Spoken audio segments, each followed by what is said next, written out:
Agatha Christie towards 0 to Robert Graves. Dear Robert, since you are kind enough to say you like my stories, I venture to dedicate this book to you. All I ask is that you should sternly restrain your critical faculties, doubtless sharpened by your recent excesses in that line, when reading it. This is a story for your pleasure and not a candidate for Mr. Graves' literary pillory. Your friend. Contents. Cover. Title page. Dedication. Prologue. November 19th. Open the door and here are the people. Snow White and Red Rose, a fine Italian hand. 0 hour. About the author of the books by Agatha Christie. Copyright. About the publisher. Prologue. November 19th.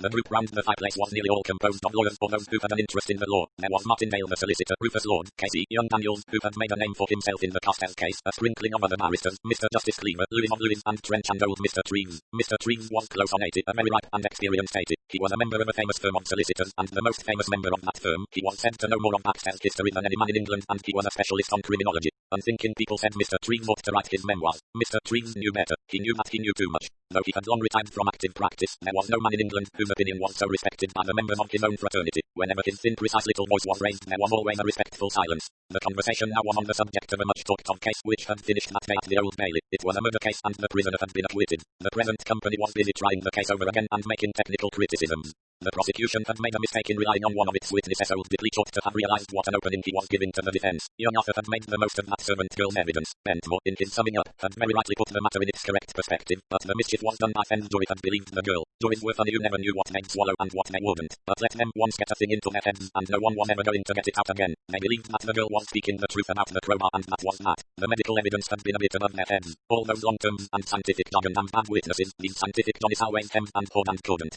say yes or no to a plain question, always in certain circumstances that might take place, and so on. They talked themselves out, little by little, and as the remarks became more spasmodic and disjointed, a general feeling grew of something lacking. One head after another turned in the direction of Mr. Treves. For Mr. Treves had as yet contributed nothing to the discussion. Gradually it became apparent that the company was waiting for a final word from its most respected colleague. Mr. Treves, leaning back in his chair, was absent-mindedly polishing his glasses. Something in the silence made him look up sharply. "Hey," he said. "What was that? You asked me something?"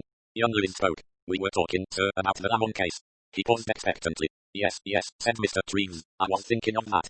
There was a respectful hush. "But I'm afraid," said Mr. Treves, still polishing, "that I was being fanciful." "Yes, fanciful. Result of getting on in years, I suppose. At my age one can claim the privilege of being fanciful if one likes." "Yes, indeed, sir," said young Lewis, but he looked puzzled. "I was thinking," said Mr. Treves, "not so much of the various points of law raised, though they were interesting, very interesting. If the verdict had gone the other way, there would have been good grounds for appeal. I rather think, but I won't go into that now. I was thinking, as I say, not of the points of law, but of the people in the case." Everybody looked rather astonished. They had considered the people in the case only as regarding their credibility or otherwise as witnesses. No one had even hazarded a speculation as to whether the prisoner had been guilty or as innocent as the court had pronounced him to be. "Human beings, you know," said Mr. Treves thoughtfully. "Human beings, all kinds and sorts and sizes and shapes of them, some with brains and a good many more without. They'd come from all over the place, Lancashire, Scotland, that restaurant proprietor from Italy, and that school teacher woman from somewhere out Middle West, all caught up and enmeshed in the thing, and finally all brought together in a court of law in London on a grey November day, each one contributing his little part, the whole thing culminating in a trial for murder." He paused and gently beat a delicate tattoo on his knee. "I like a good detective story," he said, "but, you know, they begin in the wrong place. They begin with the murder, but the murder is the end. The story begins long before that, years before, sometimes, with all the causes and events that bring certain people to a certain place at a certain time on a certain day. Take that little maidservant's evidence. If the kitchen maid hadn't pinched her young man, she wouldn't have thrown up her situation in a huff and gone to the Lamons and been the principal witness for the defense. That gossip Antonelli coming over to exchange with his brother for a month. The brother is as blind as a bat. He wouldn't have seen what gossip's sharp eyes saw. If the constable hadn't been sweet on the cook at No. 48, he wouldn't have been late on his beat."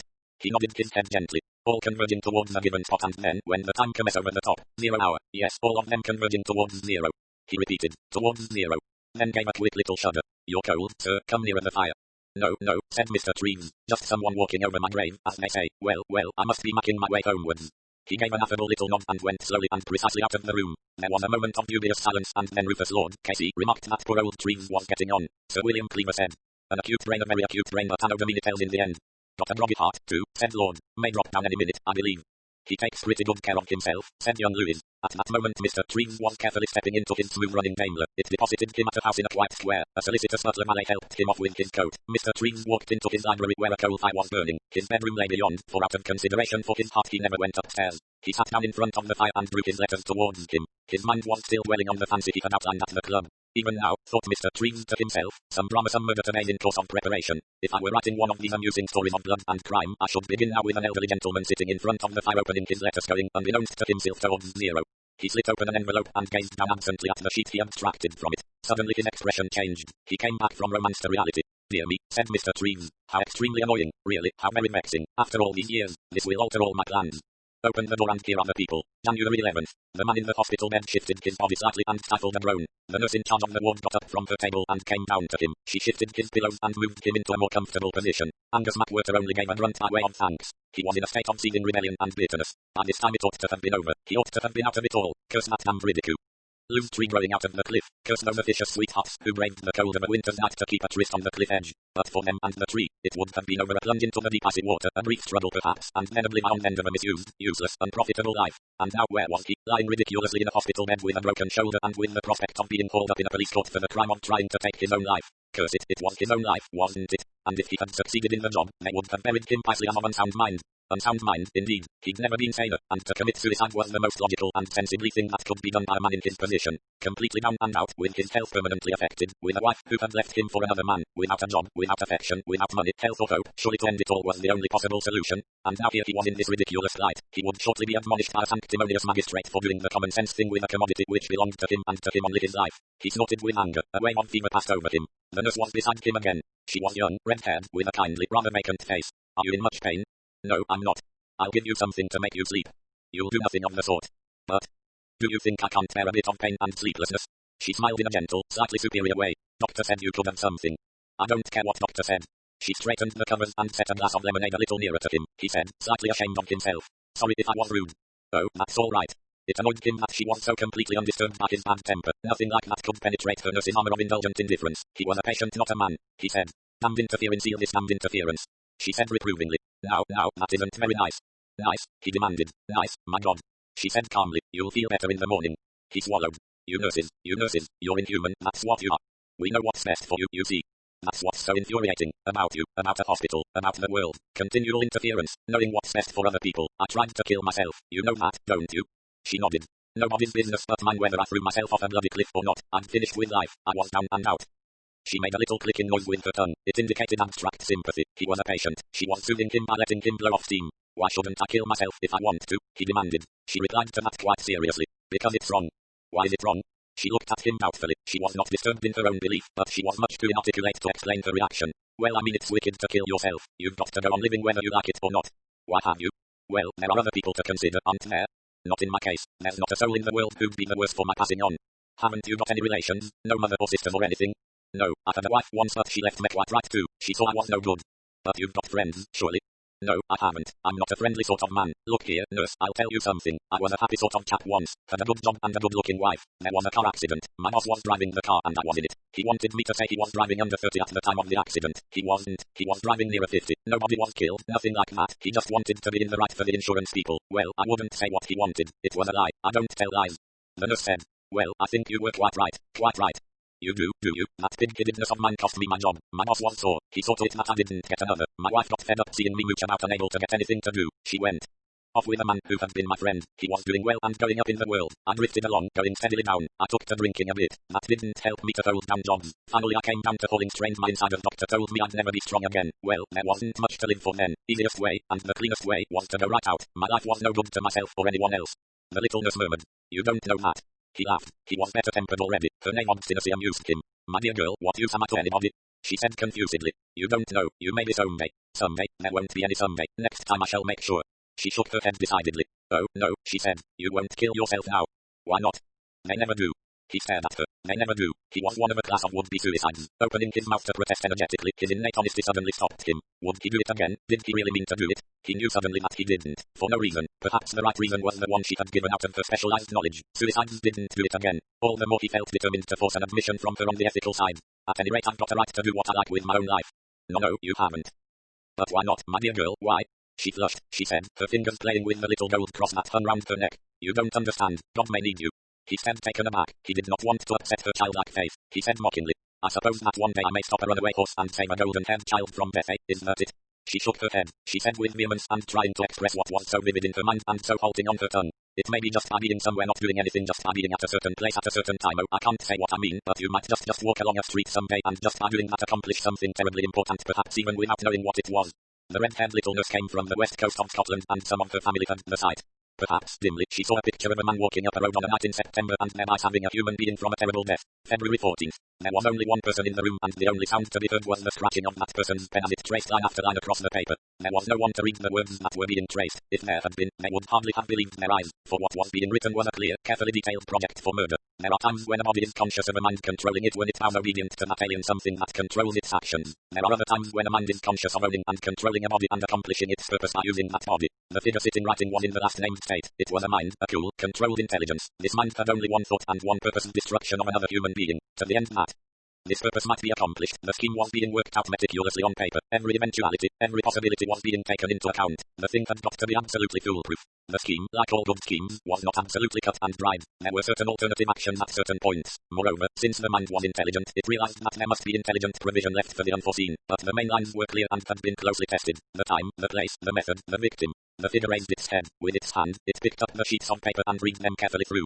Yes, the thing was crystal clear. Across the serious face a smile came. It was a smile that was not quite sane. The figure drew a deep breath. As man was made in the image of his maker, so there was now a terrible travesty of a creator's joy. Yes, everything planned, every own reaction foretold and allowed for. The good and evil in everybody played upon and brought into harmony with one evil design. There was one thing lacking still. With a smile the writer traced a dated date in September. Then, with a laugh, the paper was torn in pieces and the pieces carried across the room and put into the heart of the glowing fire. There was no carelessness. Every single piece was consumed and destroyed. The plan was now only existent in the brain of its creator. March 8th. Superintendent Battle was sitting at the breakfast table. His jaw was set in a truculent fashion and he was reading, slowly and carefully, a letter that his wife had just tearfully handed to him. There was no expression visible on his face, for his face never did register any expression. It had the aspect of a face carved out of wood. It was solid and durable and, in some way, impressive. Superintendent Battle had never suggested brilliance. He was definitely not a brilliant man, but he had some other quality difficult to define that was nevertheless forceful. I can't believe it, said Mrs. Battle, sobbing. Sylvia was the youngest of Superintendent and Mrs. Battle's 5 children. She was 16 and at school near Maidstone. The letter was from Miss Humphrey, headmistress of the school in question. It was a clear, kindly and extremely tactful letter. It set out, in black and white, that various small thefts had been puzzling the school authorities for some time, that the matter had at last been cleared up, that Sylvia Battle had confessed, and that Miss Humphrey would like to see Mr. and Mrs. Battle at the earliest opportunity to discuss the position. Superintendent Battle folded up the letter, put it in his pocket, and said, "You leave this to me, Mary." He got up, walked round the table, patted her on the cheek and said, "Don't worry, dear, it will be all right." He went from the room, leaving comfort and reassurance behind him. That afternoon, in Miss Humphrey's modern and individualistic drawing room, Superintendent Battle sat very squarely on his chair, his large wooden hands on his knees, confronting Miss Humphrey and managing to look, far more than usual, every inch a policeman. Miss Humphrey was a very successful headmistress. She had personality, a great deal of personality. She was enlightened and up to date, and she combined discipline with modern ideas of self-determination. Her room was representative of the spirit of Midway. Everything was of a cool oatmeal colour. There were big jars of daffodils and bowls of tulips and hyacinths, 1 or 2 good copies of the antique Greek, 2 pieces of advanced modern sculpture, 2 Italian primitives on the walls. In the midst of all this, Miss Humphrey herself, dressed in a deep shade of blue, with an eager face suggestive of a conscientious greyhound, and clear blue eyes looking serious through thick lenses. The important thing, she was saying in her clear, well-modulated voice, is that this should be taken the right way. It is the girl herself we have to think of, Mr. Battle, Sylvia herself. It is most important that her life should not be crippled in any way. She must not be made to assume a burden of guilt. Blame must be very, very sparingly meted out, if at all. We must arrive at the reason behind these quite trivial pilferings. A sense of inferiority, perhaps. She is not good at games. You know, an obscure wish to shine in a different sphere, a desire to assert her ego. We must be very, very careful. That is why I wanted to see you alone first, to impress upon you to be very, very careful with Sylvia. I repeat again, it's very important to get at what is behind this. That, Miss Humphrey, said Superintendent Battle, is why I have come down. His voice was quiet, his face unemotional, his eyes surveyed the schoolmistress appraisingly. I have been very gentle with her, said Miss Humphrey. Battle said laconically. Good on you, ma'am. You see, I really love and understand these young things. Battle did not reply directly. He said, I'd like to see my girl now, if you don't mind, Miss Humphrey. With renewed emphasis, Miss Humphrey admonished him to be careful to go slow, not to antagonize a child just budding into womanhood. Superintendent Battle showed no signs of impatience. He just looked blank. She took him at last to her study. They passed 1 or 2 girls in the passages. They stood politely to attention, but their eyes were full of curiosity. Having ushered Battle into a small room, not quite so redolent of personality as the one downstairs, Miss Humphrey withdrew and said she would send Sylvia to him. Just as she was leaving the room, Battle stopped her. 1 minute, ma'am. How did you come to pitch upon Sylvia as the one responsible for Cecile leakages? My methods, Mr. Battle, were psychological. Miss Humphrey spoke with dignity. Psychological, What about the evidence, Miss Humphrey? Yes, I quite understand, Mr. Battle, you would feel that way. Your profession steps in, but psychology is beginning to be recognized in criminology. I can assure you that there is no mistake. Sylvia freely admits the whole thing. Yes, I know that. I was just asking how you came to pitch upon her to begin with. Well, Mr. Battle, this business of things being taken out of the girls' lockers was on the increase. I called the school together and told them the facts. At the same time, I studied their faces unobtrusively. Sylvia's expression struck me at once. It was guilty confused. I knew at that moment who was responsible. I wanted, not to confront her with her guilt, but to get her to admit it herself. I set a little test for hear a word association. Battle nodded to show he understood. And finally the child admitted it all. Her father said, I see. Miss Humphrey hesitated a minute, then went out. Battle was standing looking out of the window when the door opened again. He turned round slowly and looked at his daughter. Sylvia stood just inside the door, which she had closed behind her. She was tall, dark, angular. Her face was sullen and bore marks of tears. She said timidly rather than defiantly, "Well, here I am." Battle looked at her thoughtfully for a minute or two. He sighed. "I should never have sent you to this place," he said. "That woman's a fool." Sylvia lost sight of her own problems in sheer amazement. "Miss Humphrey, oh, but she's wonderful. We all think so." Said Battle. "Can't be quite a fool, then, if she sells the idea of herself as well as that. All the same, Midway wasn't the place for you, although I don't know as might have happened anywhere." Sylvia twisted her hands together. She looked down. She said, I'm sorry, father, I really am." "So you should be," said Battle shortly. "Come here." She came slowly and unwillingly across the room to him. He took her chin in his great square hand and looked closely into her face. "Been through a good deal, haven't you?" he said gently. Tears started into her eyes. Battle said slowly, "You see, Sylvia, I've known all along with you that there was something. Most people have got a weakness of some kind or another. Usually it's plain enough. You can see when a child's greedy or bad-tempered or got a streak of the bully in him. You were a good child, very quiet, very sweet-tempered, no trouble in any way, and sometimes I'm worried, because if there's a flaw you don't see, sometimes it wrecks the whole show when the article is tried out." "Like me," said Sylvia. "Yes, like you. You've cracked under strain and in a damned queer way too. It's a way, oddly enough, I've never come across before." The girl said suddenly and scornfully, "I should think you'd come across thieves often enough." "Oh yes, I know all about them, and that's why, my dear, not because I'm your father. Fathers don't know much about their children, but because I'm a policeman I know well enough you're not a thief. You never took a thing in this place. Thieves are of two kinds, the kind that yields to sudden and overwhelming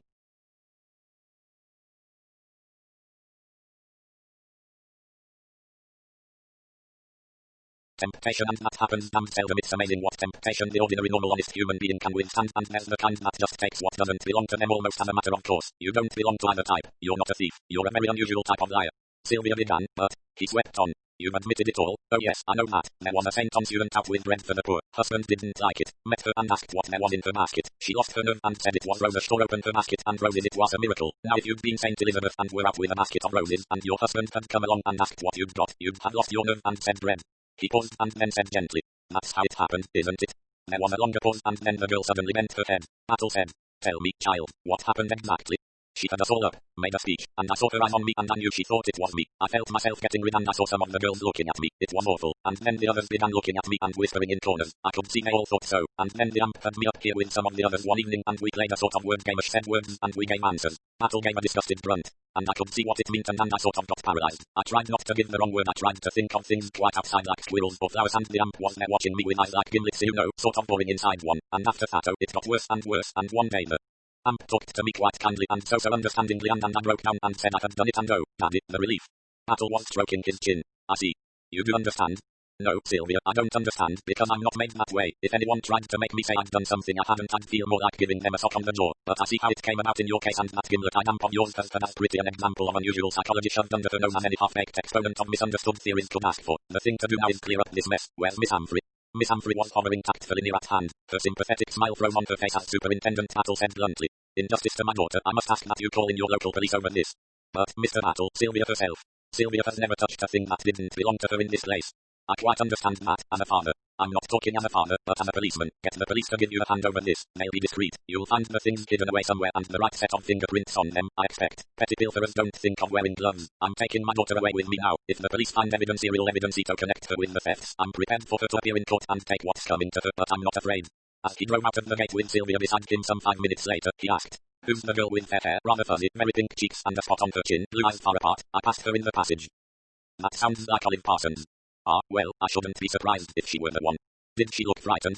"No, looked smug. Calm smug look I've seen in the police court hundreds of times. I'd bet good money she's the thief, but you won't find her confessing not much." Sylvia said with a sigh, "It's like coming out of a bad dream. Oh Daddy, I'm sorry. Oh, I'm sorry. How could I be such a fool, such an utter fool? I do feel awful about it." "Ah, well," said Superintendent Battle, patting her on the arm with a hand he disengaged from the wheel and uttering one of his pet forms of trite consolation. "Don't you worry. These things are sent to try us. Yes, these things are sent to try us. At least, I suppose so. I don't see what else they can be sent for." April 19th. The sun was pouring down on Neville Strange's house at Hindhead. It was an April day such as usually occurs at least once in a month, hotter than most of the June days to follow. Neville Strange was coming down the stairs. He was dressed in white flannels and held a tennis racket case under his arm. If a man could have been selected from amongst other Englishmen as an example of a lucky man with nothing to wish for, a selection committee might have chosen Neville Strange. He was a man well known to the British public, a first-class tennis player and all-round sportsman. Though he had never reached the finals at Wimbledon, he had lasted several of the opening rounds and in the mixed doubles had twice reached the semi-finals. He was, perhaps, too much of an all-round athlete to be a champion tennis player. He was scratch at golf, a fine swimmer and had done some good climbs in the Alps. He was 33, had magnificent health, good looks, plenty of money, an extremely beautiful wife whom he had recently married and, to all appearances, no cares or worries. Nevertheless, as Neville Strange went downstairs this fine morning, a shadow went with him, a shadow perceptible, perhaps, to no eyes but his, but he was aware of it. The thought of it furrowed his brow and made his expression troubled and indecisive. He crossed the hall, squared his shoulders as though definitely throwing off some burden, passed through the living room and out onto a glass-enclosed veranda where his wife, Kay, was curled up amongst cushions drinking orange juice. Kay Strange was 23 and unusually beautiful. She had a slender but subtly voluptuous figure, dark red hair, such a perfect skin that she used only the slightest makeup to enhance it, and those dark eyes and brows which so seldom go with red hair and which are so devastating when they do. Her husband said lightly, "Hello, gorgeous, what's for breakfast?" Kay replied, "Horribly bloody-looking kidneys for you and mushrooms and rolls of bacon." "Sounds all right," said Neville. He helped himself to the aforementioned viands and poured out a cup of coffee. There was a companionable silence for some minutes. "Ooh," said Kay voluptuously, wriggling their toes with scarlet manicured nails. "Isn't the sun lovely? England's not so bad after all." They had just come back from the south of France. Neville, after a mere glance at the newspaper headlines, had turned to the sports page and merely said, Then, proceeding to toast and marmalade, he put the paper aside and opened his letters. There were a good many of these, but most of them he tore across and chucked away. Circulars, advertisements, printed matter. Kay said, "I don't like my colour scheme in the living room. Can I have it done over, Neville?" "Anything you like, beautiful." "Peacock blue," said Kay dreamily, "and ivory satin cushions." "You'll have to throw in an ape," said Neville. "You can be the ape," said Kay. Neville opened another letter. "Oh, by the way," said Kay, "Shirtiff asked us to go to Norway on the yacht at the end of June. Rather sickening we can't." She looked cautiously sideways at Neville and added wistfully, "I would love it so." Something, some cloud, some uncertainty, seemed hovering on Neville's face. Kay said rebelliously, "Have we got to go to dreary old Camilla's?" Neville frowned. "Of course we have. Look here, Kay, we've had this out before. Sir Matthew was my guardian. He and Camilla looked after me. Gull's Point is my home, as far as any place is home to me." "Oh, all right," said Kay. "If we must, we must. After all, we get all that money when she dies, so I suppose we have to suck up a bit." Neville said angrily, "It's not a question of sucking up. She's no control over the money. Sir Matthew left it in trust for her during her lifetime and to come to me and my wife afterwards. It's a question of affection. Why can't you understand that?"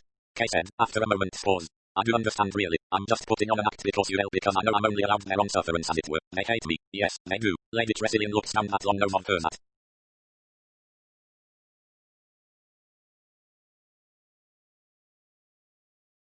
me, and Mary Alden looks over my shoulder when she talks to me. "It's all very well for you. You don't see what goes on.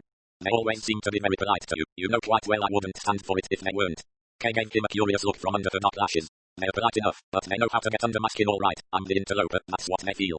"Well," said Neville, "after all, I suppose that's natural enough, isn't it?" His voice had changed slightly. He got up and stood looking out at the view with his back to Kay. "Oh yes, I dare say, it's natural. They were devoted to Audrey, weren't they?" Her voice shook a little. "Dear, well-read, cool, colourless Audrey. Camilla's not forgiven me for taking her place." Neville did not turn. His voice was lifeless, dull. He said, "After all, Camilla's old past 70. Her generation doesn't really like divorce, you know. On the whole I think she's accepted the position very well considering how fond she was of Audrey." His voice changed just a little as he spoke the name. "They think you treated her badly." "So I did," said Neville under his breath, but his wife heard. "Oh Neville, don't be so stupid, just because she chose to make such a frightful fuss." "She didn't make a fuss. Audrey never made fusses." "Well, you know what I mean, because she went away and was ill and went about everywhere looking broken-hearted. That's what I call a fuss. Audrey's not what I call a good loser. From my point of view, if a wife can't hold her husband, she ought to give him up gracefully. You two had nothing in common. She never played a game and was anemic and washed up a salad dish rag. No life or go in her. If she really cared about you, she ought to have thought about your happiness first and been glad you were going to be happy with someone more suited to you." Neville turned. A faintly sardonic smile played around his lips. What a little sportsman. How to play the game in love and matrimony. Kay laughed and reddened. "Well, perhaps I was going a bit too far, but at any rate once the thing had happened, there it was. You've got to accept these things." Neville said quietly. "Audrey accepted it. She divorced me so that you and I could marry." "Yes, I know." Kay hesitated. Neville said, "You've never understood Audrey." "No, I haven't. In a way, Audrey gives me the creeps. I don't know what it is about her. You never know what she's thinking. She's a little frightening." "Oh, nonsense, Kay." "Well, she frightens me. Perhaps it's because she's got brains." "My lovely nitwit." Kay laughed. "You always call me that." "Because it's what you are." They smiled at each other. Neville came over to her and, bending down, kissed the back of her neck. "Lovely, lovely Kay," he murmured. "Very good Kay," said Kay, giving up a lovely yachting trip to go and be snubbed by her husband's prim Victorian relations. Neville went back and sat down by the table. "You know," he said, "I don't see why we shouldn't go on that trip with Shirty if you really want to so much." Kay sat up in astonishment. "And what about Salt Creek and Gull's Point?" Neville said in a rather unnatural voice. "I don't see why we shouldn't go there early in September." "Oh, but Neville," surely she stopped. "We can't go in July and August because of the tournaments," said Neville, "but we'd finish up at St. Lou the last week in August and it would fit in very well if we went on to Salt Creek from there." "Oh, it would fit in all right beautifully, but I thought well, she always goes there for September, doesn't she?" "Audrey, you mean?" "Yes, I suppose they could put her off, but why should they put her off?" Kay stared at him dubiously. "You mean we'd be there at the same time? What an extraordinary idea." Neville said irritably. "I don't think it's at all an extraordinary idea. Lots of people do it nowadays. Why shouldn't we all be friends together? It makes things so much simpler. Why, you said so yourself only the other day." "I did." Yes, don't you remember, we were talking about the house, and you said it was the sensible civilized way to look at things, and that Leonard's new wife and his ex were the best of friends. Oh, I wouldn't mind, I do think it's sensible, but well, I don't think Audrey would feel like that about it. Nonsense. It isn't nonsense, you know, Neville, Audrey really was terribly fond of you, I don't think she'd stand it for a moment. You're quite wrong, Kay, Audrey thinks it would be quite a good thing. Audrey, what do you mean, Audrey thinks? How do you know what Audrey thinks? Neville looked slightly embarrassed, he cleared his throat a little self-consciously. As a matter of fact, I happened to run into her yesterday when I was up in London. You never told me. Neville said irritably. I'm telling you now, it was absolute chance. I was walking across the park and there she was coming towards me. You wouldn't want me to run away from her, would you? No, of course not, said Kay, staring. Go on. We stopped, of course, and then I turned round and walked with her. Roman too felt it was the least I could do. Go on, said Kay. And then we sat down on a couple of chairs and talked. She was very nice indeed. Delightful for you, said Kay. And we got talking, you know, about one thing and another. She was quite natural and normal and all that. Remarkable, said Kay. And she asked how you were. Very kind of her. And we talked about you for a bit. Really, Kay, she couldn't have been nicer. Darling Audrey. And then it sort of came to me, you know how nice it would be if you two could be friends if we could all get together. And it occurred to me that perhaps we might manage it at Gull's Point this summer. Sort of place it could happen quite naturally. You thought of that? Of course, it was all my idea. You've never said anything to me about having any such idea. Well, I only happened to think of it just then. I see. Anyway, you suggested it and Audrey thought it was a marvelous brainwave. For the first time, something in Kay's manner seemed to penetrate to Neville's consciousness. He said, is anything the matter, gorgeous? Oh no, nothing at all. It didn't occur to you or Audrey whether I should think it a marvelous idea. Neville stared at her. But, Kay, why on earth should you mind? Kay bit her lip. Neville went on. You said yourself only the other day. Oh, don't go into all that again. I was talking about other people, not us. But that's partly what made me think of it. More fool me, not that I believe that. Neville was looking at her with dismay. But, Kay, why should you mind? I mean, there's nothing for you to mind about. Isn't there? Well, I mean any jealousy or that would be on the other side. He paused, his voice changed. You see, Kay, you and I treated Audrey damned badly. No, I don't mean that. It was nothing to do with you. I treated her very badly. It's no good just saying that I couldn't help myself. I feel that if this could come off I'd feel better about the whole thing. It would make me a lot happier.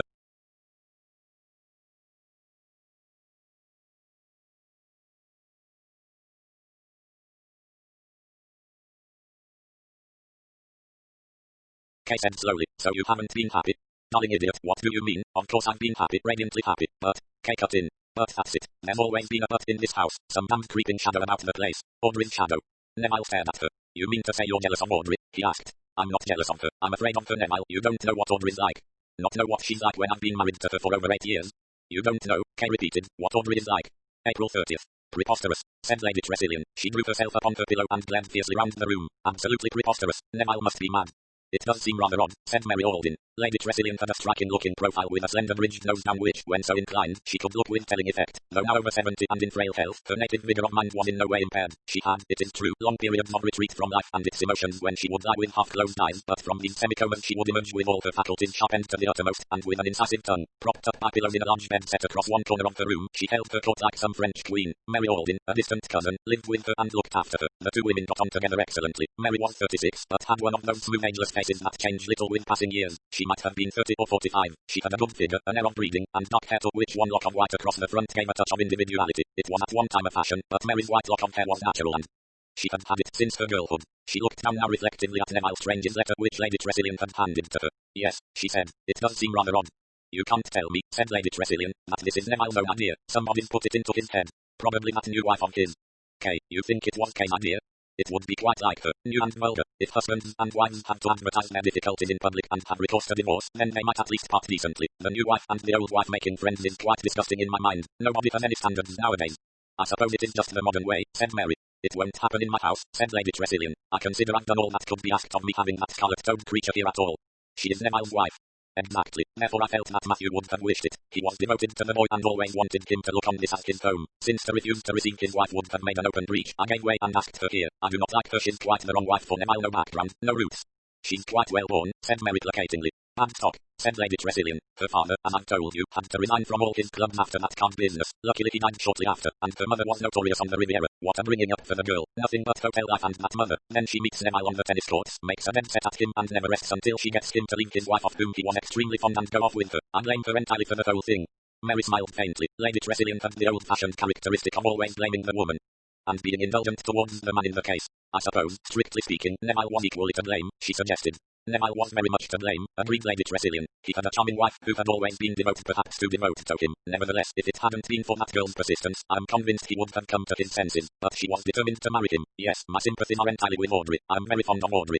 Mary sighed. It has all been very difficult, she said. Yes, indeed. One is at a loss to know how to act in such difficult circumstances. Matthew was fond of Audrey, and so am I, and one cannot deny that she was a very good wife to Neville, though perhaps it is a pity that she could not have shared his amusements more. She was never an athletic girl. The whole business was very distressing. When I was a girl, these things simply did not happen. Men had their affairs, naturally, but they were not allowed to break up married life.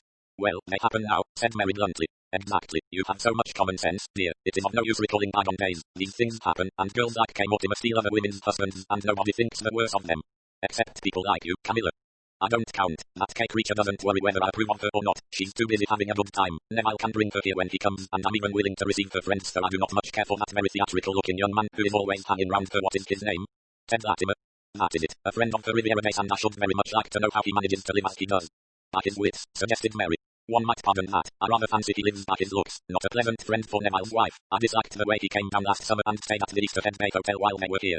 Mary looked out of the open window. Lady Tressilian's house was situated on a steep cliff overlooking the river turn. On the other side of the river was the newly created summer resort of Easter Head Bay, consisting of a big sandy bathing beach, a cluster of modern bungalows, and a large hotel on the headland looking out to sea. Salt Creek itself was a straggling, picturesque fishing village set on the side of a hill. It was old-fashioned, conservative, and deeply contemptuous of Easter Head Bay and its summer visitors. The Easter Head Bay Hotel was nearly exactly opposite Lady Tressilian's house, and Mary looked across the narrow strip of water at it now where it stood in its blatant newness. I'm glad, said Lady Tressilian, closing her eyes, that Matthew never saw that vulgar building. The coastline was quite unspoilt in his time.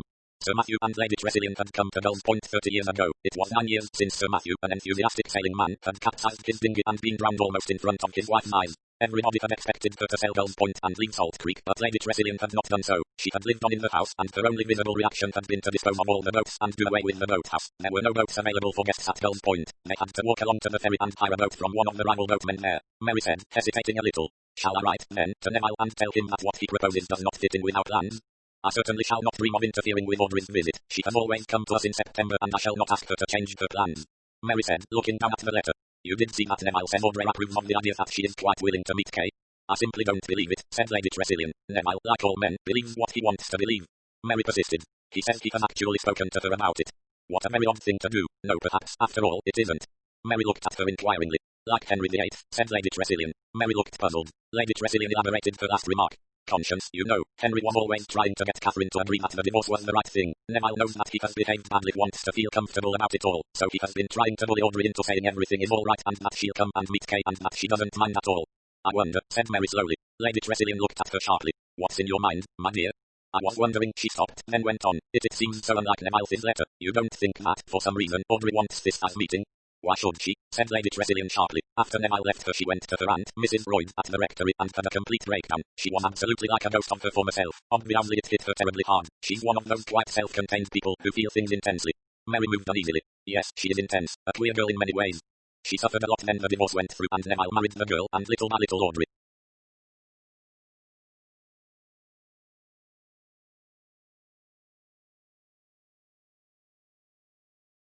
began to get over it. Now she's almost back to her old self. You can't tell me she wants to rake up old memories again?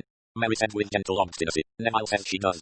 The old lady looked at her curiously. You're extraordinarily obstinate about this, Mary. Why, do you want to have them here together? Mary Alden flushed. No, of course not. Lady Tressilian said sharply. It's not you who have been suggesting all this to Neville. How can you be so absurd? Well, I don't believe for a minute it's really his idea. It's not like Neville. She paused a minute, then her face cleared. It's the 1st of May tomorrow, isn't it? Well, on the 3rd Audrey is coming to stay with the Darlingtons at Esbank. It's only 20 miles away. Write and ask her to come over and lunch here. May 5th. Mrs. Strange, M. Lady. Audrey Strange came into the big bedroom, crossed the room to the big bed, stooped down and kissed the old lady and sat down in the chair placed ready for her. Nice to see you, my dear, said Lady Tressilian. And nice to see you, said Audrey. There was a quality of intangibility about Audrey Strange. She was of medium height with very small hands and feet. Her hair was ash blonde and there was very little colour in her face. Her eyes were set wide apart and were a clear pale grey. Her features were small and regular, a straight little nose set in a small oval pale face. With such colouring, with a face that was pretty but not beautiful, she had nevertheless a quality about her that could not be denied nor ignored and that drew your eyes to her again and again. She was a little like a ghost, but you felt at the same time that a ghost might be possessed of more reality than a live human being. She had a singularly lovely voice, soft and clear like a small silver bell. For some minutes she and the old lady talked of mutual friends and current events. Then Lady Tressilian said, besides the pleasure of seeing you, my dear, I asked you to come because I've had rather a curious letter from Neville. Audrey looked up. Her eyes were wide, tranquil and calm. She said, oh yes. He suggests a preposterous suggestion. I call it exclamation that he and K should come here in September. He says he wants you and K to be friends and that you yourself think it's a good idea. She waited. Presently Audrey said in her gentle placid voice, is it so preposterous? My dear, do you really want this to happen? Audrey was silent again for a minute or two, then she said gently, I think, it might be rather a good thing. You really want to meet Sissy, you want to meet Kay? I do think, Camilla, that it might simplify things. Simplify things. Lady Tressilian repeated the words helplessly. Audrey spoke very softly. Dear Camilla, you have been so good. If Neville wants this. A fig for what Neville wants, said Lady Tressilian robustly. Do you want it? That's the question. A little colour came in Audrey's cheeks. It was the soft delicate glow of a seashell. Yes, she said, I do want it. Well, said Lady Tressilian. Well. She stopped. But, of course, said Audrey, it is entirely your choice. It is your house and... Lady Tressilian shut her eyes. I'm an old woman, she said. Nothing makes sense anymore. But of course I'll come some other time. Any time will suit me. You'll come in September as you always do, snapped Lady Tressilian, and Neville and Kay shall come too. I may be old but I can adapt myself, I suppose, as well as anyone else, to the changing phases of modern life. Not another word, that's settled. She closed her eyes again. After a minute or two she said, peering through half-shut lids at the young woman sitting beside her, well, got what you want? Audrey started. Oh, yes, thank you. My dear, said Lady Tressilian, and her voice was deep and concerned, are you sure this isn't going to hurt you? You were very fond of Neville, you know. This may reopen old wounds. Audrey was looking down at her small gloved hands. One of them, Lady Tressilian noticed, was clenched on the side of the bed. Audrey lifted her head. Her eyes were calm and untroubled. She said, all that is quite over now, quite over. Lady Tressilian leaned more heavily back on her pillows. Well, you should know. I'm tired. You must leave me now, dear. Mary is waiting for you downstairs. Tell them to send Barrett to me. Barrett was Lady Tressilian's elderly and devoted maid. She came in to find her mistress lying back with closed eyes. The sooner I'm out of this world the better, Barrett, said Lady Tressilian. I don't understand anything. Or anyone in it. Ah, don't say that, my lady, you're tired. Yes, I'm tired. Take that idea down off my feet and give me a dose of my tonic. It's Mrs. Strange coming that's upset you. A nice lady, but she could do with a tonic, I'd say. Not healthy. Always looks as though she's seeing things other people don't see, but she's got a lot of character. She makes herself felt, as you might say. That's very true, Barrett, said Lady Tressilian. Yes, that's very true. And she's not the kind you forget easily, either. I've often wondered if Mr. Neville thinks about her sometimes. The new Mrs. Strange is very handsome indeed, but Miss Audrey is the kind you remember when she isn't there. Lady Tressilian said with a sudden chuckle. Neville's a fool to want to bring those two women together. He's the one who'll be sorry for it. May 29th. Thomas Royd, pipe in mouth, was surveying the progress of his packing with which the deft-fingered Malayan no. One boy was busy. Occasionally his glance shifted to the view over the plantations. For some 6 months he would not see that view which had been so familiar for the past 7 years. It would be queer to be in England again. Alan Drake, his partner, looked in. Hello, Thomas, how goes it? All set now. Come and have a drink, you lucky devil. I'm consumed with envy. Thomas Royd moved slowly out of the bedroom and joined his friend. He did not speak, for Thomas Royd was a man singularly economical of words. His friends had learned to gauge his reactions correctly from the quality of his silences. A rather thick-set figure with a straight solemn face and observant thoughtful eyes, he walked a little sideways, crab-like. This, the result of being jammed in a door during an earthquake, had contributed toward his nickname of the hermit crab. It had left his right arm and shoulder partially helpless, which, added to an artificial stiffness of gait, often led people to think he was feeling shy and awkward when in reality he seldom felt anything of the kind. Alan Drake mixed the drinks. Well, he said, good hunting. Royd said something that sounded like Drake looked at him curiously. Phlegmatic as ever, he remarked. Don't know how you manage it. How long is it since you went home? 7 years near 8. It's a long time. Wonder you haven't gone completely native. Perhaps I have. You always did belong to our dumb friends rather than to the human race. Planned out your leave? Well, yes, partly. The bronze impassive face took a sudden and a deeper brick red tinge. Alan Drake said with lively astonishment. I believe there's a girl. Damn it all, you are blushing. Thomas Royd said rather huskily. Don't be a fool. And he drew very hard on his ancient pipe. He broke all previous records by continuing the conversation himself. Dessay, he said, I shall find things a bit changed. Alan Drake said curiously. I've always wondered why you chucked going home last time, right at the last minute, too.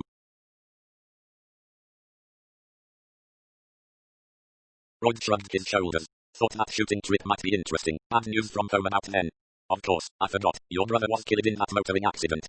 Thomas Royd nodded. Drake reflected that, all the same, it seemed a curious reason for putting off a journey home. There was a mother believed a sister also. Surely at such a time then he remembered something. Thomas had cancelled his passage before the news of his brother's death arrived. Alan looked at his friend curiously. Dark horse, old Thomas. After a lapse of 3 years he could ask. You and your brother great pals?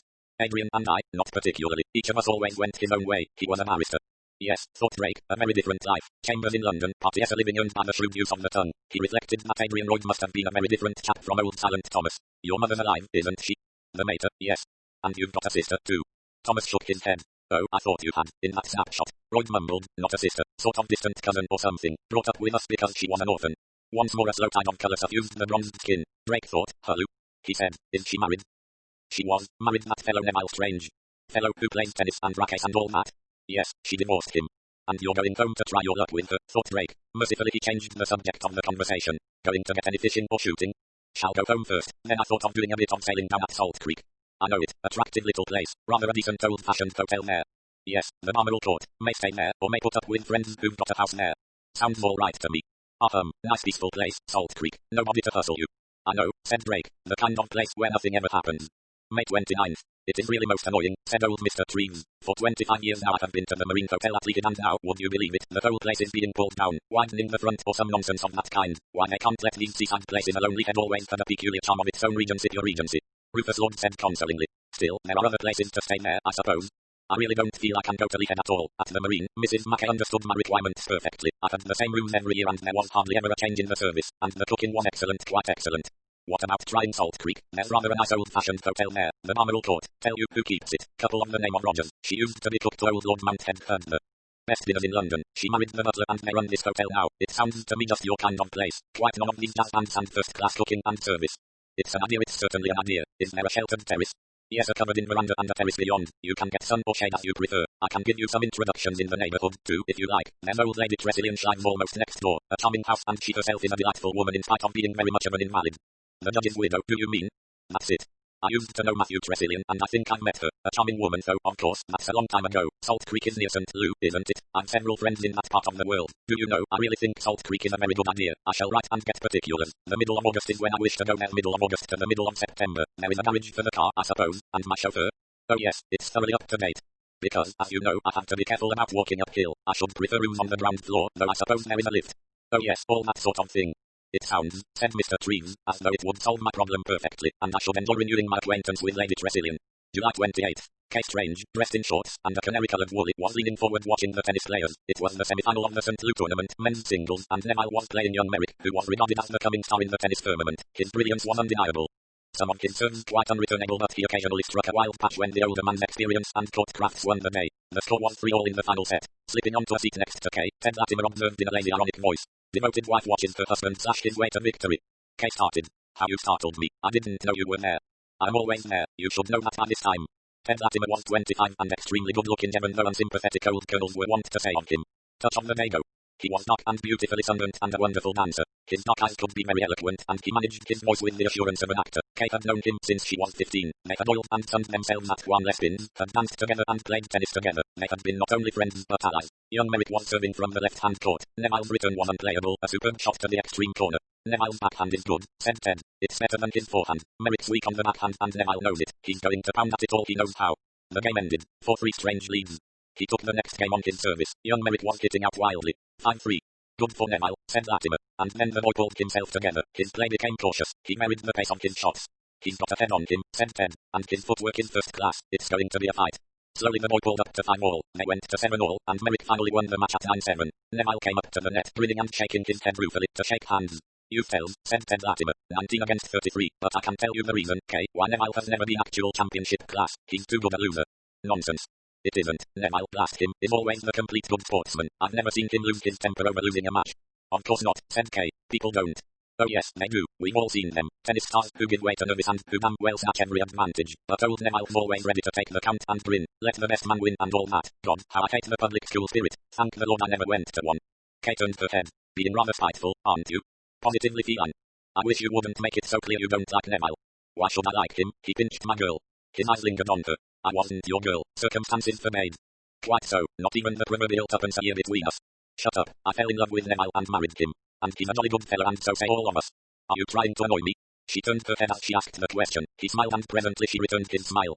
How's the summer going, Kay? So, lovely yachting trip. I'm rather tired of all this tennis business. How long have you got of it? Another month? Yes, then in September we go to Gulls Point for a fortnight. I shall be at the Easter Head Bay Hotel, said Ted. I've booked my room. It's going to be a lovely party, said Kay. Neville and I and Neville Mex and some Malayan planter who's home on leave. That does sound hilarious. And the dowdy cousin, of course, slaving away round that unpleasant old woman, and she won't get anything for it either, since the money comes to me and Neville.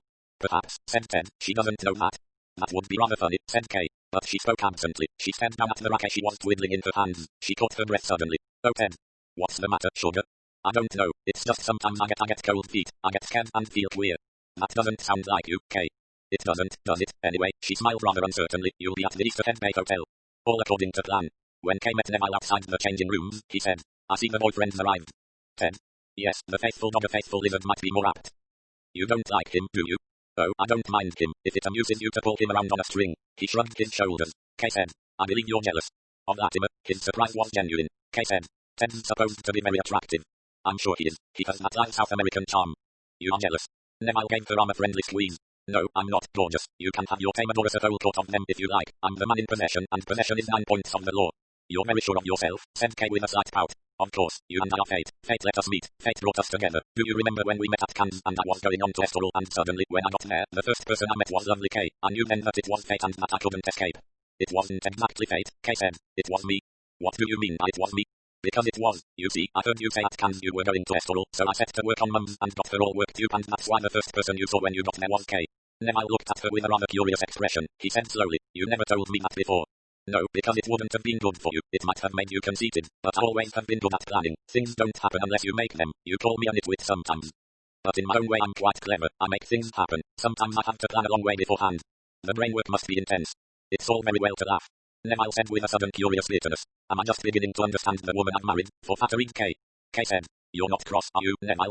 He said rather absently. No, of course not. I was just thinking. August 10th, Lord Cornwall, that rich and eccentric peer, was sitting at the monumental desk which was his especial pride and pleasure. It had been designed for him at immense expense and the whole furnishing of the room was subordinated to it. The effect was terrific and only slightly marred by the unavoidable addition of Lord Cornwall himself, an insignificant and rotund little man completely dwarfed by the desk's magnificence. Into this scene of city splendor there entered a blonde secretary, also in harmony with the luxury furnishings. Gliding silently across the floor, she laid a slip of paper before the great man. Lord Cornwall peered down at it. Macwhirter, who's he? Never heard of him. Has he got an appointment? The blonde secretary indicated that such was the case. Macwhirter, eh? Oh, Macwhirter, that fellow, of course. Send him in at once. Lord Cornwall chuckled gleefully. He was in high good humour. Throwing himself back in his chair, he stared up into the now unsmiling face of the man he had summoned to an interview. You're Macwhirter, eh? Angus Macwhirter? That's my name. Macwhirter spoke stiffly, standing erect and unsmiling. You were with Herbert Clay, that's right, isn't it? Yes. Lord Cornwall began to chuckle again. I know all about you. Clay got his driving license endorsed, all because you wouldn't back him up and swear he was going at 20 miles an hour. Livid about it he was. The chuckle increased. Told us all about it in the Savoy drill. That damn pig-headed Scot. That's what he said. Went on and on. Do you know what I was thinking? I've not the least idea. Macwhirter's tone was repressive. Lord Cornwall took no notice. He was enjoying his remembrance of his own reactions. I thought to myself, that's the kind of chap I could do with. Man who can't be bribed to tell lies. You won't have to tell lies for me. I don't do my business that way. I go about the world looking for honest men and there are damn few of them. The little peer cackled with shrill laughter, his shrewd monkey-like face wrinkled with mirth. Macwhirter stood solidly, not amused. Lord Cornwall stopped laughing. His face became shrewd, alert. If you want a job, Macwhirter, I've got one for you. I could do with a job, said Macwhirter. It's an important job. It's a job that can only be given to a man with good qualifications. You've got those. All right, I've been into that and to a man who can be trusted absolutely. Lord Cornwall waited. Macwhirter did not speak. Well, man, can I depend upon you absolutely? Macwhirter said dryly. You'll not know that from hearing me answer that. Of course you can. Lord Cornwall laughed. You'll do. You're the man I've been looking for. Do you know South America at all? He went into details. Half an hour later Macwhirter stood on the pavement, a man who had landed an interesting and extremely well-paid job and a job that promised a future. Fate, after having frowned, had chosen to smile upon him, but he was in no mood to smile back. There was no exultation in him, though his sense of humour was grimly tickled when he thought back over the interview. There was a stern poetic justice in the fact that it was his former employer's diatribe against him that had actually got him his present advancement. He was a fortunate man, he supposed. Not that he cared. He was willing to address himself to the task of living, not with enthusiasm, not even with pleasure, but in a methodical day-after-day spirit. 7 months ago, he had attempted to take his own life. Chance, and nothing but chance, had intervened, but he was not particularly grateful. True, he felt no present disposition to do away with himself. That phase was over for good. You could not, he admitted, take your life in cold blood. There had to be some extra fillip of despair, of grief, of desperation, or of passion. You could not commit suicide merely because you felt that life was a dreary round of uninteresting happenings. On the whole, he was glad that his work would take him out of England. He was to sail for South America the end of September. The next few weeks would be busy getting together certain equipment and being put in touch with the somewhat complicated ramifications of the business. But there would be a week's leisure before he left the country. He wondered what he should do with that week. Stay in London, go away. An idea stirred nebulously in his brain. Salt Creek. I've a damned good mind to go down there, said Macwhirter to himself. It would be, he thought, grimly amusing. August 19th. And bang goes my holiday, said Superintendent Battle disgustedly. Mrs. Battle was disappointed, but long years as the wife of a police officer had prepared her to take disappointments philosophically. Oh well, she said, it can't be helped, and I suppose it is an interesting case. Not so that you'd notice it, said Superintendent Battle. It's got the Foreign Office in at with all those tall thin young men rushing about and saying hush hush here, there and everywhere. It'll straighten out easy enough and we shall save everybody's face, but it's not the kind of case I'd put in my memoirs, supposing I was ever foolish enough to write any.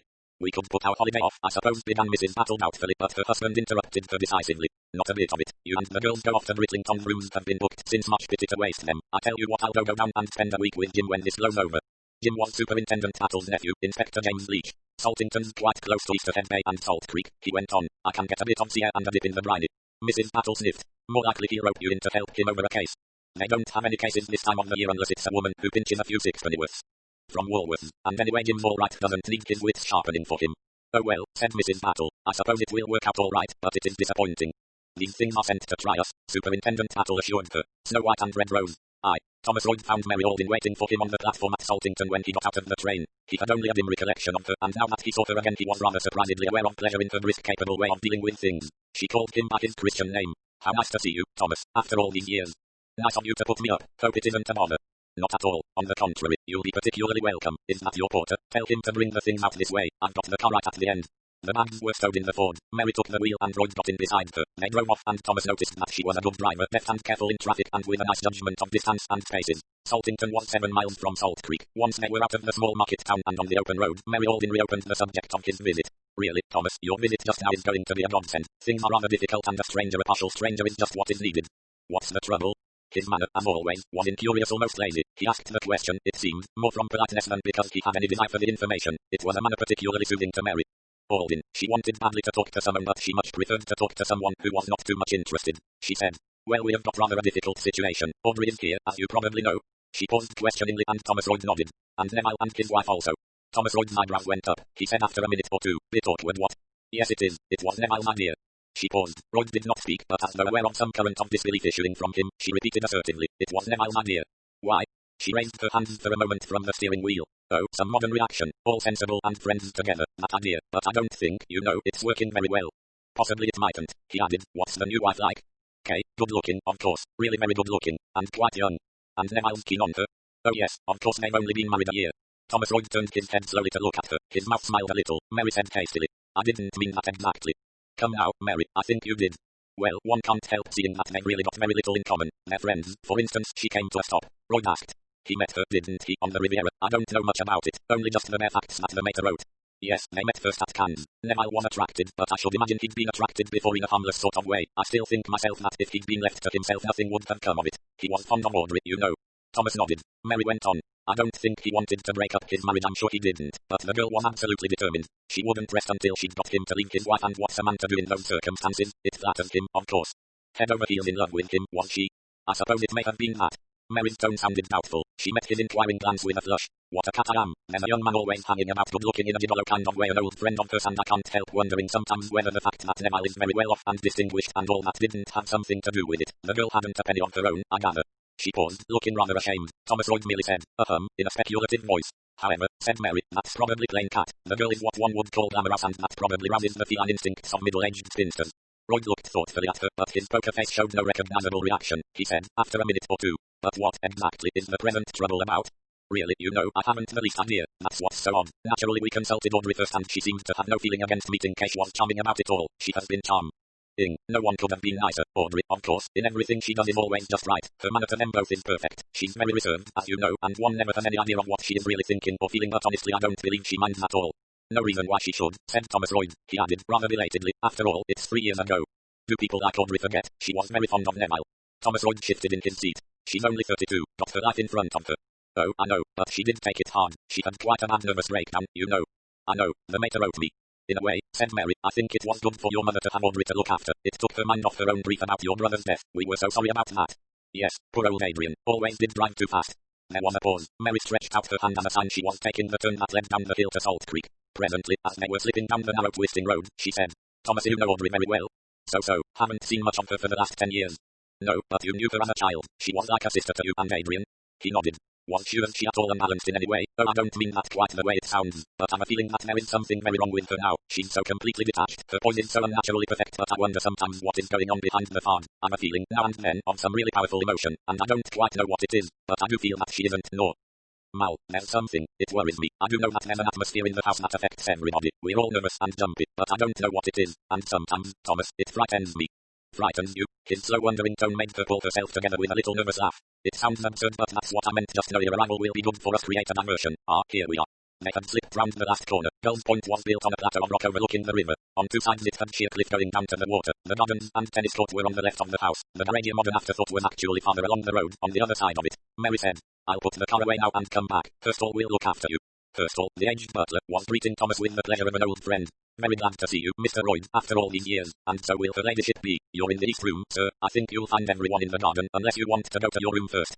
Thomas shook his head. He went through the drawing room to the window which opened onto the terrace. He stood there for a moment, watching, and observed himself. Two women were the only occupants of the terrace. One was sitting on the corner of the balustrade looking out over the water. The other woman was watching her. The first was Audrey Mother, he knew, must be Kay Strange. Kay did not know she was being overlooked, and she took no pains to disguise her expression. Thomas Royd was not, perhaps, a very observant man where women were concerned, but he could not fail to notice that Kay Strange disliked Audrey Strange very much. As for Audrey, she was looking out across the river and seemed unconscious of or indifferent to the other's presence. It was 7 years since Thomas had seen Audrey Strange. He studied her now very carefully. Had she changed, and, if so, in what way? There was a change, he decided. She was thinner, paler, altogether more ethereal looking, but there was something else, something he could not quite define. It was as though she were holding herself tightly in leash, watchful over every movement and yet all the time intensely aware of everything going on round her. She was like a person, he thought, who had a secret to hide. But what secret? He knew a little of the events that had befallen her in the last few years. He had been prepared for lines of sorrow and loss, but this was something else. She was like a child who, by a tightly clenched hand over a treasure, calls attention to what it wants to hide. And then his eyes went to the other woman, girl, who was now Neville Strange's wife. Beautiful, yes. Mary Alden had been right. He rather fancied dangerous, too, he thought. I wouldn't like to trust her near Audrey if she had a knife in her hand. And yet, why should she hate Neville's first wife? All that was over and done with. Audrey had no part or parcel in their lives nowadays. Footsteps rang out on the terrace as Neville came round the corner of the house. He looked warm and was carrying a picture paper. "Here's the illustrated review," he said. "Couldn't get the other." Then two things happened at precisely the same minute. Kay said, "Oh good, give it to me," and Audrey, without moving her head, held out her hand almost absent-mindedly. Neville had stopped halfway between the two women. A dawn of embarrassment showed in his face. Before he could speak, Kay said, her voice rising with a slight note of hysteria, "I want it. Give it me, Neville." Audrey Strange started, turned her head, withdrew her hand and murmured with just the slightest air of confusion, "Oh sorry, I thought you were speaking to me, Neville." Thomas Royd saw the colour come up brick red in Neville Strange's neck. He took 3 quick steps forward and held out the picture paper to Audrey. She said, hesitating, her air of embarrassment growing, "Oh, but..." Kay pushed back her chair with a rough movement. She stood up, then, turning, she made for the drawing room window. Royd had no time to move before she had charged into him blindly. The shock made her recoil. She looked at him as he apologized. He saw then why she had not seen him. Her eyes were brimming with tears, he fancied, of anger. "Hello," she said. "Who are you?" "Oh, of course, the man from Malay." "Yes," said Thomas. "I'm the man from Malay." "I wish to God I was in Malay," said Kay. "Anywhere but here. I loathe this beastly lousy house. I loathe everyone in it." Emotional scenes always alarmed Thomas. He regarded Kay warily and murmured nervously, "Artham." "Unless they're very careful," said Kay, "I shall kill someone, either Neville or that way-faced cat out there." She brushed past him and went out of the room, banging the door. Thomas Royd stood stock still. He was not quite sure what to do next, but he was glad that young Mrs. Strange had gone. He stood and looked at the door that she had slammed so vigorously. Something of a tiger cat, the new Mrs. Strange. The window was darkened as Neville Strange paused in the space between the French doors. He was breathing rather fast. He greeted Thomas vaguely. "Oh, hello, Royd. Didn't know you'd arrived. I say, have you seen my wife?" "She passed through about a minute ago," said the other. Neville in his turn went out through the drawing room door. He was looking annoyed. Thomas Royd went slowly through the open window. He was not a heavy walker. Not until he was a couple of yards away did Audrey turn her head. Then he saw those wide apart eyes open wider, saw her lips part. She slipped down from the wall and came towards him, hands outstretched. "Oh Thomas," she said. "Dear Thomas, how glad I'm you've come." As he took the 2 small white hands in his and bent down to her, Mary Alden in her turn arrived at the French windows. Seeing the two on the terrace she checked herself, watched them for a moment or two, then slowly turned away and went back into the house. Roman 2. Upstairs Neville had found Kay in her bedroom. The only large double bedroom in the house was Lady Tressilian's. A married couple was always given the 2 rooms with the communicating door and a small bathroom beyond on the west side of the house. It was a small isolated suite. Neville passed through his own room and on into his wife's. Kay had flung herself down on her bed. Rising a tear-stained face, she cried angrily. "So you've come. About time, too. What is all this fuss about? Have you gone quite crazy, Kay?" Neville spoke quietly, but there was a vent at the corner of his nostril that registered restrained anger. "Why did you give that illustrated review to her and not to me? Really, Kay, you are a child. All this fuss about a wretched little picture paper." "You gave it to her and not to me," repeated Kay obstinately. "Well, why not? What does it matter?" "It matters to me. I don't know what's wrong with you. You can't behave in this hysterical fashion when you're staying in other people's houses. Don't you know how to behave in public? Why did you give it to Audrey? Because she wanted it. So did I, and I'm your wife. All the more reason, in that case, for giving it to an older woman and one who, technically, is no relation. She scored off me. She wanted to and she did. You were on her side. You're talking like an idiotic jealous child. For goodness sake, control yourself and try to behave properly in public. Like she does, I suppose." Neville said coldly. "At any rate Audrey can behave like a lady. She doesn't make an exhibition of herself. She's turning you against me. She hates me and she's getting her revenge. Look here, Kay, will you stop being melodramatic and completely foolish? I'm fed up. Then let's go away from here. Let's go tomorrow. I hate this place. We've only been here 4 days. It's quite enough. Do let's go, Neville." Now look here, Kay, I've had enough of this. We came here for a fortnight and I'm going to stay for a fortnight. If you do, said Kay, you'll be sorry. You and your Audrey, you think she's wonderful.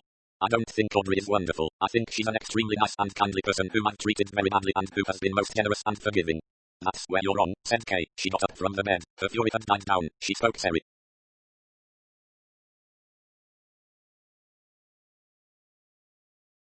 Almost soberly. Audrey hasn't forgiven you, Neville. Once or twice I've seen her looking at you. I don't know what is going on in her mind, but something is. She's the kind that doesn't let anyone know what they're thinking. It's a pity, said Neville, that there aren't more people like that. Kay's face went very white. Do you mean that for me? There was a dangerous edge to her voice. Well, you haven't shown much reticence, have you? Every bit of ill temper and spite that comes into your mind you blurt straight out. You make a fool of yourself and you make a fool of me. Anything more to say? Her voice was icy. He said in an equally cold tone. I'm sorry if you think that was unfair, but it's the plain truth. You've no more self-control than a child. You never lose your temper, do you? Always the self-controlled, charming-mannered little pucker sahib. I don't believe you've got any feelings. You're just a fish, a damned cold-blooded fish. Why don't you let yourself go now and then? Why don't you shout at me, swear at me, tell me to go to hell? Neville sighed. His shoulders sagged. Oh Lord, he said. Turning on his heel he left the room. Roman 3. You look exactly as you did at 17, Thomas Royd, said Lady Tressilian. Just the same Alish look, and no more conversation now than you had then. Why not? Thomas said vaguely. I don't know, never had the gift of the gab. Not like Adrian. Adrian was a very clever and witty talker. Perhaps that's why, always left the talking to him. Poor Adrian, so much promise. Thomas nodded. Lady Tressilian changed the subject. She was granting an audience to Thomas. She usually preferred her visitors one at a time. It did not tire her and she was able to concentrate her attention on them. You've been here 24 hours, she said. What do you think of our situation? Situation? Don't look stupid. You do that deliberately. You know quite well what I mean. The eternal triangle which has established itself under my roof. Thomas said cautiously. Seems a bit of friction. Lady Tressilian smiled rather diabolically. I will confess to you, Thomas, I'm rather enjoying myself. This came about through no wish of mine. Indeed, I did my utmost to prevent it. Neville was obstinate. He would insist on bringing these two together and now he is reaping what he has sown. Thomas Royd shifted a little in his chair. Seems funny, he said. Elucidate, snapped Lady Tressilian. Shouldn't have thought Strange was that kind of chap. It's interesting you're saying that, because it is what I felt. It was uncharacteristic of Neville. Neville, like most men, is usually anxious to avoid any kind of embarrassment or possible unpleasantness. I suspected that it wasn't originally Neville's idea, but if not, I don't see whose idea it can have been. She paused and said with only the slightest upward inflection, it wouldn't be Audrey's. Thomas said promptly, no, not Audrey. And I can hardly believe it was that unfortunate young woman, Kay's idea, not unless she is a remarkable actress. You know, I have almost felt sorry for her lately. You don't like her much, do you? No, she seems to me empty-headed and lacking in any kind of poise, but, as I say, I do begin to feel sorry for her. She is blundering about like a daddy long-legs in lamplight. She has no idea of what weapons to use. Bad temper, bad manners, childish rudeness, all things which have a most unfortunate effect upon a man like Neville. Thomas said quietly. I think Audrey is the one who is in a difficult position. Lady Tressilian gave him a sharp glance. You've always been in love with Audrey, haven't you, Thomas? His reply was quite imperturbable. Suppose I have. Practically from the time you were children together. He nodded. And then Neville came along and carried her off from under your nose. He moved uneasily in his chair. Oh well, I always knew I hadn't a chance. Defeatist, said Lady Tressilian. I always have been a dull dog. Dobbin. Good old Thomas! Exclamation. That's what Audrey feels about me. True, Thomas, said Lady Tressilian. That was your nickname, wasn't it? He smiled as the words brought back memories of childish days. Funny, I haven't heard that for years. It might stand you in good stead now, said Lady Tressilian. She met his glance clearly and deliberately. Fidelity, she said, is a quality that anyone who has been through Audrey's experience might appreciate. The dog-like devotion of a lifetime, Thomas, does sometimes get its reward. Thomas Royd looked down, his fingers fumbling with a pipe. That, he said, is what I came home hoping. Roman 4. So here we all are, said Mary Alden. Firstall, the old butler, wiped his forehead. When he went into the kitchen, Mrs. Spicer, the cook, remarked upon his expression. I don't think I can be well, and that's the truth, said Firstall. If I can so express myself, everything that's said and done in this house lately seems to me to mean something that's different from what it sounds like, if you know what I mean. Mrs. Spicer did not seem to know what he meant, so Firstall went on. Miss Alden, now, as they all sat down to dinner, she said, so here we all are, and just that gave me a turn. Made me think of a trainer who's got a lot of wild animals into a cage, and then the cage door shuts. I felt, all of a sudden, as though we were all caught in a trap. Lord, Mr. Firstall, said Mrs. Spicer, you must have eaten something that's disagreed. It's not my digestion, it's the way everyone's strung up. The front door banged just now, and Mrs. Strange, Miss Audrey jumped as though she had been shot, and there's the silences, too. Very queer they are. It's as though, all of a sudden, everybody's afraid to speak, and then they all break out at once just saying the things that first come into their heads. Enough to make anyone embarrassed, said Mrs. Spicer. To Mrs. Strange is in the house, what I feel is, it isn't decent. In the dining room, one of those silences that Firstall had described was proceeding. It was with quite an effort that Mary Alden turned to Kay and said, I asked your friend, Mr. Latimer, to dine tomorrow night. Oh good, said Kay. Neville said, Latimer, is he down here? He's staying at the Easterhead Bay Hotel, said Kay. Neville said, we might go over and dine there one night. How late does the ferry go? Until 1:30, said Mary. I suppose they dance there in the evenings. Most of the people are about 100, said Kay. Not very amusing for your friend, said Neville to Kay. Mary said quickly, We might go over and bathe one day at Easterhead Bay. It's quite warm still and it's a lovely sandy beach. Thomas Royd said in a low voice to Audrey. I thought of going out sailing tomorrow. Will you come? I'd like to. We might all go sailing, said Neville. I thought you said you were going to play golf, said Kay. I did think of going over to the links. I was right off my wooden shots the other day. What a tragedy, said Kay. Neville said good-humouredly. Golf's a tragic game. Mary asked Kay if she played. Yes, after a fashion.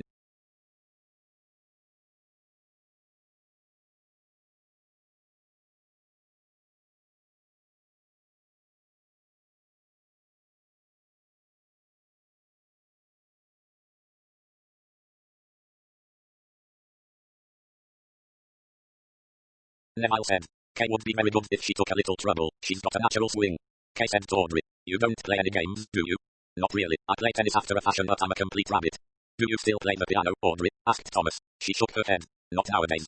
You used to play rather well, said Neville. I thought you didn't like music, Neville, said Kay. I don't know much about it, said Neville vaguely. I always wondered how Audrey managed to stretch an octave. Her hands are so small. He was looking at them as she laid down her dessert knife and fork. She flushed a little and said quickly. I've got a very long little finger. I expect that helps. You must be selfish then, said Kay. If you're unselfish you have a short little finger. Is that true? Asked Mary Alden. Then I must be unselfish. Look, my little fingers are quite short. I think you are very unselfish, said Thomas Royd, eyeing her thoughtfully. She went red and continued, quickly. Who's the most unselfish of us? Let's compare little fingers. Mine are shorter than yours, Kay, but Thomas, I think, beats me. I beat you both, said Neville. Look, he stretched out a hand. Only one hand, though, said Kay. Your left hand little finger is short but your right hand one is much longer, and your left hand is what you are born with and the right hand is what you make of your life, so. That means that you were born unselfish but have become more selfish as time goes on. Can you tell fortunes, Kay? Asked Mary Alden. She stretched out her hand, palm upward. A fortune teller told me I should have 2 husbands and 3 children. I shall have to hurry up. Kay said. Those little crosses aren't children, they're journeys. That means you'll take 3 journeys across water. That seems unlikely too, said Mary Alden. Thomas Royd asked her. Have you travelled much? No, hardly at all. He heard an undercurrent of regret in her voice. You would like to? Above everything. He thought in his slow reflective way of her life, always in attendance on an old woman, calm, tactful, an excellent manager. He asked curiously. Have you lived with Lady Tressilian long? For nearly 15 years. I came to be with her after my father died. He had been a helpless invalid for some years before his death. And then, answering the question she felt to be in his mind. I'm 36. That's what you wanted to know, wasn't it? I did wonder, he admitted. You might be the age, you see. That's rather a two-edged remark. I suppose it is. I didn't mean it that way. That somber thoughtful gaze of his did not leave her face. She did not find it embarrassing. It was too free from self-consciousness for such a genuine thoughtful interest. Seeing his eyes on her hair, she put up her hand to the one white lock. I've had that, she said, since I was very young. I like it, said Thomas Royd simply. He went on looking at her. She said at last in a slightly amused tone of voice. Well, what is the verdict? He reddened under his tan. Oh, I suppose it is rude of me to stare. I was wondering about what you are really like. Please, she said hurriedly and rose from the table. She said as she went into the drawing room with her arm through Audrey's. Old Mr. Treves is coming to dinner tomorrow, too. Who's he? Asked Neville. He brought an introduction from the Rufus Lords, a delightful old gentleman. He's staying at the Balmoral Court. He's got a weak heart and looks very frail, but his faculties are perfect and he has known a lot of interesting people. He was a solicitor or a barrister, I forget which. Everybody down here is terribly old, said Kay discontentedly. She was standing just under a tall lamp. Thomas was looking that way, and he gave her that same slow interested attention that he gave to anything that was immediately occupying his line of vision. He was struck suddenly with her intense and passionate beauty, a beauty of vivid colouring, of abundant and triumphant vitality. He looked across from her to Audrey, pale and moth-like in a silvery grey dress. He smiled to himself and murmured, Red Rose and Snow White. What? It was Mary Alden at his elbow. He repeated the words, like the old fairy story, you know. Mary Alden said, it's a very good description. Mr. Treves sipped his glass of port appreciatively, a very nice wine, and an excellently cooked and served dinner. Clearly Lady Tressilian had no difficulties with her servants. The house was well managed, too, in spite of the mistress of it being an invalid. A pity, perhaps, that the ladies did not leave the dining room when the port went round. He preferred the old-fashioned routine, but these young people had their own ways. His eyes rested thoughtfully on that brilliant and beautiful young woman who was the wife of Neville Strange. It was Kay's night tonight. Her vivid beauty glowed and shone in the candlelit room. Beside her, Ted Latimer's sleek dark head bent to hers. He was playing up to her. She felt triumphant and sure of herself. The mere sight of such radiant vitality warmed Mr. Treves' old bones. Youth there was really nothing like youth. No wonder the husband had lost his head and left his first wife. Audrey was sitting next to him, a charming creature and a lady, but then that was the kind of woman who invariably did get left in Mr. Treves' experience. He glanced at her. Her head had been down and she was staring at her plate. Something in the complete immobility of her attitude struck Mr. Treves. He looked at her more keenly. He wondered what she was thinking about. Charming the way the hair sprang up from that small shell-like ear. With a little start, Mr. Treves came to himself as he realized that a move was being made. He got hurriedly to his feet. In the drawing room, Kay Strange went straight to the gramophone and put on a record of dance music. Mary Alden said apologetically to Mr. Treves, I'm sure you hate jazz. Not at all, said Mr. Treves, untruly but politely. Later, perhaps, we might have some bridge, she suggested, but it is no good starting a rubber now, and I know Lady Tressilian is looking forward to having a chat with you. That will be delightful. Lady Tressilian never joins you down here. No, she used to come down in an invalid chair, that is why we had a lift put in, but nowadays she prefers her own room, where she can talk to whomsoever she likes, summoning them by a kind of royal command. Very aptly put, Miss Alden. I'm always sensible of the royal touch in Lady Tressilian's manner. In the middle of the room Kay was moving in a slow dance step. She said, just take that table out of the way, Neville. Her voice was autocratic, assured. Her eyes were shining, her lips parted. Neville obediently moved the table. Then he took a step towards her, but she turned deliberately towards Ted Latimer. Come on, Ted, let's dance. Ted's arm went round her immediately. They danced, swaying, bending, their steps perfectly together. It was a lovely performance to watch. Mr. Treves murmured. Quite professional. Mary Alden winced slightly at the word it. Surely Mr. Treves had spoken in simple admiration. She looked at his little wise nutcracker face. It bore, she thought, an absent-minded look as though he were following some train of thought of his own. Neville stood hesitating a moment, then he walked to where Audrey was standing by the window. Dance, Audrey.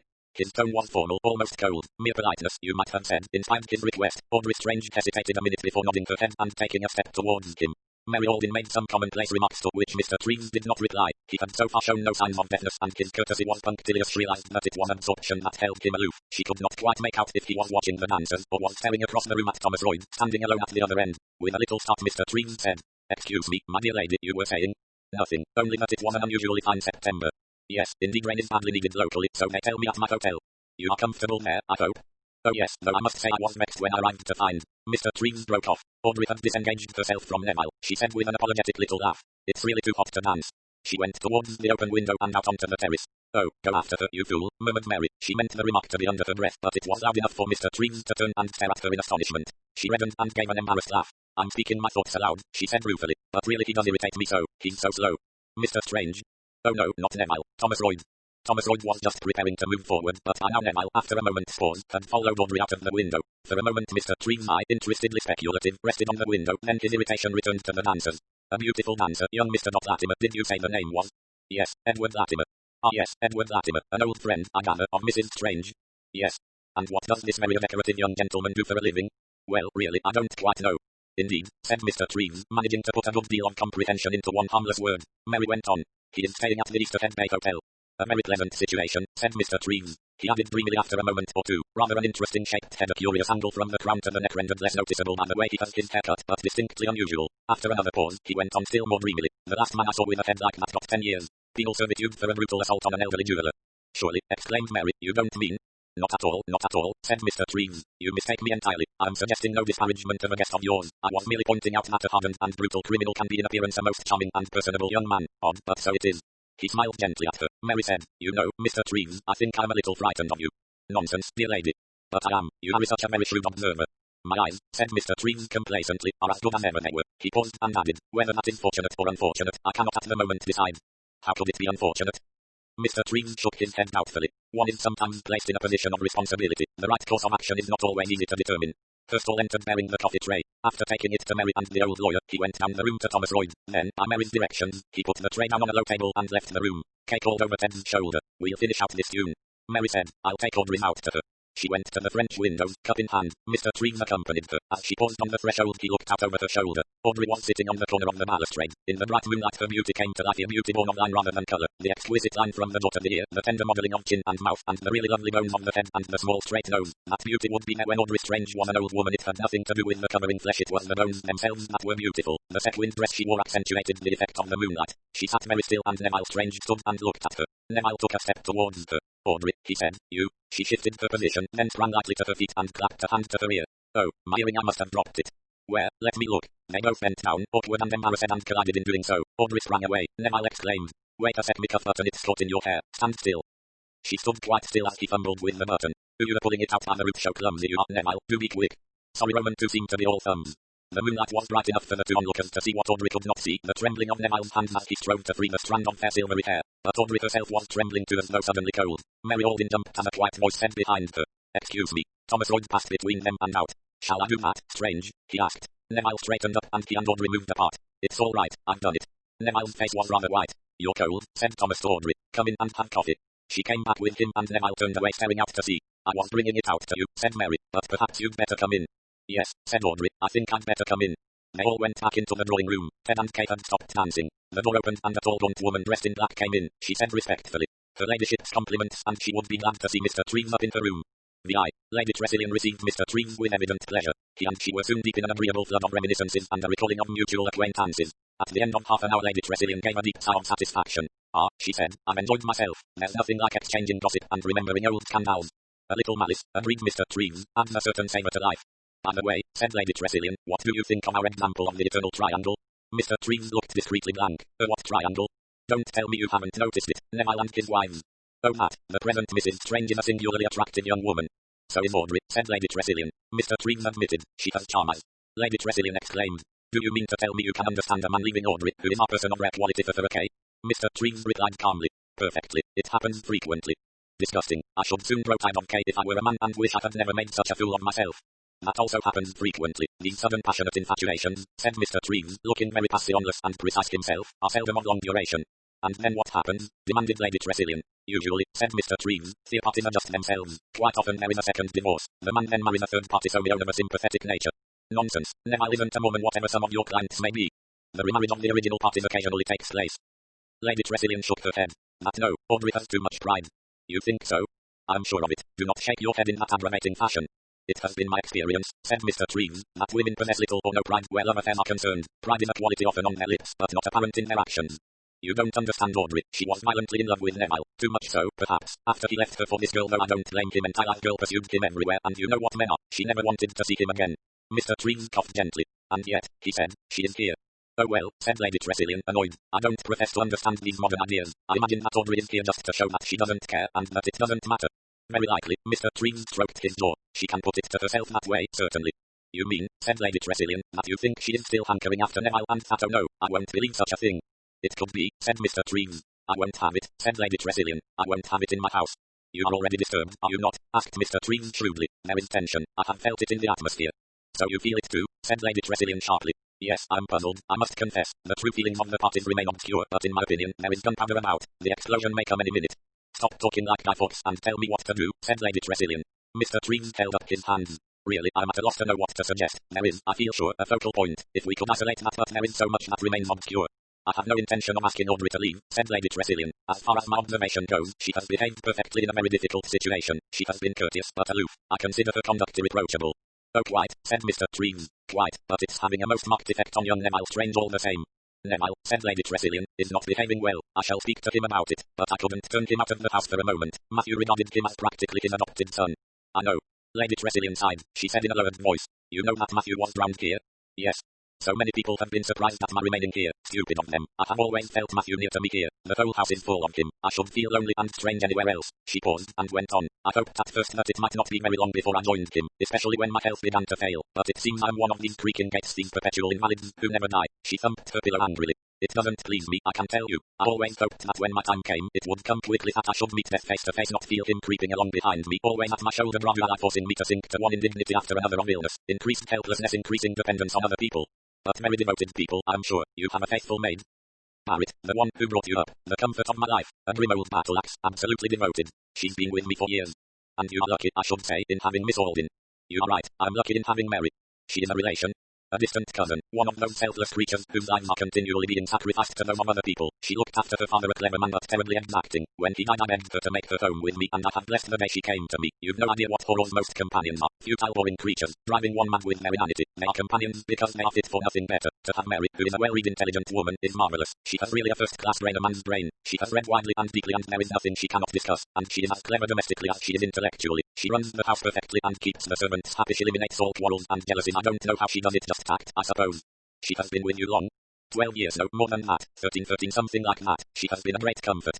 Mr. Treves nodded. Lady Tressilian, watching him through half-closed lids, said suddenly, What's the matter? You're worried about something? A trifle, said Mr. Treves. A mere trifle. Your eyes are sharp.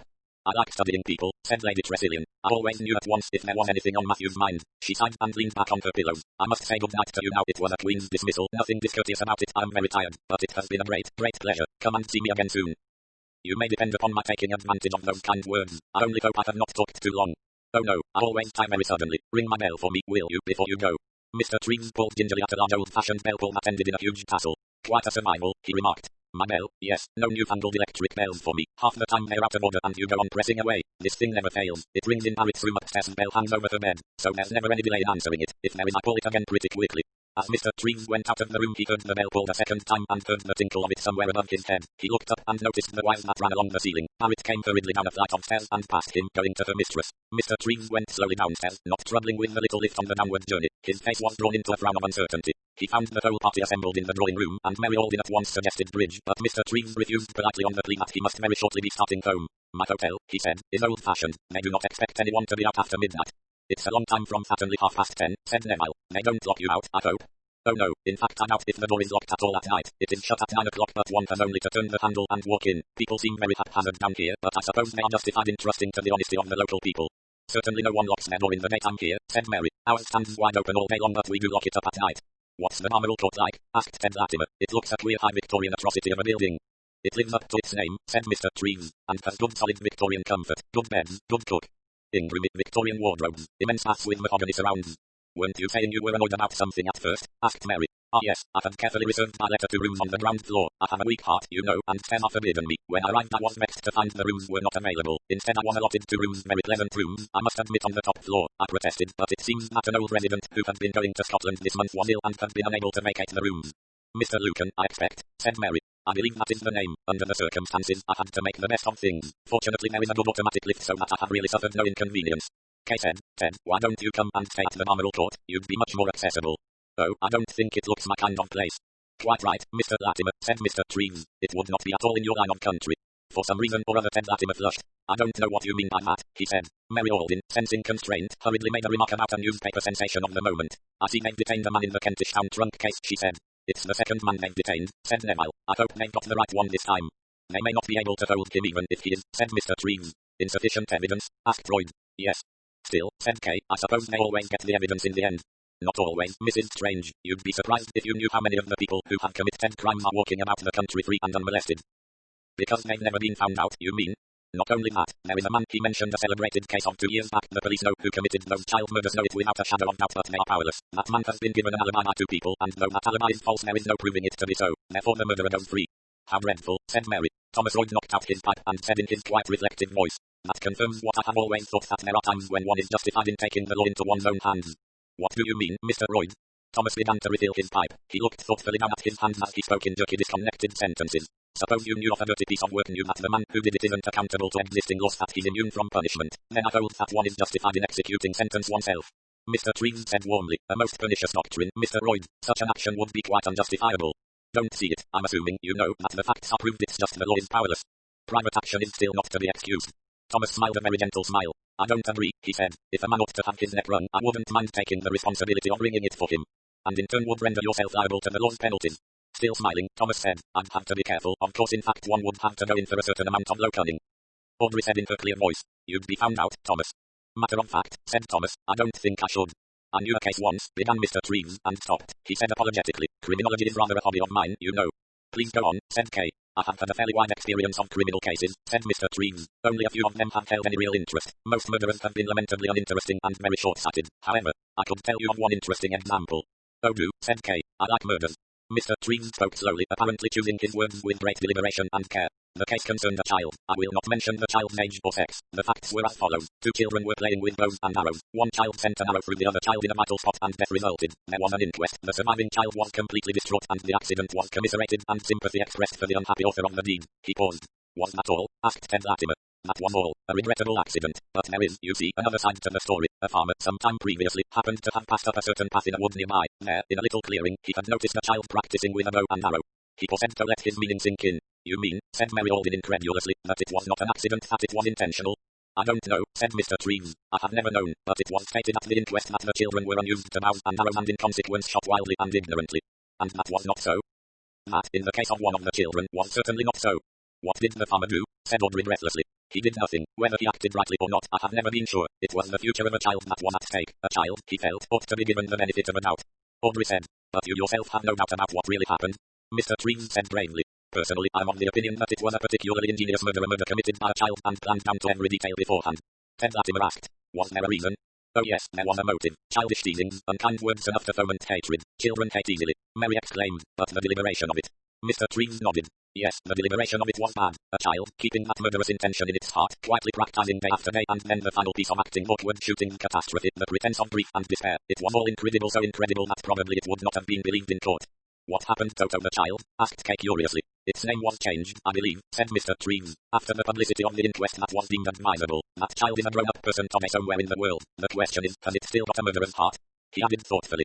It was a long time ago, but I would recognize my little murderer anywhere. Surely not, objected Royd. Oh, yes, there was a certain physical peculiarity. Well, I will not dwell on the subject. It is not a very pleasant one. I must really be on my way home. He rose. Mary said, you will have a drink first. The drinks were on a table at the other end of the room. Thomas Royd, who was near them, stepped forward and took the stopper out of the whiskey decanter. A whiskey and soda, Mr. Treves. Latimer, what about you? Neville said to Audrey in a low voice. It's a lovely evening. Come out for a little. She had been standing by the window looking out at the moonlit terrace. He stepped past her and stood outside, waiting. She turned back into the room, shaking her head quickly. No, I'm tired, Roman, to think I'll go to bed. She crossed the room and went out. Kay gave a wide yawn. I'm sleepy too. What about you, Mary? Yes, I think so. Good night, Mr. Treves. Look after Mr. Treves, Thomas. Good night, Miss Alden. Good night, Mrs. Strange. We'll be over for lunch tomorrow, Ted, said Kay. We could bathe if it's still like this. Right, I'll be looking for you. Good night, Miss Alden. The two women left the room. Ted Latimer said agreeably to Mr. Treves. I'm coming your way, sir, down to the ferry, so I pass the hotel. Thank you, Mr. Latimer. I shall be glad of your escort. Mr. Treves, although he had declared his intention of departing, seemed in no hurry. He sipped his drink with pleasant deliberation and devoted himself to the task of extracting information from Thomas Royd as to the condition of life in Malaya. Royd was monosyllabic in his answers. The everyday details of existence might have been secrets of national importance from the difficulty with which they were dragged from him. He seemed to be lost in some abstraction of his own, out of which he roused himself with difficulty to reply to his questioner. Ted Latimer fidgeted. He looked bored, impatient, anxious to be gone. Suddenly interrupting, he exclaimed. I nearly forgot. I brought Kay over some gramophone records she wanted. They're in the hall. I'll get them. Will you tell her about them tomorrow, Royd? The other man nodded. Ted left the room. That young man has a restless nature, murmured Mr. Treves. Royd grunted without replying. A friend, I think, of Mrs. Strange's, pursued the old lawyer. Of Kay Strange's, said Thomas. Mr. Treves smiled. Yes, he said. I meant that. He would hardly be a friend of the first Mrs. Strange. Royd said emphatically. No, he wouldn't. Then, catching the other's quizzical eye, he said, flushing a little. What I mean is, oh, I quite understood what you meant, Mr. Royd. You yourself are a friend of Mrs. Audrey Strange, are you not? Thomas Royd slowly filled his pipe from his tobacco pouch. His eyes bent to his task, he said, or rather, mumbled. Mice, more or less brought up together. She must have been a very charming young girl. Thomas Royd said something that sounded like a little awkward having two Mrs. Stranges in the house. Oh yes, rather. A difficult position for the original Mrs. Strange. Thomas Royd's face flushed. Extremely difficult. Mr. Treves leaned forward. His question popped out sharply. Why did she come, Mr. Royd? Well, I suppose the other's voice was indistinct. She didn't like to refuse. To refuse whom? Royd shifted awkwardly. Well, as a matter of fact, I believe she always comes this time of year, beginning of September. And Lady Tressilian asked Neville Strange and his new wife at the same time. The old gentleman's voice held a nice note of polite incredulity. As to that, I believe Neville asked himself. He was anxious, then, for this reunion. Royd shifted uneasily. He replied, avoiding the other's eye. I suppose so. Curious, said Mr. Treves. Stupid sort of thing to do, said Thomas Royd, goaded into longer speech. Somewhat embarrassing, one would have thought, said Mr. Treves. Oh well, people do that sort of thing nowadays, said Thomas Royd vaguely. I wondered, said Mr. Treves, if it had been anybody else's idea. Royd stared. Whose else's could it have been? Mr. Treves sighed. There are so many kind friends about in the world, always anxious to arrange other people's lives for them, to suggest courses of action that are not in harmony. He broke off as Neville Strange strolled back through the French windows. At the same moment Ted Latimer entered by the door from the hall. Hello, Ted, what have you got there? Asked Neville. Gramophone records for Kay. She asked me to bring them over. Oh, did she? She didn't tell me. There was just a moment of constraint between the two. Then Neville strolled over to the drink tray and helped himself to a whiskey and soda. His face looked excited and unhappy, and he was breathing deeply. Someone in Mr. Treves' hearing had referred to Neville as that lucky beggar stranger, got everything in the world anyone could wish for. Yet he did not look, at this moment, at all a happy man. Thomas Royd, with Neville's re-entry, seemed to feel that his duties as host were over. He left the room without attempting to say good night, and his walk was slightly more hurried than usual. It was almost an escape. A delightful evening, said Mr. Treves politely as he set down his glass. Most instructive. Instructive. Neville raised his eyebrows slightly. Information, read the Malay States, suggested Ted, smiling broadly. Hard work dragging answers out of taciturn Thomas. Extraordinary fellow, Royd, said Neville. I believe he's always been the same. Just smokes that awful old pipe of his, and listens and says and are occasionally, and looks wise like an owl. Perhaps he thinks the more, said Mr. Treves. And now I really must take my leave. Come and see Lady Tressilian again soon, said Neville as he accompanied the two men to the hall. You cheer her up enormously. She has so few contacts now with the outside world. She's wonderful, isn't she? Yes, indeed. A most stimulating conversationalist. Mr. Treves dressed himself carefully with overcoat and muffler, and after renewed good nights he and Ted Latimer set out together. The Balmoral Court was actually only about 100 yards away, around one curve of the road. It loomed up prim and forbidding, the first outpost of the straggling country street. The ferry, where Ted Latimer was bound, was 200 or 300 yards farther down, at a point where the river was at its narrowest. Mr. Treves stopped at the door of the Balmoral Court and held out his hand. "Good night, Mr. Latimer. You are staying down here much longer?" Ted smiled with a flash of white teeth. "That depends, Mr. Treves. I haven't had time to be bored yet." No, so I should imagine. I suppose like most young people nowadays, boredom is what you dread most in the world, and yet, I can assure you, there are worse things. Such as? Ted Latimer's voice was soft and pleasant, but it held an undercurrent of something else, something not quite so easy to define. "Oh, I leave it to your imagination, Mr. Latimer. I would not presume to give you advice, you know. The advice of such elderly fogies as myself is invariably treated with scorn. Rightly so, perhaps, who knows? But we old buffers like to think that experience has taught us something. We have noticed a good deal, you know, in the course of a lifetime." A cloud had come over the face of the moon. The street was very dark. Out of the darkness a man's fig. You came towards them walking up the hill. It was Thomas Royd. "Just been down to the ferry for a bit of a walk," he said indistinctly because of the pipe clenched between his teeth. "This your pub?" he asked Mr. Treves. "Looks as though you were locked out." "Oh, I don't think so," said Mr. Treves. He turned the big brass doorknob and the door swung back. "We'll see you safely in," said Royd. The three of them entered the hall. It was dimly lit with only one electric light. There was no one to be seen, and an odor of bygone dinner, rather dusty velvet, and good furniture polish met their nostrils. Suddenly Mr. Treves gave an exclamation of annoyance. On the lift in front of them hung a notice. "Lift out of order." "Dear me," said Mr. Treves. "How extremely vexing. I shall have to walk up all those stairs." "Too bad," said Royd. "Isn't there a service lift luggage all that?" "I'm afraid not. This one is used for all purposes. Well, I must take it slowly, that is all. Good night to you both." He started slowly up the wide staircase. Royd and Latimer wished him good night, then let themselves out into the dark street. There was a moment's pause, then Royd said abruptly, "Well, good night." "Good night. See you tomorrow." "Yes." Ted Latimer strode lightly down the hill towards the ferry. Thomas Royd stood looking after him for a moment, then he walked slowly in the opposite direction towards Gull's Point. The moon came out from behind the cloud, and Salt Creek was once more bathed in silvery radiance. Roman 7. "Just like summer," murmured Mary Alden. She and Audrey were sitting on the beach just below the imposing edifice of the Easter Head Bay Hotel. Audrey wore a white swimsuit and looked like a delicate ivory figure. Mary had not bathed. A little way along from them Kay lay on her face, exposing her bronzed limbs and back to the sun. She sat up. "The water's horribly cold," she said accusingly. "Oh well, it is September," said Mary. "It's always cold in England," said Kay discontentedly. "How I wish we were in the south of France. That really is hot." Ted Latimer from beyond her murmured, "The sun here isn't a real sun." "Aren't you going in at all, Mr. Latimer?" asked Mary. Kay laughed. "Ted never goes in the water, just suns himself like a lizard." She stretched out a toe and prodded him. He sprang up. "Come and walk, Kay, I'm cold." They went off together along the beach. "Like a lizard, rather an unfortunate comparison," murmured Mary Alden looking after them. "Is that what you think of him?" asked Audrey. Mary Alden frowned. "Not quite. A lizard suggests something quite tame. I don't think he is tame." "No," said Audrey thoughtfully. "I don't think so either." "How well they look together," said Mary, watching the retreating pair. "They match somehow, don't they?" "I suppose they do." "They like the same things," went on Mary, "and have the same opinions and use the same language. What a thousand pities it is that." She stopped. Audrey said sharply, "That what?" Mary said slowly, "I suppose I was going to say what a pity it was that Neville and she ever met." Audrey sat up stiffly. What Mary called to herself Audrey's frozen look had come over her face. Mary said quickly, "I'm sorry, Audrey, I shouldn't have said that. I'd so much rather not talk about it if you don't mind." Of course, it was very stupid of me, Roman 2. Hoped you'd got over it, I suppose." Audrey turned her head slowly. With a calm expressionless face she said, "I assure you there is nothing to get over. Roman 2 have no feeling of any kind in the matter. I hope with all my heart that Kay and Neville will always be very happy together." "Well, that's very nice of you, Audrey." "It isn't nice, it is just true, but I do think it is will unprofitable to keep on going back over the past. It's a pity this happened and that. It's all over now, why take it up? We've got to go on living our lives in the present." "I suppose," said Mary simply, "that people like Kay and Ted are exciting to me because they are so different from anything or anyone that I have ever come across." "Yes, I suppose they are. Even you," said Mary with sudden bitterness, "have lived and had experiences that I shall probably never have. I know you'd be very unhappy, but I can't help feeling that even that is better than well nothing. Emptiness." She said the last word with a fierce emphasis. Audrey's wide eyes looked a little startled. "I never dreamt you ever felt like that." "Didn't you?" Mary Alden laughed apologetically. "Oh, just a momentary fit of discontent, my dear. I didn't really mean it."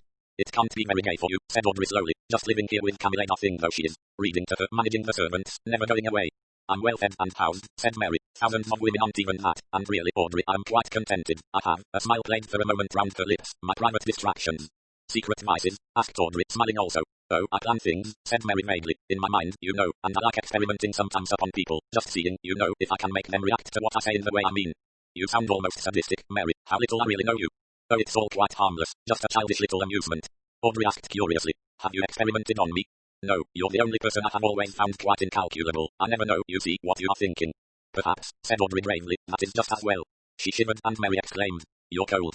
"Yes, I think I will go and dress. After all, it is September." Mary Alden remained alone, staring at the reflection on the water. The tide was going out. She stretched herself out on the sand, closing her eyes. They had had a good lunch at the hotel. It was still quite full, although it was past the height of the sea sun. A queer, mixed-looking lot of people. Oh well, it had been a day out. Something to break the monotony of day following day. It had been a relief, too, to get away from that sense of tension, that strung-up atmosphere that there had been lately at Gull's Point. It hadn't been Audrey's fault, but Neville, her thoughts broke up abruptly as Ted Latimer lumped himself down on the beach beside her. What have you done with Kay? Mary asked. Ted replied briefly. She's been claimed by her legal owner. Something in his tone made Mary Alden sit up. She glanced across the stretch of shining golden sands to where Neville and Kay were walking by the water's edge. Then she glanced quickly at the man beside her. She had thought of him as nerveless, as queer, as dangerous even. Now for the first time she got a glimpse of someone young and hurt. She thought. He was in love with Kay, really in love with her, and then Neville came and took her away. She said gently. I hope you are enjoying yourself down here. They were conventional words. Mary Alden seldom used any words but conventional ones. That was her language. But her tone was an offer for the first time of friendliness. Ted Latimer responded to it. As much, probably, as I should enjoy myself anywhere. Mary said. I'm sorry. But you don't care a damn, really. I'm an outsider, and what does it matter what outsiders feel and think? She turned her head to look at this bitter and handsome young man. He returned her look with one of defiance. She said slowly, as one who makes a discovery. I see, you don't like us. He laughed shortly. Did you expect me to? She said thoughtfully. I suppose, you know, that I did expect just that. One takes, of course, too much for granted. One should be more humble. Yes, it would not have occurred to me that you would not like us. We have tried to make you welcome as Kay's friend. Yes, as Kay's friend. The interruption came with a quick venom. Mary said with disarming sincerity. I wish you would tell me, really. I wish it just why you dislike us. What have we done? What is wrong with us? Ted Latimer said, with a blistering emphasis on the one word. Smug. Smug. Mary queried it without rancor, examining the charge with judicial appraisement. Yes, she admitted. I see that we could seem like that. You are like that. You take all the good things of life for granted. You're happy and superior in your little roped-off enclosure shut off from the common herd. You look at people like me as though I were one of the animals outside. I'm sorry, said Mary. It's true, isn't it? No, not quite. We are stupid, perhaps, and unimaginative but not malicious. I myself am conventional. And, superficially, I dare say, what you call smug. But really, you know, I'm quite human inside. I'm very sorry this minute because you are unhappy, and I wish I could do something about it. Well, if that's so, it's nice of you. There was a pause, then Mary said gently. Have you always been in love with Kay? Pretty well. And she? I thought something strange came along. Mary said gently. And you're still in love with her? I should think that was obvious. After a moment or two, Mary said quietly. Hadn't you better go away from here? Why should I? Because you are only letting yourself in for more unhappiness. He looked at her and laughed. You're a nice creature, he said, but you don't know much about the animals prowling about outside your little enclosure. Quite a lot of things may happen in the near future. What sort of things? Said Mary sharply. Wait and see. Roman 8. When Audrey had dressed, she went along the beach and out along a jutting point of rocks, joining Thomas Royd, who was sitting there smoking a pipe exactly opposite to Gull's Point, which stood white and serene on the opposite side of the river.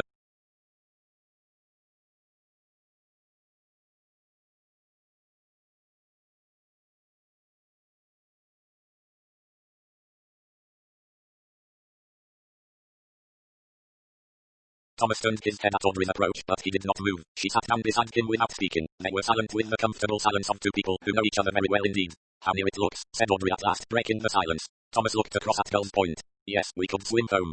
Not at this tide. There was a housemaid Camilla at once. She was an enthusiastic bather, used to swim across and back whenever the tide was right. It has to be low or high, but when it's running out it sweeps you right down to the mouth of the river. It did that to her one day only. Luckily she kept her head and came ashore all right on Easter Point, only very exhausted.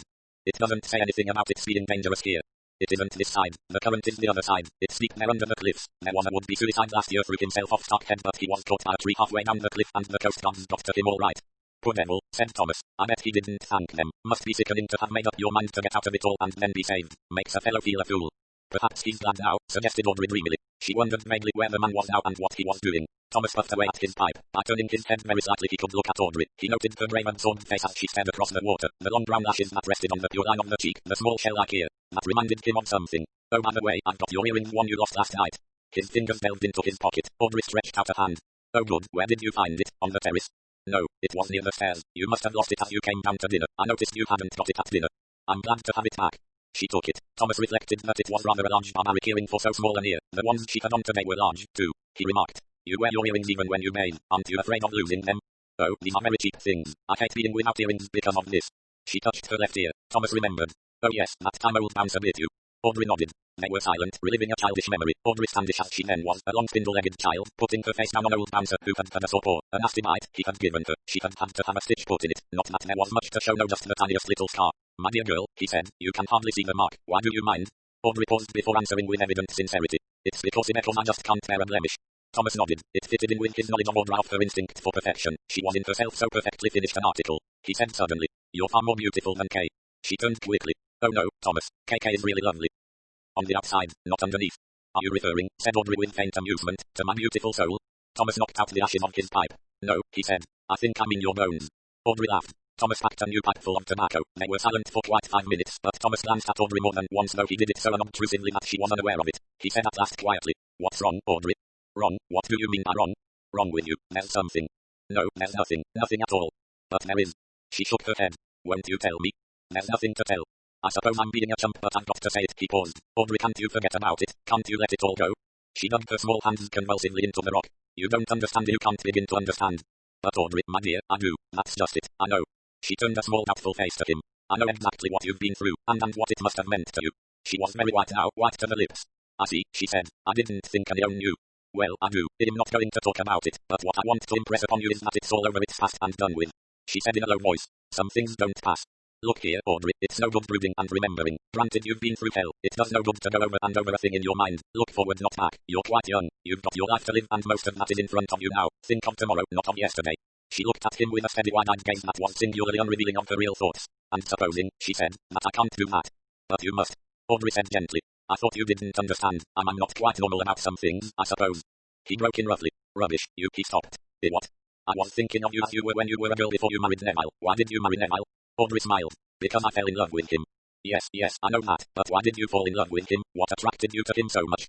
She crinkled her eyes as though trying to see through the eyes of a girl now dead. I think, she said, it was because he was so positive. He was always so much the opposite of what I was myself. I always felt shadowy, not quite real. Neville was very real, and so happy and sure of him. Self and so everything that I was not, she added with a smile, and very good looking. Thomas Royd said bitterly. Yes, the ideal Englishman, good at sport, modest, good looking, always the little pucker sahib getting everything he wanted all along the line.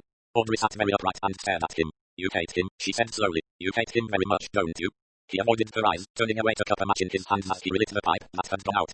Wouldn't be surprising if I did, would it? He said indistinctly. He's got everything that I haven't. He can play games, and swim, and dance, and talk, and I'm a tongue-tied oaf with a crippled arm. He's always been brilliant and successful, and I've always been a dull dog, and he married the only girl I ever cared for. She made a faint sound. He said savagely. You've always known that, haven't you? You knew I cared about you ever since you were 15. You know that I still care. She stopped him. No, not now. What do you mean not now? Audrey got up. She said in a quite reflective voice. Because I know I'm different. Different in what way? He got up too and stood facing her. Audrey said in a quick, rather breathless voice. If you don't know, I can't tell you. I'm not always sure myself. I only know. She broke off, and turning abruptly away she walked quickly back over the rocks towards the hotel. Turning a corner of the cliff she came across Neville. He was lying full length peering into a rock pool. He looked up and grinned. Hello, Audrey. Hello, Neville. I'm watching a crab. Awfully active little beggar. Look, there he is. She knelt down and said where he pointed. See him? Yes. Have a cigarette. She accepted one and he lighted it for her. After a moment or two during which she did not look at him, he said nervously. I say, Audrey. Yes. It's all right, isn't it? I mean between us. Yes, of course. I mean we're friends and all that. Oh yes, of course. I do want us to be friends. He looked at her anxiously. She gave him a nervous smile. He said conversationally. It's been a jolly day, hasn't it? Weather good and all that. Oh yes, quite hot really for September. There was a pause. Audrey. She got up. Your wife wants you. She's waving to you. Woo, Kay. I said your wife. He scrambled to his feet and stood looking at her. He said in a very low voice. You're my wife, Audrey. She turned away. Neville ran down onto the beach and across the sand to join Kay. Roman 9. On their arrival back at Gull's Point, Herschel came out into the hall and spoke to Mary. Would you go up at once to her ladyship, miss? She is feeling very upset and wanted to see you as soon as you got in.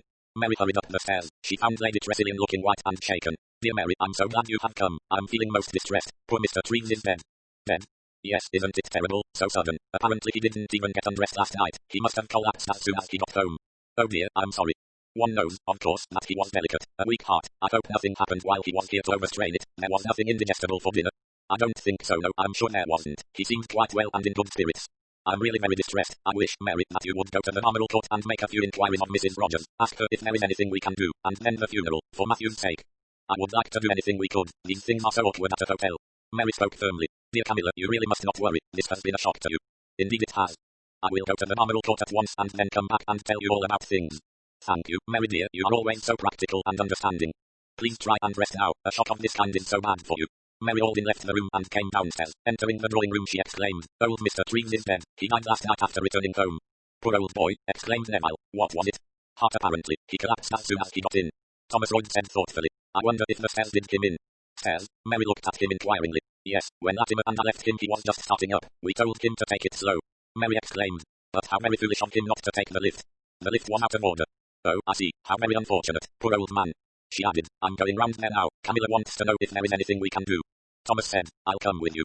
They walked together down the road and round the corner to the Marble Court. Mary remarked, I wonder if he has any relatives who ought to be notified. He didn't mention anyone. No, and people usually do. They say my niece or my cousin. Was he married? I believe not. They entered the open door of the Marble Court. Mrs. Rogers, the proprietress, was talking to a tall middle-aged man who raised a friendly hand in greeting to Mary. Good afternoon, Miss Alden.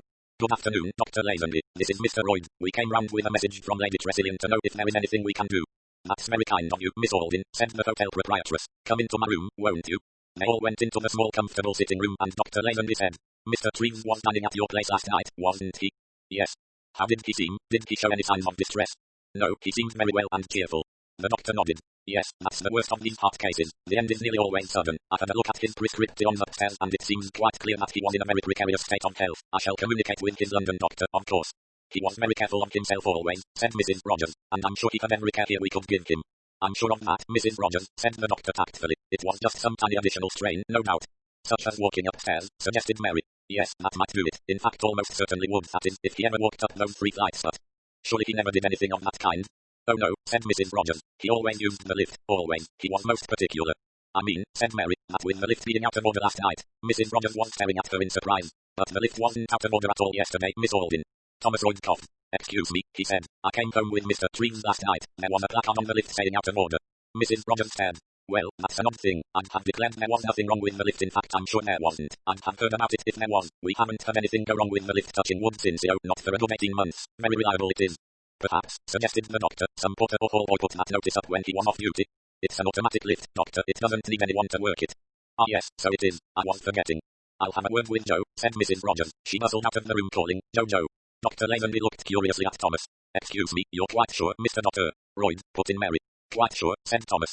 Mrs. Rogers came back with the porter. Joe was emphatic that nothing whatever had been wrong with the lift on the preceding night. There was such a placard as Thomas had described, but it was tucked away under the desk and hadn't been used for over a year. They all looked at each other and agreed it was a most mysterious thing. The doctor suggested some practical joke on the part of one of the hotel visitors, and perforce they left it at that. In reply to Mary's inquiries, Dr. Lazenby explained that Mr. Treves' chauffeur had given him the address of Mr. Treves' solicitors, and he was communicating with them, and that he would come round and see Lady Tressilian and tell her what was going to be done about the funeral. Then the busy, cheerful doctor hurried off, and Mary and Thomas walked slowly back to Gull's Point. Mary said, You're quite sure you saw that notice, Thomas?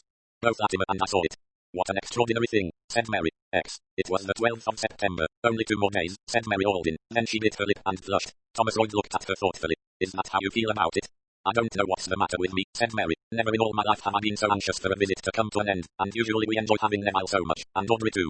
Thomas nodded. But this time, went on Mary, one feels as though one were sitting on dynamite. At any minute the whole thing may explode. That's why I said to myself first thing this morning, only 2 days more. Audrey goes on Wednesday and Neville and Kay on Thursday. And I go on Friday, said Thomas. Oh, I'm not counting you. You've been a tower of strength. I don't know what I should have done without you. The human Bertha. More than that, you've been so kind and so calm. That sounds rather ridiculous, but it really does express what I mean. Thomas looked pleased though slightly embarrassed. I don't know why we've all been so het up, said Mary reflectively. After all, if there were an outburst it would be awkward and embarrassing, but nothing more. But there's been more to your feeling than that. Oh yes, there has. A definite feeling of apprehension. Even the servants feel it. The kitchen maid burst into tears and gave notice this morning for no reason at all. The cook's dumpy first all is all on Evan Barrett, who is usually as calm as our battleship has shown signs of nerves, and all because Neville has this ridiculous idea of wanting his former and present wife to make friends and so soon his own conscience. In which ingenious idea he has singularly failed, remarked Thomas. Yes, Case is getting quite beside herself, and really, Thomas, I can't help sympathizing with her. She paused. Did you notice the way Neville looked after Audrey as she went up the stairs last night? He still cares about her, Thomas. The whole thing has been the most tragic mistake. Thomas started filling his pipe. He should have thought of that before, he said in a hard voice. Oh, I know, that's what one says, but it doesn't alter the fact that the whole thing is a tragedy. I can't help feeling sorry for Neville. People like Neville began Thomas and then stopped. Yes. People like Neville think they can always have everything their own way and have everything they want to. I don't suppose Neville has ever had a setback over anything in his life till he came up against this business of Audrey. Well, he's got it now. He can't have Audrey. She's out of his reach. No good his making a song and dance about it. He's just got to lump it. I suppose you're quite right, but you do sound hard. Audrey was so much in love with Neville when she married him and they always got on together so well. Well, she's out of love with him now. I wonder, murmured Mary under her breath. Thomas was going on. And I'll tell you something else. Neville had better look out for Kay. She's a dangerous kind of young woman, really dangerous. If she got her temper up, she'd stop at nothing. Oh dear, Mary sighed and, returning to her original remarks, said hopefully, well, it's only 2 days more. Things have been very difficult for the last 4 or 5 days. The death of Mr. Treves had given Lady Trencillian a shock which had told adversely on her health. The funeral had taken place in London, for which Mary was thankful, since it enabled the old lady to take her mind off the sad event more quickly than she might have been able to do otherwise. The domestic side of the household had been very nervy and difficult, and Mary really felt tired and dispirited this morning. It's partly the weather, she said aloud. It's unnatural. It had indeed been an unusually hot and fine spell for September. On several days the thermometer had registered 70 in the shade. Neville strolled out of the house and joined them as she spoke. Blaming the weather, he asked, with a glance up at the sky. It is rather incredible, hotter than ever today, and no wind. Makes one feel jumpy somehow. However, I think we'll get rain before very long. Today is just a bit too tropical to last. Thomas Royd had moved very gently and aimlessly away and now disappeared round the corner of the house. Departure of gloomy Thomas, said Neville. Nobody could say he showed any enjoyment of my company. He's rather a dear, said Mary. I disagree. Narrow-minded, prejudiced sort of chap. He always hoped to marry Audrey, I think, and then you came along and cut him out. It would have taken him about 7 years to make up his mind to ask her to marry him. Did he expect the poor girl to wait while he made up his mind? Perhaps, said Mary deliberately, it will all come right now. Neville looked at her and raised an eyebrow. True love rewarded. Audrey married that wet fish. She's a lot too good for that. No, I don't see Audrey marrying gloomy Thomas. I believe she is really very fond of him, Neville. What matchmakers you women always are. Can't you let Audrey enjoy her freedom for a bit? If she does enjoy it, certainly. Neville said quickly. You think she's not happy? I really haven't the least idea. No more have I, said Neville slowly. One never does know what Audrey is feeling. He paused and then added, but Audrey is 100% thoroughbred. She's white all through. Then he said, more to himself than to Mary. God, what a damn fool I've been. Mary went into the house a little worried. For the third time she repeated to herself the comforting words. Only 2 days more. Neville wandered restlessly about the garden and terraces. Right at the end of the garden he found Audrey sitting on the low wall looking down at the water below. It was high tide and the river was full. She got up at once and came towards him. I was just coming back to the house. It must be nearly tea time. She spoke quickly and nervously without looking at him. He walked beside her without speaking. Only when they reached the terrace again did he say, Can I talk to you, Audrey? She said at once, her fingers gripping the edge of the balustrade. I think you'd better not. That means you know what I want to say. She did not answer. What about it, Audrey? Can't we go back to where we were? Forget everything that has happened? Including Kay? Kay, said Neville, will be sensible. What do you mean by sensible? Simply this, I shall go to her and tell her the truth. Fling myself on her generosity. Tell her what is true, that you are the only woman I ever loved. You loved Kay when you married her. My marriage to Kay was the biggest mistake I ever made. He stopped. Kay had come out of the drawing room window. She walked towards them, and before the fury in her eyes even Neville shrank a little. Sorry to interrupt this touching scene, said Kay, but I think it's about time I did. Audrey moved away. I'll leave you alone, she said. Her face and voice were colourless. That's right, said Kay. You've done all the mischief you wanted to do, haven't you? I'll deal with you later. Just now I'd rather have it out with Neville.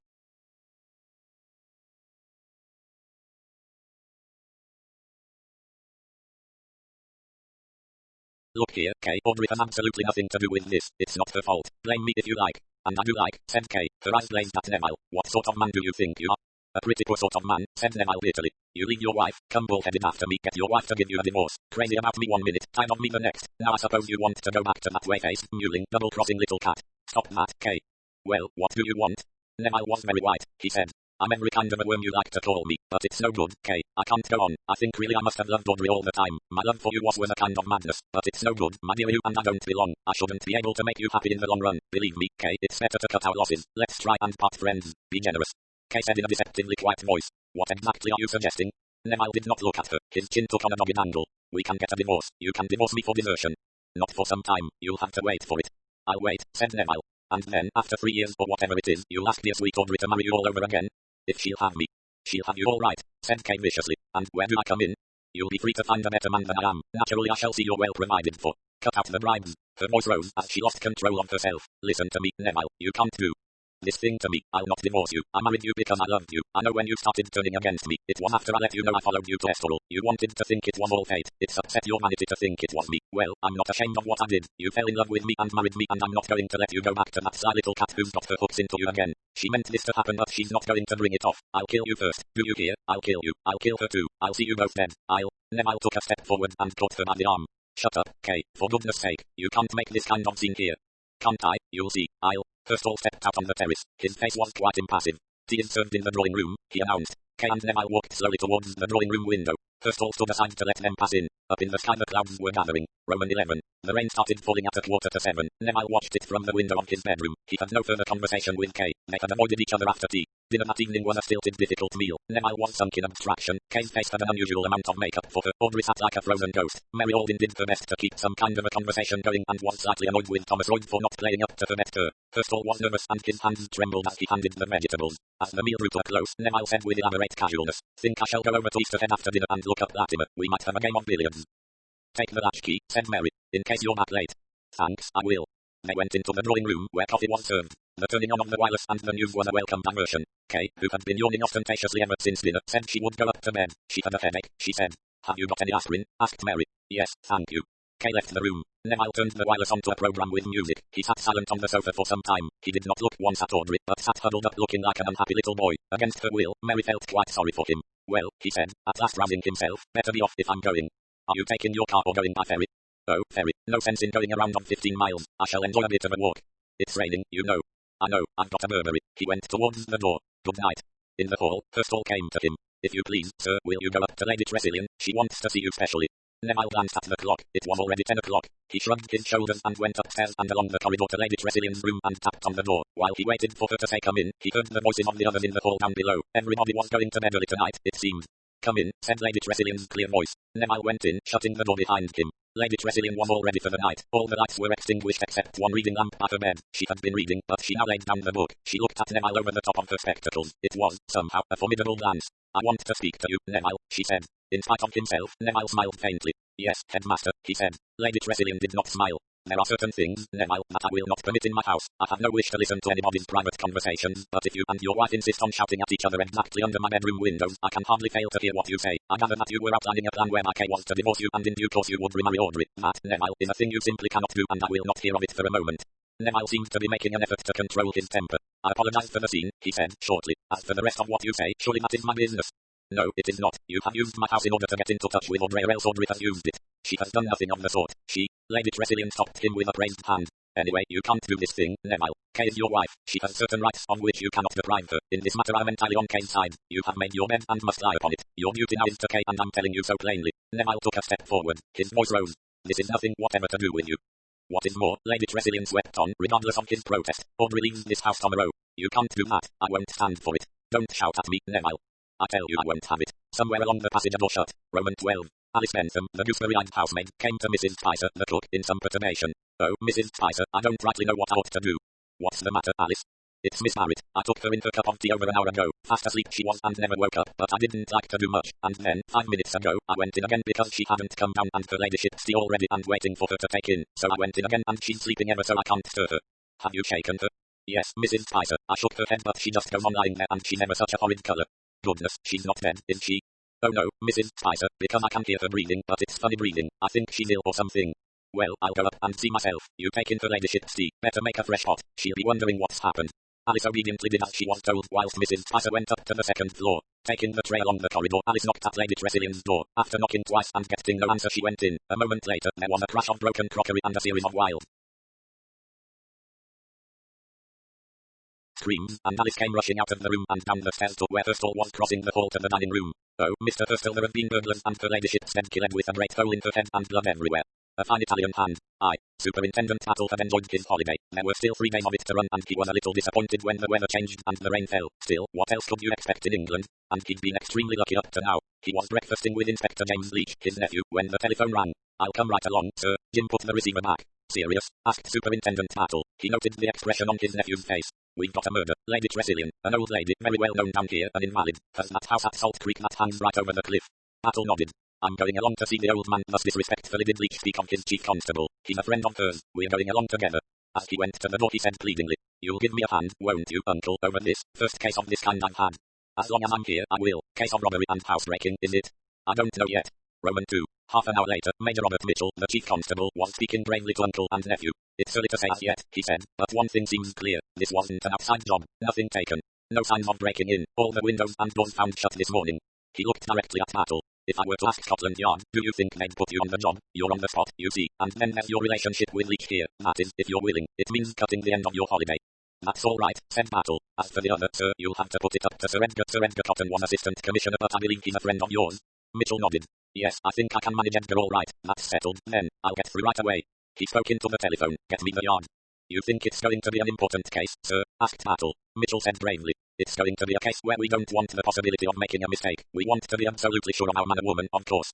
Battle nodded. He understood quite well that there was something behind the words. Thinks he knows who did it, he said to himself, and doesn't relish the prospect. Somebody well known and popular or I'll eat my boots. Roman 3. Battle and Leach stood in the doorway of the well-furnished handsome bedroom. On the floor in front of them a police officer was carefully testing for fingerprints the handle of Adolf Kluber heavy niblick. The head of the club was blood-stained and had one or two white hairs sticking to it. By the bed, Dr. Lazenby, who was police surgeon for the district, was bending over the body of Lady Tresillian. He straightened up with a sigh. Perfectly straightforward. She was hit from in front with terrific force. First blow smashed in the bone and killed her, but the murderer struck again to make sure. I won't give you fancy terms, just the plain horse sense of it. How long has she been dead? Asked Leach. I'd put it between 10 o'clock and midnight. You can't go nearer than that. I'd rather not. All sorts of factors to take into account. We don't hang people on rigor mortis nowadays. Not earlier than 10, not later than midnight. And she was hit with this niblick. The doctor glanced over at it. Presumably, luck, though, that the murderer left it behind. I couldn't have deduced a niblick from the wound. As it happens, the sharp edge of the club didn't touch the head. It was the angled back of the club that must have hit her. Wouldn't that have been rather difficult to do? Asked Leach. If it had been done on purpose, yes, agreed the doctor. I can only suppose that by rather odd chance, it just happened that way.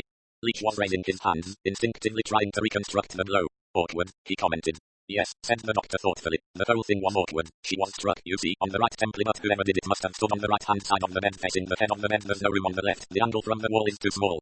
Leach pricked up his ears. Left-handed, he queried. You won't get me to commit myself on that point, said Lazenby. Far too many snags, I'll say, if you like. That the easiest explanation is that the murderer was left-handed, but there are other ways of accounting for it. Suppose, for instance, the old lady had turned her head slightly to the left just as the man hit, or he may have previously moved the bed out, stood on the left of it, and afterwards moved the bed back.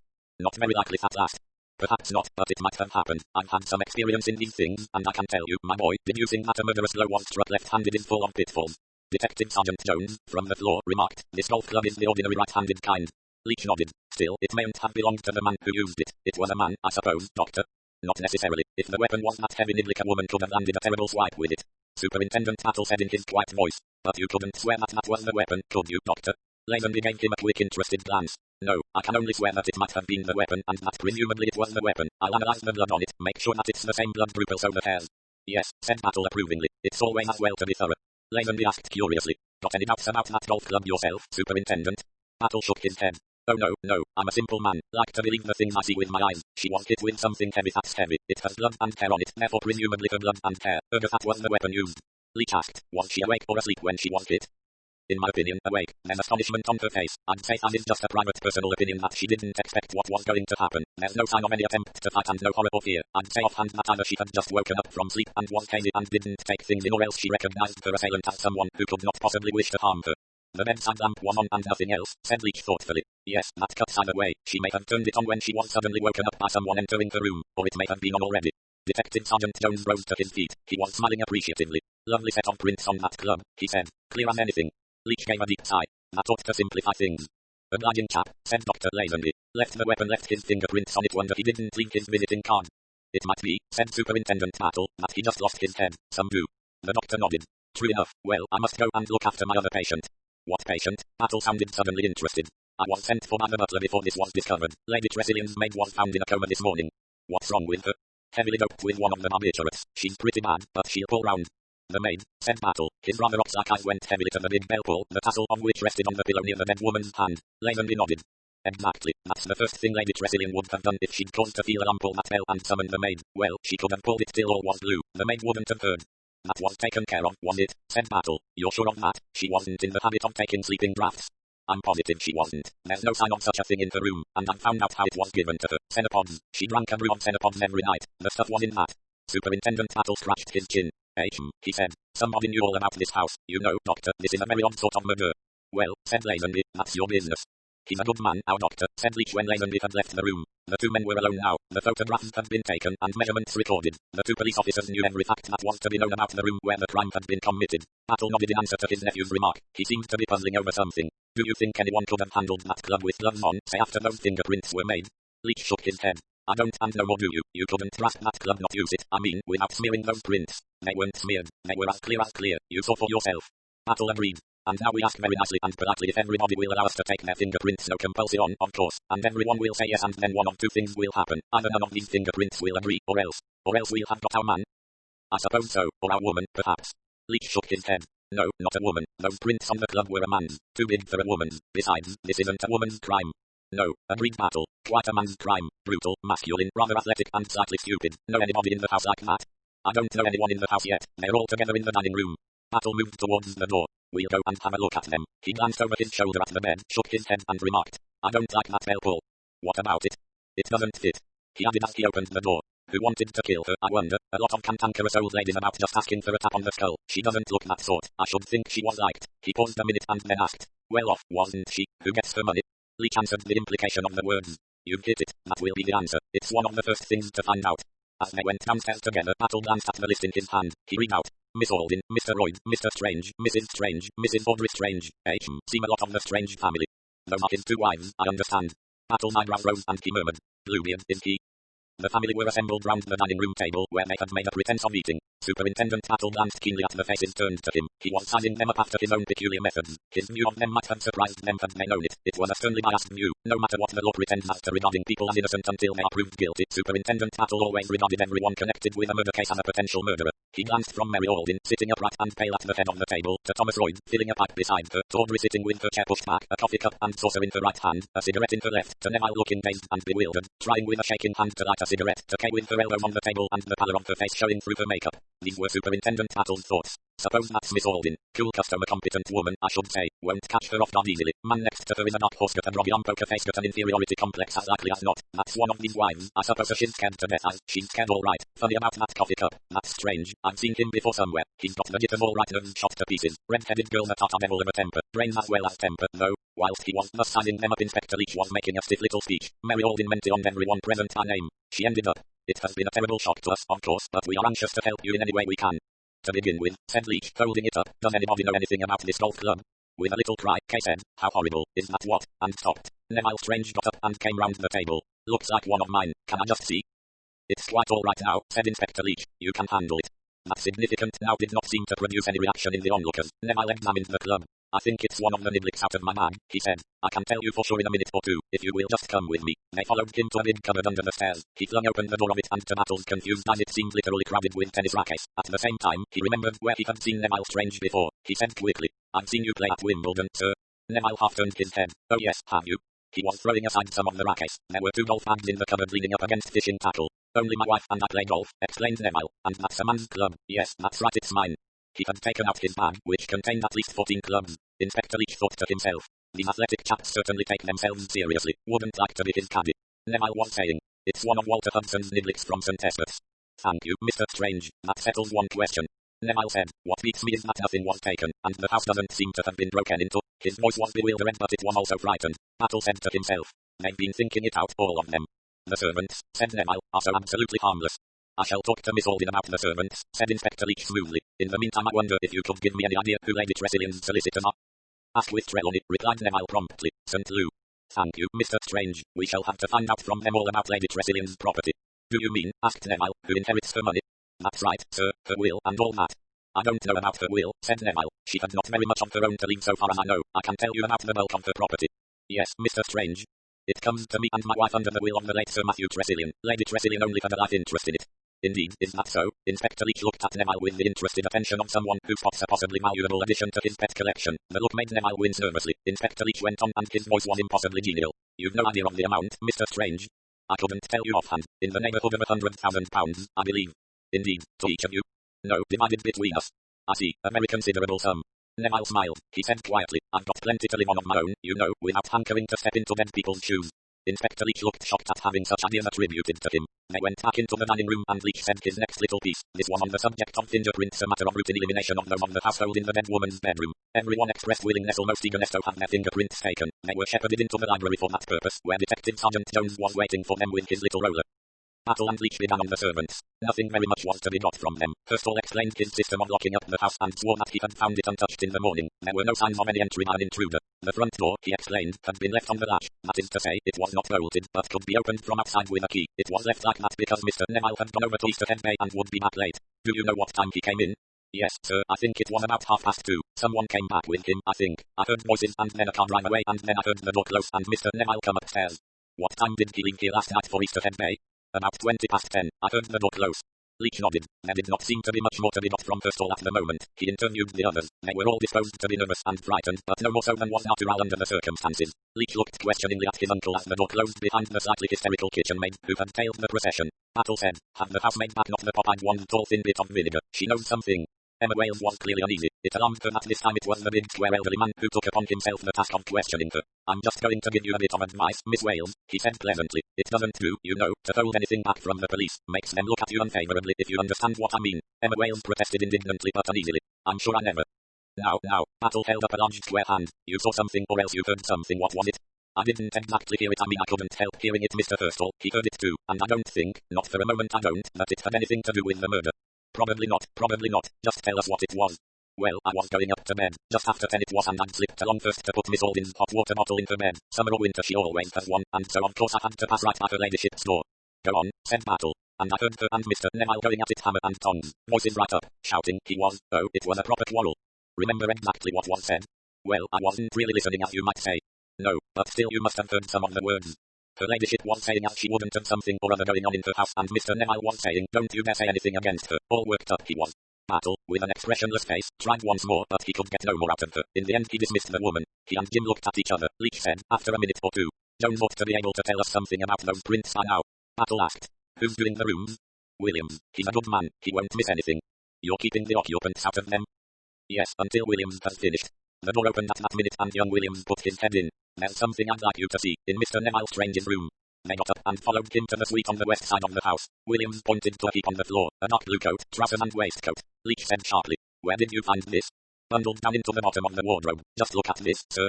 He picked up the coat and showed the edges of the dark blue cuffs. See those dark stains? That's blood, sir, or I'm a Dutchman. And see here, it's spattered all up the sleeve. Battle avoided the other's eager eyes. Looks bad for young Neville, I must say. Any other suit in the room? Dark draping stripe hanging over a chair. Lot of water on the floor here by the wash basin. Looking as though he washed the blood off himself in the devil of a hurry. Yes, it's near the open window, though, and the rain has come in a good deal. Not enough to make those pools on the floor, sir. They are not dried up yet. Battle was silent. A picture was forming itself before his eyes. A man with blood on his hands and sleeves, flinging off his clothes, bundling the blood-stained garments into the cupboard, sluicing water furiously over his hands and bare arms. He looked across at a door in the other wall. Williams answered the look. Mrs. Strange's room, sir. The door is locked. Locked, on this side? No, on the other. On her side, eh? Battle was reflective for a minute or two. He said at last, let's see that old butler again.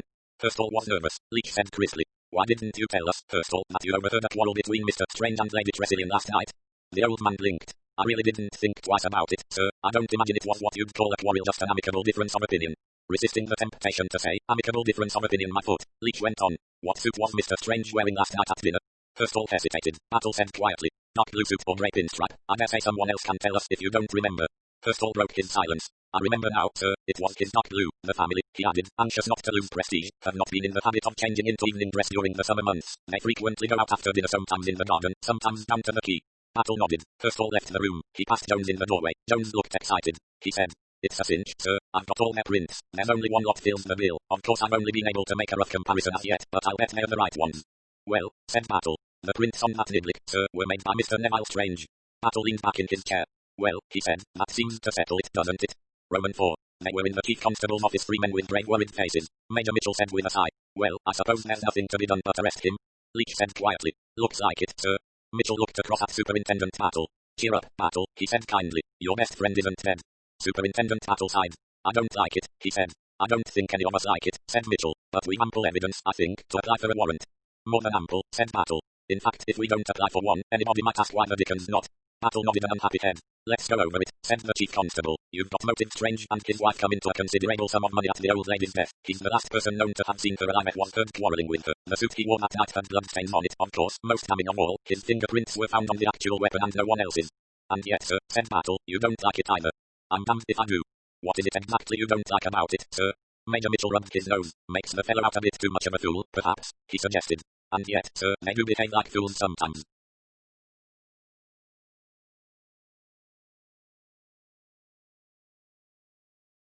Oh, I know, where would we be if they didn't? Battle said to Leach. What don't you like about it, Jim? Leach stood unhappily. I've always liked Mr. Strange, seen him on and off down here for years. He's a nice gentleman and he's a sportsman.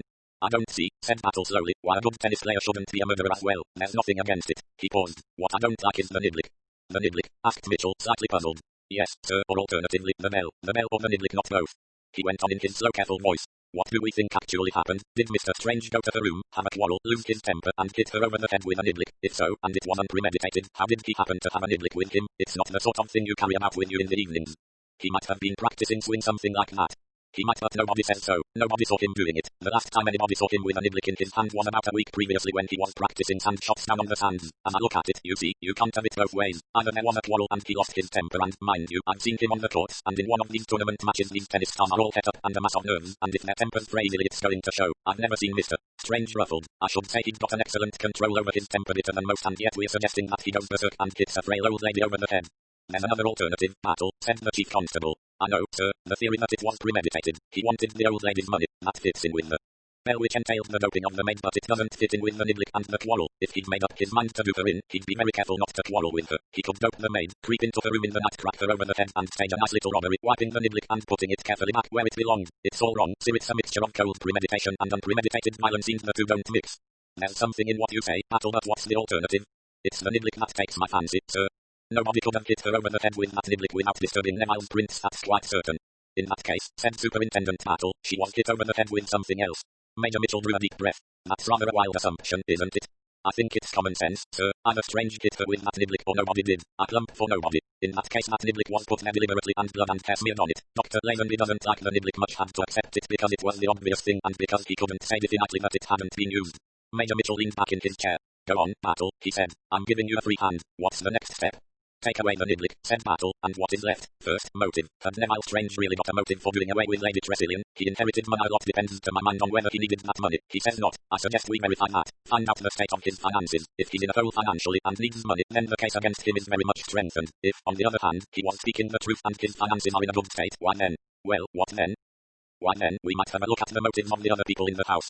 You think, then, that Neville Strange was framed? Superintendent Battle screwed up his eyes.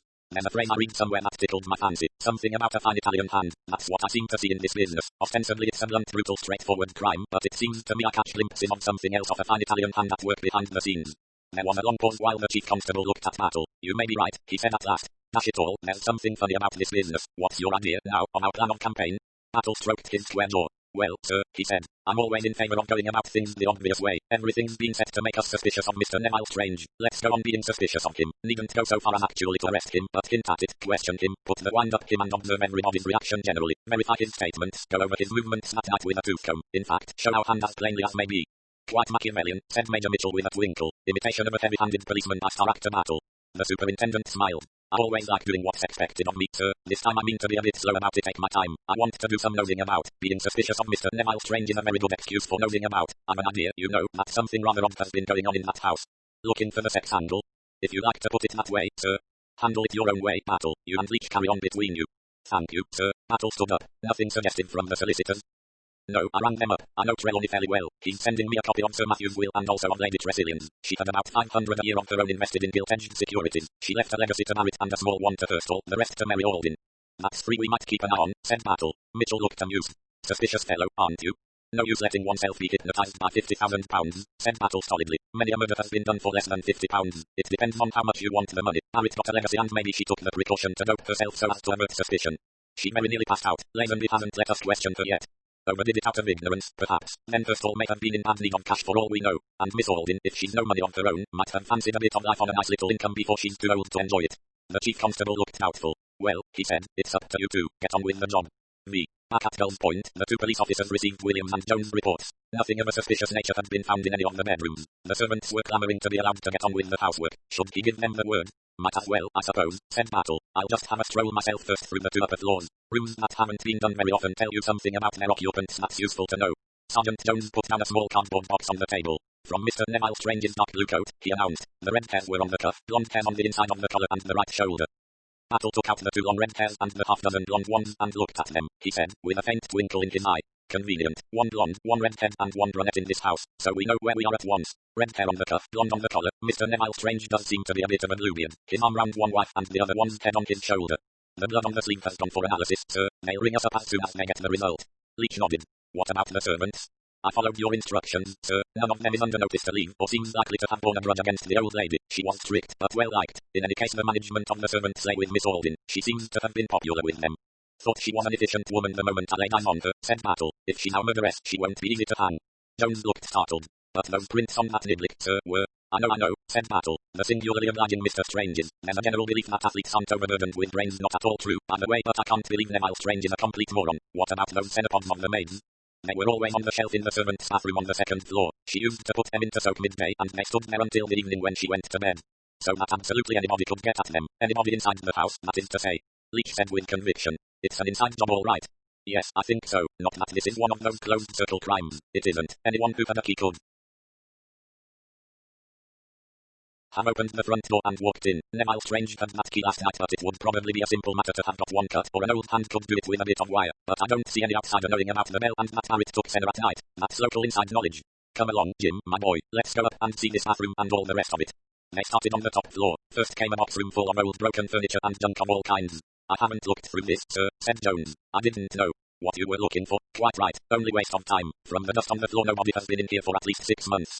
The servants' rooms were all on this floor, also 2 unoccupied bedrooms with a bathroom, and Battle looked into each room and gave it a cursory glance, noticing that Alice, the pop-eyed housemaid, slept with her window shut, that Emma, the thin one, had a great many relations, photographs of whom were crowded on her chest of drawers, and that her stall had 1 or 2 pieces of good, though cracked, Dresden and Crown Derby porcelain. The cook's room was severely neat and the kitchen maids chaotically untidy. Battle passed on into the bathroom, which was the room nearest to the head of the stairs. Williams pointed out the long shelf over the wash basin, on which stood toothbrushes and brushes, various unguents and bottles of salts and hair lotion. A packet of Cenepods stood open at one end. No prints on the glass or packet. Only the maid's own. I got hers from her room.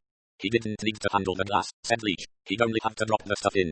Battle went down the stairs followed by Leach. Halfway down this top flight was a rather awkwardly placed window. A pole with a hook on the end stood in a corner. You draw down the top sash with that, explained Leach. But there's a burglar screw. The window can be drawn down only so far. Too narrow for anyone to get in that way. I wasn't thinking of anyone getting in, said Battle. His eyes were thoughtful. He went in the first bedroom on the next floor, which was Audrey Strange's. It was neat and fresh, ivory brushes on the dressing table, no clothes lying about. Battle looked into the wardrobe. 2 plain coats and skirts, a couple of evening dresses, 1 or 2 summer frocks. The dresses were cheap, the tailor-mades well cut and expensive, but not new. Battle nodded. He stood at the writing table a minute or 2, fiddling with the pen tray on the left of the blotter. Williams said, nothing of any interest on the blotting paper or in the waste paper basket. Your word's good enough, said Battle. Nothing to be seen here. They went on to the other rooms. Thomas Rhodes was untidy, with clothes lying about, pipes and pipe ash on the tables and beside the bed, where a copy of Kipling's Kin lay half open. Used to native servants clearing up after him, said Battle. Likes reading old favourites, conservative type.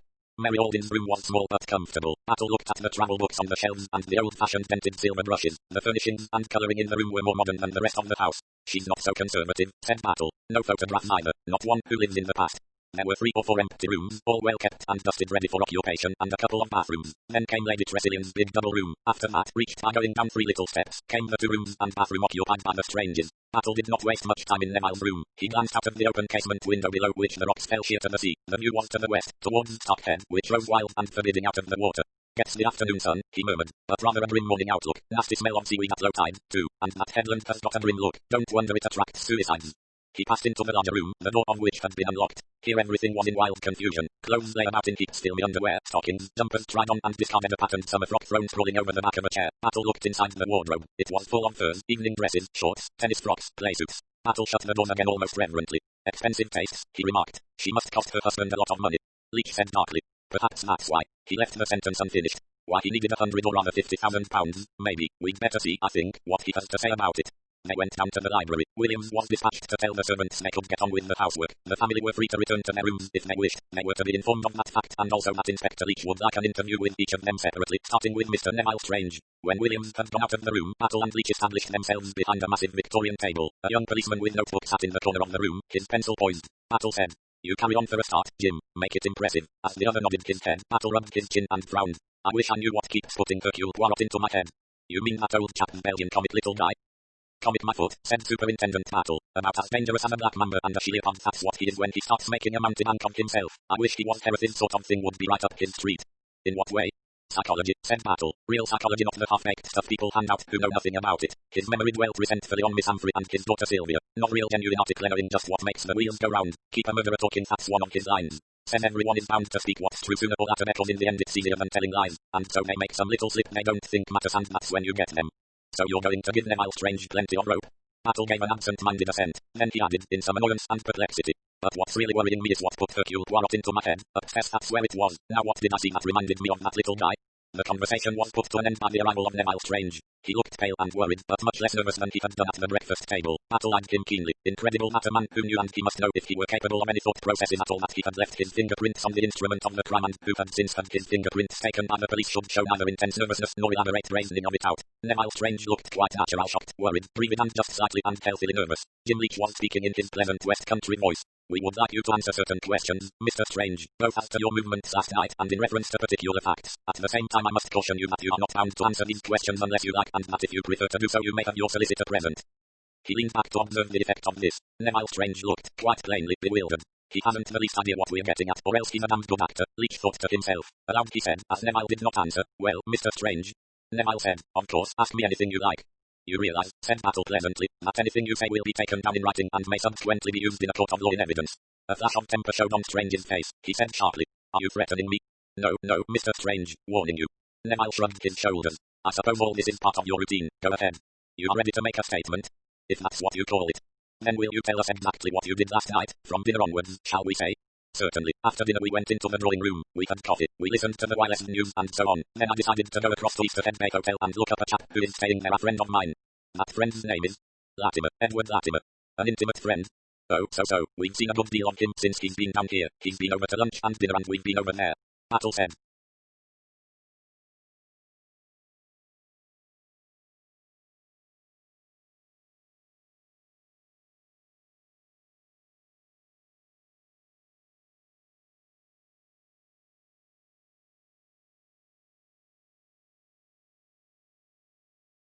Rather late, wasn't it, to go off to Easter Head Bay? Oh, it's a gay spot to keep it up till all hours. But this is rather an early to bed household, isn't it? Yes, on the whole. However, I took the latchkey with me. Nobody had to sit up. Your wife didn't think of going with you? There was a slight change, a stiffening in Neville's tone as he said. No, she had a headache. She'd already gone up to bed. Please go on, Mr. Strange. I was just going up to change. Leach interrupted. Excuse me, Mr. Strange. Change into what? Into evening dress or out of evening dress? Neither. I was wearing a blue suit, me best, as it happened, and as it was raining a bit and I proposed to take the ferry and walk the other side. It's about half a mile. As you know, I changed into an older suit and gray pinstripe, if you want me to go into every detail. We do like to get things clear, said Leach humbly. Please go on. I was going upstairs, as I say, when Barrett came and told me Lady Tressilian wanted to see me, so I went along and had a talk with her for a bit. Battle said gently. You were the last person to see her alive, I think, Mr. Strange. Neville flushed. Yes, I suppose I was. She was quite all right then. How long were you with her? About 20 minutes to half an hour, I should think. Then I went to my room, changed my suit and hurried off. I took the latchkey with me. What time was that? About 10:30, I should think. I hurried down the hill, just caught the ferry starting and went across to the Easter Head side. I found Latimer at the hotel. We had a drink or two and a game of billiards. The time passed so quickly that I found I'd lost the last ferry back. It goes at 1:30, so Latimer very decently got out his car and drove me back. That, as you know, means going all the way round by Saltington 16 miles. We left the hotel at 2 o'clock and got back here somewhere around 30:30, I should say. I thanked Ted Latimer, asked him in for a drink, but he said he'd rather get straight back, so I let myself in and went straight up to bed. I didn't see or hear anything amiss. The house seemed all asleep and peaceful. Then this morning I heard that girl screaming and Leach stopped him.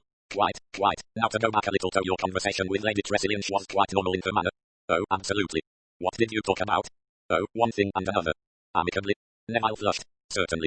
You didn't, for instance, went on Leach smoothly, have a violent quarrel. Neville did not answer at once. Leach said, you had better tell the truth, you know. I'll tell you frankly, some of your conversation was overheard. Neville said shortly. We had a bit of a disagreement. It was nothing. What was the subject of the disagreement? With an effort Neville recovered his temper. He smiled. Frankly, he said, she ticked me off. That often happened. If she disapproved of anyone she let them have it straight from the shoulder. She was old-fashioned, you see, and she was inclined to be down on modern ways and modern lines of thought. Divorce that. We had an argument and I may have got a bit heated, but we parted on perfectly friendly terms, agreeing to differ. He added, with some heat, I certainly didn't bash her over the head because I lost my temper over an argument, if that's what you think. Leach glanced at Battle. Battle leaned forward ponderously across the table. He said, you recognized that Niblick as your property this morning. Have you any explanation for the fact that your fingerprints were found upon it? Neville stared. He said sharply, but of course Maywood Bates my club, I've often handled it. Any explanation, I mean, for the fact that your fingerprints show that you were the last person to have handled it? Neville sat quite still. The colour had gone out of his face. That's not true, he said at last. It can't be. Somebody could have handled it after Mesomeo wearing gloves. No, Mr. Stranger, nobody could have handled it in the sense you mean, raising it to strike without blurring your own marks. There was a very long pause. Oh God, said Neville convulsively and gave a long shudder. He put his hands over his eyes. The two policemen watched him. Then he took away his hands. He sat up straight. It isn't true, he said quietly. It simply isn't true. You think I killed her, but I didn't. I swear I didn't. There's some horrible mistake. You've no explanation to offer about these fingerprints? How can I have? I'm dumbfounded. Have you any explanation for the fact that the sleeves and cuffs of your dark blue suit are stained with blood? Blood? It was a horror-struck whisper. It couldn't be. You didn't, for instance, cut yourself. No, of course I didn't. They waited a little while. Neville Strange, his forehead creased, seemed to be thinking. He looked up at them at last with frightened, horror-stricken eyes. It's fantastic, he said. Simply fantastic. It's none of it true. Facts are true enough, said Superintendent Battle. But why should I do such a thing? It's unthinkable, unbelievable. I've known Camilla all my life. Leach coughed. I believe you told us yourself, Mr. Strange, that you come into a good deal of money upon Lady Tressilian's death. You think that's why, but I don't want money. I don't need it. That, said Leach, with his little cough, is what you say, Mr. Strange. Neville sprang up. Look here, that's something I can prove, that I didn't need money. Let me ring up my bank manager, you can talk to him yourself. The call was put through. The line was clear, and in a very few minutes they were through to London. Neville spoke. Matthew Ronaldson, Neville Strange speaking. You know my voice. Look here, will you give the police here know all the information they want about my affairs, yes, please. Leach took the phone. He spoke quietly. It went on, question and answer. He replaced the phone at last. Well, said Neville eagerly. Leach said impassively. You have a substantial credit balance, and the bank have charge of all your investments and report them to be in a favourable condition. So you see it's true what I said. It seems so, but again, Mr. Strange, you may have commitments, debt payment of blackmail reasons for requiring money of which we do not know. But I haven't. I assure you I haven't. You won't find anything of that kind. Superintendent Battle shifted his heavy shoulders. He spoke in a kind, fatherly voice. We've sufficient evidence, and I'm sure you'll agree, Mr. Strange, to ask for a warrant for your arrest. We haven't done so as yet. We're giving you the benefit of the doubt, you see. Neville said bitterly. You mean, don't you, that you've made up your mind I did it, but you want to get at the motive so as to clinch the case against me? Battle was silent. Leach looked at the ceiling. Neville said desperately. It's like some awful dream. There's nothing I can say or do. It's like being in a trap and you can't get out. Superintendent Battle stirred. An intelligent gleam showed between his half-closed lids. That's very nicely put, he said. Very nicely put indeed. It gives me an idea. V.I. Sergeant Jones adroitly got rid of Neville through the hall and then brought Kay in by the French window. So that husband and wife did not meet. He'll see all the others, though, Leach remarked. All the better, said Battle. It's only this one I want to deal with whilst she's still in the dark. The day was overcast with a sharp wind. Kay was dressed in a tweed skirt and a purple sweater above which her hair looked like a burnished copper bowl. She looked half frightened, half excited. Her beauty and vitality bloomed against the dark Victorian background of books and saddleback chairs. Leach led her easily enough over her account of the previous evening. She had had a headache and gone to bed early about 9:15, she thought. She had slept peacefully and heard nothing until the next morning, when she was wakened by hearing someone screaming. Battle took up the questioning. Your husband didn't come in to see how you were before he went off for the evening? No. You didn't see him from the time you left the drawing room until the following morning, is that right? Kay nodded. Battle stroked his jaw. Mrs. Strange, the door between your room and that of your husband was locked. Who locked it? Kay said shortly. I did. Battle said nothing, but he waited like an elderly fatherly cat for a mouse to come out of the hole he was watching. His silence did what questions might not have accomplished. Kay burst out impetuously. Oh, I suppose you've got to have it all. That old doddering Hurstall must have heard us before tea, and he'll tell you if I don't. He's probably told you already. Neville and I had a row of flaming row. I was furious with him. I went up to bed and locked the door because I was still in a flaming rage with him. I see, said Battle, at his most sympathetic. And what was the trouble all about? Does it matter? Oh, I don't mind telling you. Neville has been behaving like a perfect idiot. It's all that woman's fault, though. What woman? His first wife. She got him to come here in the first place. You mean to meet you? Yes, Neville thinks it was all his own idea for innocent, but it wasn't. He never thought of such a thing until he met her in the park one day and she got the idea into his head and made him believe he'd thought of it himself. He quite honestly thinks it was his idea, but I've seen Audrey's fine Italian hand behind it from the first. Why should she do such a thing? Asked Battle. Because she wanted to get hold of him again, said Kay. She spoke quickly and her breath came fast. She's never forgiven him for going off with me. This is her revenge. She got him to fix up that we'd all be here together and then she got to work on him. She's been doing it ever since we arrived. She's clever, you know, knows just how to look pathetic and elusive and how to play up another man, too. She got Thomas Royd, a faithful old dog who's always adored her, to be here at the same time, and she drove Neville mad by pretending she was going to marry him. She stopped, breathing angrily. Battle said mildly. I should have thought he'd be glad for her to find happiness with an old friend. Glad? He's as jealous as hell. Then he must be very fond of her. Oh, he is, said Kay bitterly. She's seen to that. Battle's finger still ran dubiously over his jaw. You might have objected to this arrangement of coming here, he suggested. How could I? It would have looked as though I were jealous. Well, said Battle, after all, you were, weren't you? Kay flushed. Always. I've always been jealous of Audrey, right from the beginning, nearly the beginning. I used to feel her there in the house. It was as though it were her house, not mine. I changed the colour scheme and did it all up, but it was no good. I'd feel her there like a grey ghost creeping about. I knew Neville were right because he thought he'd treated her badly. He couldn't quite forget about her. She was always there, a reproachful feeling at the back of his mind. There are people, you know, who are like that. They seem rather colourless and not very interesting, but they make themselves felt. Battle nodded thoughtfully. He said, well, thank you, Mrs. Strange. That's all at present. We have to ask her a good many questions, especially with your husband inheriting so much money from Lady Tressilian, £50,000. Is it as much as that? We get it from old Sir Matthew's will, don't we? You know all about it. Oh yes, he left it to be divided between Neville and Neville's wife after Lady Tressilian's death. Not that I'm glad the old thing is dead. I'm not. I didn't like her very much, probably because she didn't like me, but it's too horrible to think of some burglar coming along and cracking her head open. She went out on that. Battle looked at Leach. What do you think of her? Good-looking bit of goods, I will say. A man could lose his head over her easy enough. Leach agreed. Doesn't seem to me quite a lady, though, he said dubiously. They aren't nowadays, said Battle. Shall we see? No, I think we'll have Miss Alden next and get an outside angle on this matrimonial business. Mary Alden came in composedly and sat down. Beneath her outward calmness her eyes looked were-eyed. She answered Leach's questions clearly enough, confirming Neville's account of the evening. She had come up to bed about 10 o'clock. Mr. Strange was then with Lady Tressilian. Yes, I could hear them talking. Talking, Miss Alden, or quarrelling? She flushed but answered quietly. Lady Tressilian, you know, was fond of discussion. She often sounded acrimonious when she was really nothing of the kind. Also, she was inclined to be autocratic and to domineer over people. The man doesn't take that kind of thing as easily as a woman does. As you do, perhaps, thought Battle. He looked at her intelligent face. It was she who broke the silence. I don't want to be stupid, but it really seems to me incredible, quite incredible, that you should suspect one of the people in this house. Why shouldn't it be an outsider?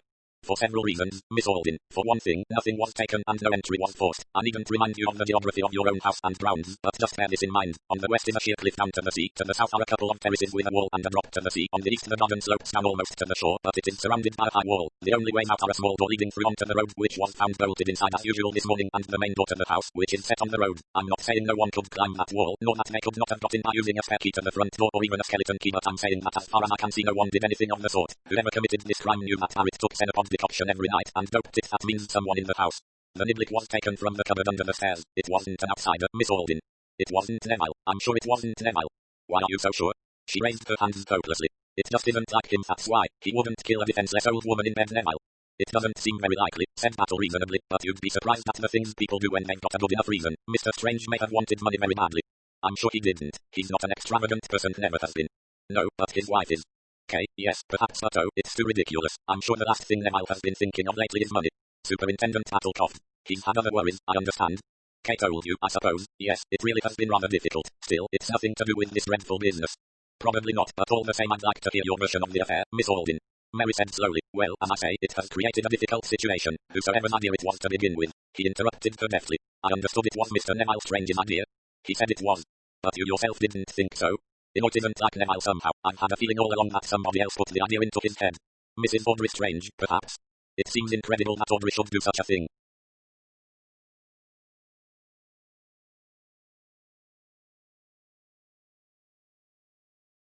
Then who else could it have been? Mary raised her shoulders helplessly. I don't know, it's just queer. Queer, said Battle thoughtfully. That's what I feel about this case, it's queer. Everything's been queer. There's been a feeling I can't describe it. Something in the air, a menace. Everybody's strung up and on edge. Yes, just that we've all suffered from it. Even Mr. Latimer. She stopped. I was just coming to Mr. Latimer. What can you tell me, Miss Alden, about Mr. Latimer? Who is Mr. Latimer? Well, really, I don't know much about him. He's a friend of Kay's. He's Mrs. Strange's friend. Known each other a long time. Yes, she knew him before her marriage. Mr. Strange liked him. Quite well, I believe. Not trouble there? Battle put it delicately. Mary replied at once and emphatically. Certainly not. Did Lady Tressilian like Mr. Latimer? Not very much. Battle took warning from the aloof tone of her voice and changed the subject. This maid, now, Jane Barrett, she has been with Lady Tressilian a long time. You consider her trustworthy? Oh, absolutely. She was devoted to Lady Tressilian. Battle leaned back in his chair. In fact, you wouldn't consider for a moment the possibility that Barrett hit Lady Tressilian over the head. And then doped herself to avoid being suspected. Of course not. Why on earth should she? She gets a legacy, you know. So do I, said Mary Alden. She looked at him steadily. Yes, said Battle. So do you. Do you know how much? Mr. Trelawney has just arrived, he told me. You didn't know about it beforehand? No, I certainly assumed, from what Lady Tressilian occasionally let fall, that she had left me something. I have very little of my own, you know, not enough to live on without getting work of some kind. I thought that Lady Tressilian would leave me at least 100 a year, but she has some cousins, and I did not at all know how she proposed to leave that money which was hers to dispose of. I knew, of course, that Sir Matthew's estate went to Neville and Audrey. So she didn't know what Lady Tressilian was leaving her, Leach said when Mary Alden had been dismissed. At least that's what she says. That's what she says, agreed Battle. And now for Bluebeard's first wife. Roman 7. Audrey was wearing a pale grey flannel coat and skirt. In it she looked so pale and ghost-like that Battle was reminded of Kay's words, a grey ghost creeping about the house. She answered his questions simply and without any sign of emotion. Yes, she had gone to bed at 10 o'clock, the same time as Miss Alden. She had heard nothing during the night. You'll excuse me butting into your private affairs, said Battle, but will you explain just how it comes about that you are here in the house? I always come to stay at this time. This year, my late husband wanted to come at the same time and asked me if I would mind. It was his suggestion. Oh yes. Not yours. Oh no. But you agreed. Yes, I agreed. I didn't feel that I could very well refuse. Why not, Mrs. Strange? But she was vague. One doesn't like to be disobliging. You were the injured party. I beg your pardon. It was you who divorced your husband. Yes. Do you excuse me feel any rancor against him? No, not at all. You have a very forgiving nature, Mrs. Strange. She did not answer. He tried silence, but Audrey was not Kay. To be thus goaded into speech. She could remain silent without any hint of uneasiness. Battle acknowledged himself beaten. You are sure it was not your idea, this meeting? Quite sure. You are on friendly terms with the present Mrs. Strange. I don't think she likes me very much. Do you like her? Yes, I think she is very beautiful. Well, thank you, I think that is all. She got up and walked towards the door, then she hesitated and came back. I would just like to say, she spoke nervously and quickly. You think Neville did this, that he killed her because of the money? I'm quite sure that isn't so. Neville has never cared much about money. I do know that. I was married to him for 8 years, you know. I just can't see him killing anyone like that for money. It isn't Neville. I know my saying so isn't of any value as evidence, but I do wish you could believe it. She turned and hurried out of the room. And what do you make of her? Asked Leach. I've never seen anyone so devoid of emotion. She didn't show any, said Battle, but it's there, some very strong emotion, and I don't know what it is. Roman 8. Thomas Royd came last. He sat, solemn and stiff, blinking a little like an owl. He was home from Malaya first time for 8 years, had been in the habit of staying at Gull's Point ever since he was a boy. Mrs. Audrey Strange was a distant cousin and had been brought up by his family from the age of 9. On the preceding night he had gone to bed just before 11. Yes, he had heard Mr. Neville Strange leave the house but had not seen him. Neville had left at about 20 past 10 or perhaps a little later. He himself had heard nothing during the night. He was up and in the garden when the discovery of Lady Tressilian's body had been made. He was an early riser. There was a pause. Miss Alden has told us that there was a state of tension in the house. Did you notice this too? I don't think so. Don't notice things much. That's a lie, thought Battle to himself. You notice a good deal, I should say more than most.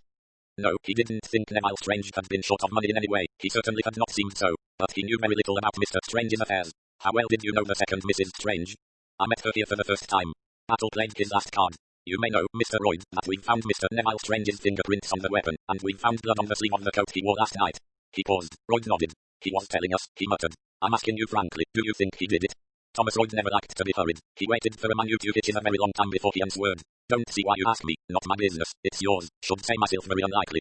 Can you think of anyone who seems to you more likely? Thomas shook his head. Only person I think likely can't possibly have done it, so that's Matt. And who is Matt? But Royd shook his head more decidedly. Couldn't possibly say, only my private opinion. It's your duty to assist the police. Tell you any facts, this isn't facts, just an idea, and it's impossible anyway. We didn't get much out of him, said Leach when Royd had gone. Battle agreed. No, we didn't. He's got something in his mind, something quite definite. I'd like to know what it is. This is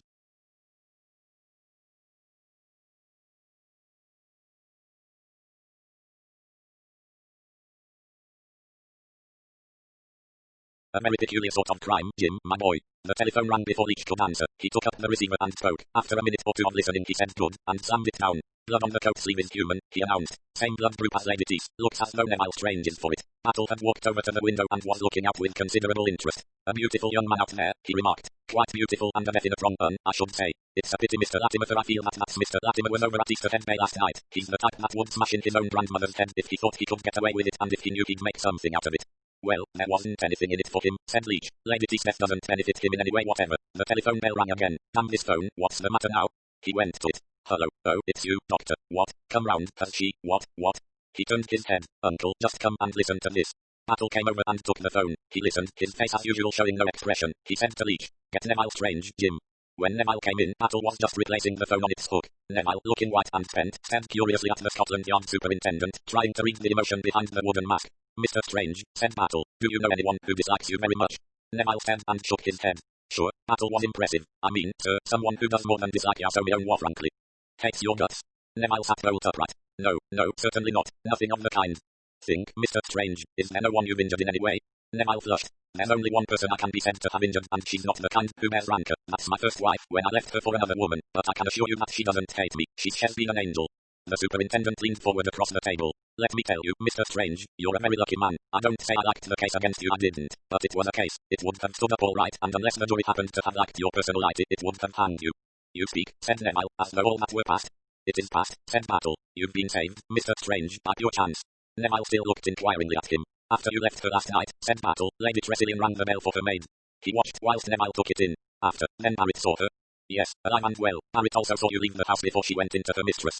Neville said. But the niblick me fingerprints. She wasn't hit with that niblick. Dr. Lazenby didn't like it at the time. I saw that. She was killed with something else. That niblick was put there deliberately to throw suspicion on you. It may be by someone who overheard the quarrel and so selected you as a suitable victim, or it may be because... He paused and then repeated his question. Who is there in this house that hates you, Mr. Strange? Roman 9. I've got a question for you, Doctor, said Battle. They were in the doctor's house after returning from the nursing home, where they had had a short interview with Jane Barrett. Barrett was weak and exhausted but quite clear in her statement. She had just been getting into bed after drinking her senna when Lady Tressilian's bell had rung. She had glanced at the clock and seen the time 25 minutes past 10. She had put on her dressing gown and come down. She had heard a noise in the hall below and had looked over the banisters. It was Mr. Neville just going out. He was taking his raincoat down from the hook. What suit was he wearing? his grey pinstripe. His face was very worried and unhappy looking. He shoved his arms into his coat as though he didn't care how he put it on. Then he went out and banged the front door behind him. I went on into her ladyship. She was very drowsy, poor dear, and couldn't remember why she had run for mesh, couldn't always, poor lady. But I beat up her pillows and brought her a fresh glass of water and settled her comfortably.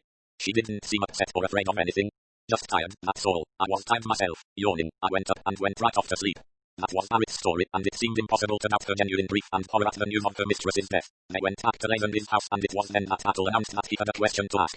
Ask away, said Lazenby. What time do you think Lady Tressilian died? I've told you, between 10 o'clock and midnight. I know that's what you said, but it wasn't my question. I asked you what you personally thought. Off the record, eh? Yes. All right, my guess would be in the neighborhood of 11 o'clock. That's what I wanted you to say, said Battle. Glad to oblige. Why? Never did like the idea of her being killed before 10:20. Take Barrett's sleeping draft, it wouldn't have got to work by then. That sleeping draft shows that the murder was meant to be committed a good deal later during the night. I prefer midnight, myself. Could be, 11 is only a guess. But it definitely couldn't be later than midnight. No. It couldn't be after 2:30. Good heavens, no. Well, that seems to let Strange out all right. I'll just have to check up on his movements after he left the house. If he's telling the truth, he's washed out and we can go on to our other suspects. The other people who inherit money, suggested Leach. Maybe, said Battle, but somehow I don't think so. Someone with a kink, I'm looking for. A kink? A nasty kink. When they left the doctor's house, they went on to the ferry. The ferry consisted of a rowing boat operated by two brothers, Will and George Barnes. The Barnes brothers knew everybody in Salt Creek by sight and most of the people who came over from Easterhead Bay. George said at once that Mr. Strange from Gulls Point had gone across at 10:30 on the preceding night. No, he had not brought Mr. Strange back again. Last ferry had gone at 1:30 from the Easterhead side and Mr. Strange wasn't on it. Battle asked him if he knew Mr. Latimer. Latimer, tall handsome young gentleman, comes over from the hotel up to Gulls Point. Yes, I know him. Didn't see him at all last night, though. He's been over this morning. Went back last trip. They crossed on the ferry and went up to the Easterhead Bay Hotel. Here they found Mr. Latimer newly returned from the other side. He had crossed on the ferry before theirs. Mr. Latimer was very anxious to do all he could to help. Yes, old Neville came over last night. Looked very blue over something. Told me he'd had a row with the old lady. I hear he'd fallen out with K2, but he didn't tell me that, of course. Anyway, he was a bit down in the mouth. Seemed quite glad of my company for once in a way. He wasn't able to find you at once, I understand. Latimer said sharply. Don't know why. I was sitting in the lounge. Strange said he looked in and didn't see me, but he wasn't in a state to concentrate, or I may have strolled out into the gardens for 5 minutes or so. Always get out when I can. Beastly smell in this hotel. Noticed it last night in the bar. Brains, I think. Strange mentioned it too. We both smelt it. Nasty decayed smell. Might be a dead rat under the billiard room floor. You played billiards, and after your game? Oh, we talked a bit, had another drink or two. Then Neville said hello. I've missed the ferry, so I said I'd get out my car and drive him back, which I did. We got there about 2:30. And Mr. Strange was with you all the evening? Oh yes, ask anybody, they'll tell you. Thank you, Mr. Latimer, we have to be so careful. Leach said as they left the smiling, self-possessed young man. What's the idea of checking up so carefully on Neville Strange? Battle smiled. Leach got it suddenly. Good lord, it's the other one you're checking up on, so that's your idea. It's too soon to have ideas, said Battle. I've just got to know exactly where Mr. Ted Latimer was last night. We know that from 11:15, say till after midnight was with Neville Strange, but where was he before that when Strange arrived and couldn't find him? They pursued their inquiries doggedly with bar attendants, waiters, lift boys. Latimer had been seen in the lounge between 9 and 10. He had been in the bar at 10:15, but between that time and 11:20 he seemed to have been singularly elusive. Then one of the maids was found who declared that Mr. Latimer had been in one of the small writing rooms with Mrs. Meadows, that's the fat North Country lady. Pressed as to time, she said she thought it was about 11 o'clock. That tells it, said Battle gloomily. He was here all right, just didn't want attention drawn to his fat and no doubt rich lady friend. That throws us back on those other servants, Kay Strange, Audrey Strange, Mary Alden and Thomas Royd. One of them killed the old lady, but which, if we could find the real weapon. He stopped, then slapped his thigh. Got it, Jim, my boy. I know now what made me think of Hercule Poirot. We'll have a spot of lunch and go back to Gulls Point and I'll show you something. Mary Alden was restless. She went in and out of the house, picked off a dead dahlia head here and there, went back into the drawing room and shifted flower vases in an unmeaning fashion. From the library came a vague murmur of voices. Mr. Trelawney was in there with Neville, Kay and Dre were nowhere to be seen. Mary went out in the garden again. Down by the wall she spied Thomas Royd placidly smoking. She went and joined him. Oh dear. She sat down beside him with a deep perplexed sigh. Anything the matter? Thomas asked. Mary laughed with a slight note of hysteria in the laugh. Nobody but you would say a thing like that. A murder in the house and you just say is anything the matter? Looking a little surprised, Thomas said. I meant anything fresh. Oh, I know what you meant. It's really a wonderful relief to find anyone so gloriously just the same as usual as you are. Not much good, is it, getting all het up over things? No, you're eminently sensible. It's how you managed to do it beats me. Well, I suppose I'm an outsider. That's true, of course. You can't feel the relief all the rest of us do that Neville is cleared. I'm very pleased he is, of course, said Royd. Mary shuddered. It was a very near thing. If Camilla hadn't taken it into her head to ring the bell for Barrett after Neville had left her, she left the sentence unfinished. Thomas finished it for her. Then old Neville would have been for it all right. He spoke with a certain grim satisfaction, then shook his head with a slight smile as he met Mary's reproachful gaze. I'm not really heartless, but now that Neville's all right I can't help being pleased he had a bit of a shacking up. He's always so damned complacent. He isn't really, Thomas. Perhaps not, it's just his manner. Anyway, he was looking scared as hell this morning. What a cruel streak you have. Anyway, it's all right now, you know, Mary, even here Neville has had the devil's own luck. Some other poor beggar with all that evidence piled up against him mightn't have had such a break. Mary shivered again. Don't say that, I like to think the innocent are protected. Do you, my dear? His voice was gentle. Mary burst out suddenly. Thomas, I'm worried, I'm frightfully worried. Yes. It's about Mr. Treves. Thomas dropped his pipe on the stones. His voice changed as he bent to pick it up. What about Mr. Treves? That night he was terrified. That story he told about a little murderer. I've been wondering, Thomas, was it just a story, or did he tell it with a purpose? You mean, said Royd deliberately, was it aimed at someone who was in the room? Mary whispered, yes. Thomas said quietly. I've been wondering, too. As a matter of fact, that was what I was thinking about when you came along just now. Mary half closed her eyes. I've been trying to remember he told it, you know, so very deliberately. He almost dragged it into the conversation, and he said he would recognize the person anywhere. He emphasized that, as though he had recognized him. Said Thomas. I've been through all that. But why should he do it? What was the point? I suppose, said Royd, it was a kind of warning, not to try anything on. You mean that Mr. Treves knew then that Camilla was going to be murdered? No, I think that's too fantastic. It may have been just a general warning. What I've been wondering is, do you think we ought to tell the police? To that Thomas again gave his thoughtful consideration. I think not, he said at last. I don't see that it's relevant in any way. It's not as though Treves were alive and could tell them anything. No, said Mary. He's dead. She gave a quick shiver. It's so odd, Thomas, the way he died. Heart attack. He had a bad heart. I mean that curious business about the lift being out of order. I don't like it. I don't like it very much myself, said Thomas Royd. Roman 11. Superintendent Tattle looked round the bedroom. The bed had been made, otherwise the room was unchanged. It had been neat when they first looked round it. It was neat now. That's it, said Superintendent Tattle, pointing to the old-fashioned steel fender. Do you see anything odd about that fender? Must take some cleaning, said Jim Leach. It's well kept. Nothing odd about it that I can see, except eyes. The left-hand knob is brighter than the right-hand one. That's what put Hercule Poirot into my head, said Battle. You know his fad about things not being quite symmetrical gets him all worked up. I suppose I thought unconsciously that would worry old Poirot, and then I began talking about him. Get your fingerprint kit, Jones. We'll have a look at those two knobs. Jones reported presently. There are prints on the right-hand knob, sir, none on the left. It's the left one we want, then. Those other prints are the housemaid's when she last cleaned it. That left-hand one has been cleaned twice. There was a bit of screwed-up emery paper in this waste paper basket, volunteered Jones. I didn't think it meant anything. Because you didn't know what you were looking for, then. Gently now, I'll bet anything you like that knob unscrews. I thought so. Presently Jones held the knob up. It's a good weight, he said, weighing it in his hands. Leach, bending over it, said. There's something dark in the screw.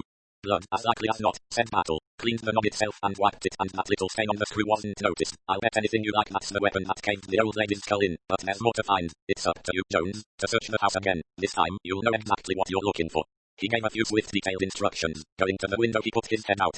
There's something yellow tucked into the ivy. That may be another piece of the puzzle. I rather think it is. Roman 12. Crossing the hall, Superintendent Tattle was waylaid by Mary Alden. Can I speak to you a minute, Superintendent?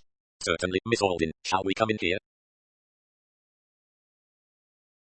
He threw open the dining room door. Lunch had been cleared away by Thurstal. I want to ask you something, Superintendent. Surely you don't. You can't still think that this awful crime was done by one of us. It must have been someone from outside. Some maniac. You may not be far wrong there, Miss Alden. Maniac is a word that describes this criminal very well if I'm not mistaken, but not an outsider. Her eyes opened very wide. Do you mean that someone in this house is mad? You're thinking, said the superintendent, of someone foaming at the mouth and rolling their eyes. Mania isn't like that. Some of the most dangerous criminal lunatics have looked as sane as you or I. It's a question, usually, of having an obsession. One idea, preying on the mind, gradually distorting it. Pathetic, reasonable people who come up to you and explain how they're being persecuted and how everyone is spying on them and you sometimes feel it must all be true. I'm sure nobody here has any ideas of being persecuted. I only gave that as an instance. There are other forms of insanity, but I believe whoever committed this crime was under the domination of one fixed idea, an idea on which they had brooded until literally nothing else mattered or had any importance. Mary shivered. She said, "There's something I think you ought to know." Concisely and clearly she told him of Mr. Treves' visit to dinner and of the story he had told. Superintendent Tattle was deeply interested. He said he could recognize this person, man or woman either way. I took it that it was a boy the story was about, but it's true Mr. Treves didn't actually say so. In fact, I remember note distinctly stated he would not give any particulars as to sex or age. Did he? Rather significant, perhaps, and he said there was a definite physical peculiarity by which he could be sure of knowing this child anywhere. Yes. A scar, perhaps. Has anybody here got a scar? He noticed the faint hesitation before Mary Alden replied. Not that I have noticed. Come now, Miss Alden, he smiled. You have noticed something. If so, don't you think that I shall be able to notice it too? She shook her head. Roman 2 haven't noticed anything of the kind. But he saw that she was startled and upset. His words had obviously suggested a very unpleasant train of thought to her. He wished he knew just what it was, but his experience made him aware that to press her at this minute would not yield any result. He brought the conversation back to old Mr. Treves. Mary told him of the tragic sequel to the evening. Battle questioned her at some length. Then he said quietly, "That's a new one on me. Never came across that before." "What do you mean?" "I've never come across a murder committed by the simple expedient of hanging a placard on a lift." She looked horrified. "You don't really think that it was murder?" "Of course it was. Quick, resourceful murder. It might not have come off, of course, but it did come off." Just because Mr. Treves knew? Yes, because he would have been able to direct our attention to one particular person in this house. As it is, we've started in the dark, but we've got a glimmer of light now, and every minute the case is getting clearer. I'll tell you this, Miss Aldins's murder was very carefully planned beforehand down to the smallest detail, and I want to impress one thing on your mind: don't let anybody know that you've told me what you have. That is important. Don't tell anyone, mind. Mary nodded. She was still looking dazed. Superintendent Battle went out of the room and proceeded to do what he had been about to do when Mary Alden intercepted him. He was a methodical man. He wanted certain information, and a new and promising hair did not distract him from the orderly performance of his duties, however tempting this new hair might be. He tapped on the library door, and Neville Strange's voice called, "Come in." Battle was introduced to Mr. Trelawney, a tall, distinguished-looking man with a keen dark eye. "Sorry if I'm butting in," said Superintendent Battle apologetically, "but there's something I haven't got clear. You, Mr. Strange, inherit half the late Sir Matthew's estate, but who inherits the other half?" Neville looked surprised. "I told you, my wife." "Yes, but," Battle coughed in a deprecating manner, "which wife, Mr. Strange?" "Oh, I see. Yes, I expressed myself badly. The money goes to Audrey, who was my wife at the time the will was made." "That's right, Mr. Trelawney." The lawyer assented. "The bequest is quite clearly worded. The estate is to be divided between Sir Matthew Ward, Neville Henry Strange, and his wife, Audrey Elizabeth Strange, née Standish. The subsequent divorce makes no difference whatever." "That's clear, then," said Battle. "I take it Mrs. Audrey Strange is fully aware of these facts?" "Certainly," said Mr. Trelawney. "And the present Mrs. Strange?"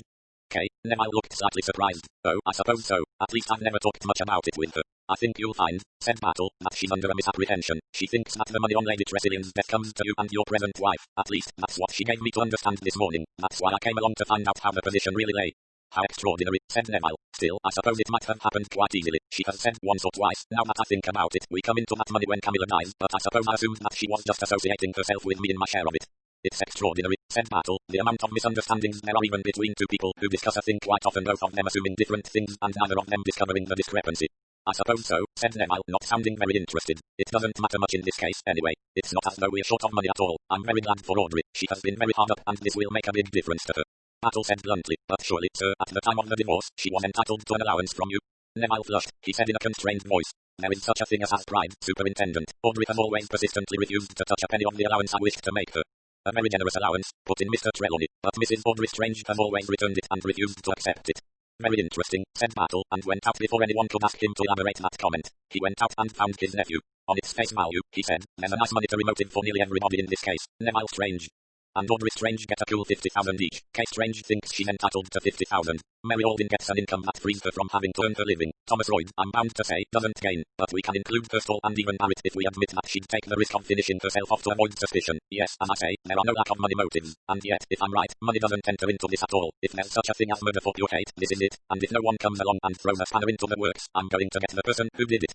Roman 13. Angus McWhirter sat on the terrace of the Easterhead Bay Hotel and stared across the river to the frowning height of Starkhead opposite. He was engaged at the moment in a careful stock-taking of his thoughts and emotions. He hardly knew what it was that had made him choose to spend his last few days of leisure where he now was, yet something had drawn him there, perhaps the wish to test himself to see if there remained in his heart any of the old despair. Mona, how little he cared now. She was married to the other man. He had passed her in the street one day without feeling any emotion. He could remember his grief and bitterness when she left him, but they were past now and gone. He was recalled from these thoughts by an impact of wet dog and the frenzied appeal of a newly made friend, Miss Diana Brinton, aged 13. "Oh, come away, Don. Come away. Isn't it awful? He's rolled on some fish or something down on the beach. You can smell him yards away. The fish was awfully dead, you know." McWhirter's nose confirmed this assumption. "In a sort of crevice on the rocks," said Miss Brinton. "I took him into the sea and tried to wash it off, but it doesn't seem to have done much good." McWhirter agreed. Don, a white-haired terrier of amiable and loving disposition, was looking hurt by the tendency of his friends to keep him firmly at arm's length. "Seawater's no good," said McWhirter. "Hot water and soap's the only thing." "I know, but that's not so jolly easy in a hotel. We haven't got a private bath." In the end, McWhirter and Diana surreptitiously entered by the side door with Don on a lead, and smuggling him up to McWhirter's bathroom, a thorough cleansing took place, and both McWhirter and Diana got very wet. Don was very sad when it was all over. That disgusting smell of soap again just when he had found a really nice perfume, such as any other dog would envy. Oh well, it was always the same with humans, they had no decent sense of smell. The little incident had left McWhirter in a more cheerful mood. He took the bus into Saltington, where he had left a suit to be cleaned. The girl in charge of the 24-hour cleaners looked at him vacantly. "McWhirter, did you say? I'm afraid it isn't ready yet." "It should be. He had been promised that suit the day before, and even that would have been 48 and not 24 hours. A woman might have said all this." McWhirter merely scowled. "There's not been time yet," said the girl, smiling indifferently. "Nonsense." The girl stopped smiling. She snapped. "Anyway, it's not done," she said. "Then I'll take it away as it is," said McWhirter. "Nothing's been done to it," the girl warned him. "I'll take it away. I dare say we might get it done by tomorrow as a special favor." "I'm not in the habit of asking for special favors. Just give me the suit, please." Giving him a bad-tempered look, the girl went into the back room. She returned with a clumsily done-up parcel which she pushed across the counter. McWhirter took it and went out. He felt, quite ridiculously, as though he had won a victory. Actually it merely meant that he would have to have the suit cleaned elsewhere. He threw the parcel on his bed when he returned to the hotel and looked at it with annoyance. Perhaps he could get it sponged and pressed in the hotel. It was not really too bad, perhaps it didn't actually need cleaning. He undid the parcel and gave vent to an expression of annoyance. Really, the 24-hour cleaners were too inefficient for words. This wasn't his suit. It wasn't even the same color. It had been a dark blue suit he had left with them. Impertinent, inefficient muddlers. He glanced irritably at the label. It had the name McWhirter all right. Another McWhirter, or some stupid interchange of labels. Staring down vexedly at the crumpled heap, he suddenly sniffed. Surely he knew that smell, a particularly unpleasant smell connected somehow with a dog. Yes, that was it. Diana and her dog. Absolutely and literally stinking fish. He bent down and examined the suit. There it was, a discolored patch on the shoulder of the coat. On the shoulder. Now that, thought McWhirter, is really very curious. Anyway, next day, he would have a few grim words with the girl at the 24-hour cleaners. Gross mismanagement. Roman 14. After dinner he strolled out of the hotel and down the road to the ferry. It was a clear night, but cold, with a sharp foretaste of winter. Summer was over. McWhirter crossed in the ferry to the Salt Creek side. It was the second time that he was revisiting Stark Head. The place had a fascination for him. He walked slowly up the hill, passing the Marlborough Court Hotel and then a big house set on the point of a cliff. Gull's Point read the name on the painted door. Of course, that was where the old lady had been murdered. There had been a lot of talk in the hotel about it. His chambermaid had insisted on telling him all about it, and the newspapers had given it a prominence which had annoyed McWhirter, who preferred to read of worldwide affairs and who was not interested in crime. He went on, downhill again to skirt a small beach and some old-fashioned fishing cottages that had been modernized, then up again till the road ended and petered out into the track that led up on Stark Head. It was grim and forbidding on Stark Head. McWhirter stood on the cliff edge looking down to the sea. So he had stood on that other night. He tried to recapture some of the feeling he had then desperation, anger, weariness, longing to be out of it all, but there was nothing to recapture. All that had gone. There was instead a cold anger. Caught on that tree, rescued by coast guards, fussed over like a naughty child in hospital, a series of indignities and affronts. Why couldn't he have been let alone? He would rather, 1,000 times rather, be out of it all. He still felt that. The only thing he had lost was the necessary impetus. How it had hurt him then to think of Mona. He could think of her quite calmly now. She had always been rather a fool, easily taken by anyone who flattered her or played up to her idea of herself. Very pretty. Yes, very pretty, but no mind, not the kind of woman he had once dreamed about. But that was beauty. Of course some vague fancied picture of a woman flying through the night with white draperies streaming out behind her, something like the figurehead of a ship, only not so solid, not nearly so solid. And then, with dramatic suddenness, the incredible happened. Out of the night came a flying figure. 1 minute she was not there, the next minute she was a white figure running into the cliff's edge. A figure, beautiful and desperate, driven to destruction by pursuing furies, running with a terrible despair. He knew that desperation. He knew what it meant. He came with a rush out of the shadows and caught her just as she was about to go over the edge. He said fiercely, "No you don't."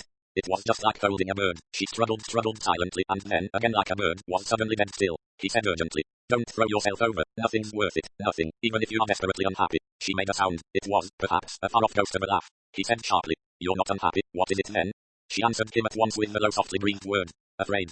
Afraid. He was so astonished that he let her go, standing back a pace to see her better. He realized then the truth of her words. It was fear that had lent that urgency to her footsteps. It was fear that made her small white intelligent face blank and stupid. Fear that dilated those wide apart eyes. He said incredulously, "What are you afraid of?"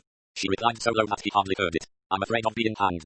Yes, she had said just that. He stared and stared. He looked from her to the cliff's edge. "So that's why?" Yes, a quick death instead of. She closed her eyes and shivered. She went on shivering. McWhirter was piecing things together logically in his mind. He said at last, "Lady Tressilian, the old lady who was murdered." Then, accusingly, "You'll be Mrs. Strange at first." "Mrs. Strange." Still shivering, she nodded her head. McWhirter went on in his slow, careful voice, trying to remember all that he had heard. Rumor had been incorporated with fact. "They detained your husband, that's right, isn't it? A lot of evidence against him, and then they found that evidence had been faked by someone." He stopped and looked at her. She wasn't shivering any longer. She was standing looking at him like a docile child. He found her attitude unendurably affecting. His voice went on. "I see, yes, I see how it was he left you for another woman, didn't he? And you loved him, that's why he broke off." He said, "I understand. My wife left me for another man." She flung out her arms. She began stammering wildly, hopelessly. "It's not like that, and not at all." He cut her short. His voice was stern and commanding. "Go home. You needn't be afraid any longer. Do you hear? I'll see that you're not hanged." Roman 15. Mary Alden was lying on the drawing room sofa. Her head ached and her whole body felt worn out. The inquest had taken place the day before and, after formal evidence of identification, had been adjourned for a week. Lady Tressilian's funeral was to take place on the morrow. Audrey and Kate had gone into Saltington in the car to get some black clothes. Ted Latimer had gone with them. Neville and Thomas Royd had gone for a walk, so except for the servants, Mary was alone in the house. Superintendent Battle and Inspector Leach had been absent today, and that, too, was a relief. It seemed to Mary that with their absence a shadow had been lifted. They had been polite, quite pleasant, in fact. But the ceaseless questions, that quite deliberate probing and sifting of every fact was the sort of thing that wore hardly on the nerves. By now that wooden-faced superintendent must have learned of every incident, every word, every gesture, even, of the past 10 days. Now, with their going, there was peace. Mary let herself relax. She would forget everything. Just lie back and rest. "Excuse me, madam." It was Thurstall in the doorway, looking apologetic. "Yes, Thurstall. A gentleman wishes to see you. I have put him in the study." Mary looked at him in astonishment and some annoyance. "Who is it?" He gave his name as Mr. McWhirter, miss. I've never heard of him. No, miss. He must be a reporter. You shouldn't have let him in, Hurstall. Hurstall coughed. I don't think he is a reporter, miss. I think he is a friend of Miss Audrey's. Oh, that's different. Smoothing her hair, Mary went wearily across the hall and into the small study. She was, somehow, a little surprised as the tall man standing by the window turned. He did not look in the least like a friend of Audrey's. However, she said pleasantly, I'm sorry Mrs. Strange is out. You wanted to see her? He looked at her in a thoughtful, considering way. You'll be Miss Alden, he said. Yes. I dare say you can help me just as well. I want to find some rope. Rope? Said Mary in lively amazement. Yes, rope. Where would you be likely to keep a piece of rope? Afterwards Mary considered that she had been half hypnotized. If this strange man had volunteered any explanation she might have resisted, but Angus McWhirter, unable to think of a plausible explanation, decided very wisely to do without one. He just stated quite simply what he wanted. She found herself, semi-dazed, leading McWhirter in search of rope. What kind of rope? She had asked, and he had replied, any rope will do. She said doubtfully, perhaps in the potting shed. Shall we go there? She led the way. There was twine and an odd bit of cord, but McWhirter shook his head. He wanted ropey, a good-sized coil of rope. There's the box room, said Mary hesitatingly. Aye, that might be the place. They went indoors and upstairs. Mary threw open the box room door. McWhirter stood in the doorway looking in. He gave a curious sigh of contentment. There it is, he said. There was a big coil of rope lying on a chest just inside the door in company with old fishing tackle and some moth-eaten cushions. He laid a hand on her arm and impelled Mary gently forward until they stood looking down on the rope. He touched it and said, I'd like you to charge your memory with this, Miss Alden. You'll notice that everything round about is covered with dust. There's no dust on this rope. Just feel it. She said. It feels slightly damp, in a surprised tone. Just so. He turned to go out again. But the rope, I thought you wanted it, said Mary in surprise. McWhirter smiled. I just wanted to know it was there, that's all. Perhaps you wouldn't mind locking this door, Miss Alden, and taking the key out. Yes, I'd be obliged if you'd hand the key to Superintendent Battle or Inspector Leach. It would be best in their keeping. As they went downstairs, Mary made an effort to rally herself. She protested as they reached the main hall. But really, I don't understand. McWhirter said firmly. There's no need for you to understand. He took her hand and shook it heartily. I'm very much obliged to you for your cooperation. Whereupon he went straight out of the front door. Mary wondered if she had been dreaming.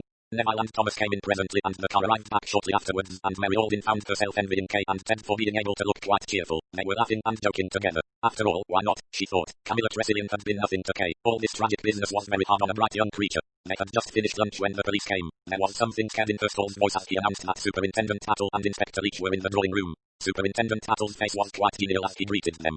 Hope I haven't disturbed you all, he said apologetically, but there are one or two things I'd like to know about. This glove, for instance, who does it belong to?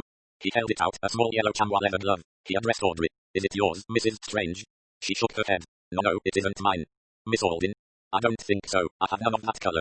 May I see? Kate held out her hand. No. Perhaps you'd just slip it on. Kate tried, but the glove was too small. Miss Alden? Mary tried in her turn. It's too small for you also, said Battle. He turned back to Audrey. I think you'll find it fits you all right. Your hand is smaller than either of the other ladies. Audrey took it from him and slipped it on over her right hand. Neville Strange said sharply. She's already told you, Battle, that it isn't her glove. Ah well, said Battle, perhaps she made a mistake, or forgot. Audrey said, it may be mine gloves are so alike, aren't they? Battle said, at any rate it was found outside your window, Mrs. Strange, pushed down into the river with its fellow. There was a pause. Audrey opened her mouth to speak, then closed it up again. Her eyes fell before the Superintendent's steady gaze. Neville sprang forward. Look here, Superintendent. Perhaps we might have a word with you, Mr. Strange, privately, Battle said bravely. Certainly, Superintendent. Come into the library. He led the way and the two police officers followed him. As soon as the door had closed, Neville said sharply, What's this ridiculous story about gloves outside my wife's window? Battle said quietly, Mr. Strange, we've found some very curious things in this house. Neville frowned. Curious? What do you mean by curious? I'll show you. In obedience to a nod, Leach left the room and came back holding a very strange implement. Battle said, This consists, as you see, sir, of a steel ball taken from a Victorian fender, a heavy steel ball. Then the head has been sawed off a tennis racket and the ball has been screwed into the handle of the racket. He paused. I think there can be no doubt that this is what was used to kill Lady Tressilian. Horrible, said Neville with a shudder. But where did you find this as nightmare? The ball had been cleaned and put back on the fender. The murderer had, however, neglected to clean the screw. We found a trace of blood on that. In the same way the handle and the head of the racket were joined together again by means of adhesive surgical plaster. It was then thrown carelessly back into the cupboard under the stairs, where it would probably have remained quite unnoticed amongst so many others if we hadn't happened to be looking for something of that kind. Smart of you, Superintendent. Just a matter of routine. No fingerprints, I suppose. That racket, which belongs by its weight, I should say, to Mrs. K. Strange, had been handled by her and also you, and both your prints are on it, but it also shows unmistakable signs that someone wearing gloves handled it after you did. There was just one fingerprint left this time in inadvertence, I think. That was on the surgical strapping that had been applied to bind the racket together again. I'm not going for the moment to say whose print that was. I've got some other points to mention first. Battle paused, then he said, I want you to prepare yourself for a shock, Mr. Strange, and first I want to ask you something. Are you quite sure that it was your own idea to have this meeting here and that it was not actually suggested to you by Mrs. Audrey Strange? Audrey did nothing of the sort, Audrey. The door opened and Thomas Royd came in. Sorry to butt in, he said, but I thought I'd like to be in on this. Neville turned a harassed face towards him. Do you mind, old fellow? This is all rather private. I'm afraid I don't care about that. You see, I heard a name outside. He paused. Audrey's name. And what the hell has Audrey's name got to do with you? Demanded Neville, his temper rising. Well, what has it to do with you if it comes to that? I haven't said anything definite to Audrey, but I came here meaning to ask her to marry me, and I think she knows it. What's more, I mean to marry her. Superintendent Battle coughed. Neville turned to him with a start. Sorry, Superintendent, this interruption. Battle said. It doesn't matter to me, Mr. Strange. I've got one more question to ask you. That dark blue coat you wore at dinner the night of the murder, it's got fair hairs inside the collar and on the shoulders. Do you know how they got there? I suppose they're my hairs. Oh no, they're not yours, sir. They're a lady's hairs, and there's a red hair on the sleeve. I suppose that's my wife's case. The others you are suggesting are Audrey's. Very likely they are. I caught my cuff button in her hair one night outside on the terrace, I remember. In that case, murmured Inspector Leach, the fair hair would be on the cuff. What the devil are you suggesting? Cried Neville. There's a trace of powder, too, inside the coat collar, said Battle. Primavera Naturel no, one a very pleasant scented powder and expensive, but it's no good telling me that you use it, Mr. Strange, because I shan't believe you. And Mrs. Strange uses Orchid Sun Kiss. Mrs. Audrey Strange does use Primavera Naturel no, one. What are you suggesting? Repeated Neville. Battle leaned forward. I'm suggesting that on some occasion Mrs. Audrey Strange wore that coat. It's the only reasonable way the hair and the powder could get where it did. Then you've seen that glove I produced just now. It's her glove all right. That was the right hand. Here's the left. He drew it out of his pocket and put it down on the table. It was crumpled and stained with rusty brown patches. Neville said with a note of fear in his voice. What's that on it? Blood, Mr. Strange, said Battle firmly. And you'll note this, it's the left hand. Now Mrs. Audrey Strange is left-handed. I noted that first thing when I saw her sitting with her coffee cup in her right hand and her cigarette in her left at the breakfast table, and the pen tray on her writing table had been shifted to the left-hand side. It all fits in. The knob from her grate, the gloves outside her window, the hair and powder on the coat. Lady Tressilian was struck on the right temple, but the position of the bed made it impossible for anyone to have stood on the other side of it. It follows that to strike Lady Tressilian a blow with the right hand would be a very awkward thing to do, but it's the natural way to strike for a left-handed person. Neville laughed scornfully. Are you suggesting that Audrey would make all these elaborate preparations and strike down an old lady whom she had known for years in order to get her hands on that old lady's money?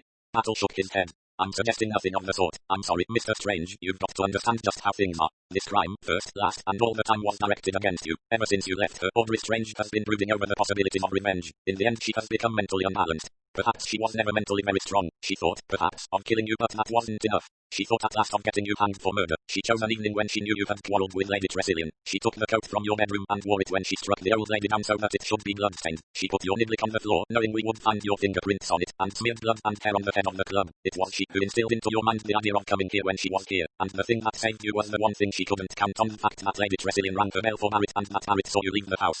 Neville had buried his face in his hands. He said now. It's not true, it's not true. Audrey's never borne a grudge against me. You've got the whole thing wrong. She's the straightest, truest creature without thought of evil in her heart. Battle sighed. It's not my business to argue with you, Mr. Strange. I only wanted to prepare you. I shall caution Mrs. Strange and ask her to accompany me. I've got the warrant. You'd better see about getting a solicitor for her. It's preposterous, absolutely preposterous. Love turns to hate more easily than you think, Mr. Strange. I tell you it's all wrong, preposterous. Thomas Royd broke in. His voice was quiet and pleasant. Do stop repeating that it's preposterous, Neville. Pull yourself together. Don't you see that the only thing that can help Audrey now is for you to give up all your ideas of chivalry and come up with the truth? The truth, you mean? I mean the truth about Audrey and Adrian. Royd turned to the police officers. You see, Superintendent, you've got the facts wrong. Neville didn't leave Audrey. She left him. She ran away with my brother Adrian. Then Adrian was killed in a car accident. Neville behaved with the utmost chivalry to Audrey. He arranged that she should divorce him and that he would take the blame. Didn't want her name dragged through the mud, muttered Neville sulkily. Didn't know anyone knew.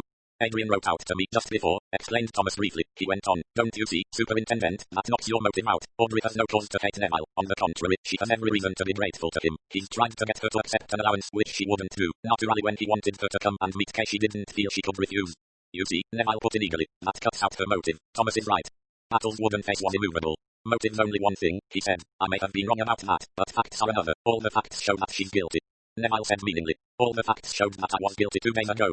Battle seemed a little taken aback. That's true enough, but look here, Mr. Strange, at what you're asking me to believe, you're asking me to believe that there's someone who hates both of you so we own who, if the plot against you failed, had laid a second trail to lead to Audrey Strange. Now can you think of anyone, Mr. Strange, who hates both you and your former wife? Neville's head had dropped into his hands again. When you say it like that you make it all sound fantastic. Because it is fantastic, I've got to go by the facts. If Mrs. Strange has any explanations to offer. Did I have any explanation? Asked Neville. It's no good, Mr. Strange, I've got to do my duty. Battle got up abruptly. He and Leach left the room first. Neville and Royd came close behind them. They went on across the hall into the drawing room. Then they stopped. Audrey Strange got up. She walked forward to meet them. She looked straight at Battle, her lips parted in what was very nearly a smile. She said very softly, "You want me, don't you?" Battle became very official. "Mrs. Strange, I have a warrant here for your arrest on the charge of murdering Camilla Tressilian on Monday last, September 12th. I must caution you that anything you say will be written down and may be used in evidence at your trial." Audrey gave a sigh. Her small clear-cut face was peaceful and pure as a cameo. It's almost a relief. I'm glad it's over. Neville sprang forward. Audrey, don't say anything, don't speak at all. She smiled at him. But why not, Neville? It's all true and I'm so tired.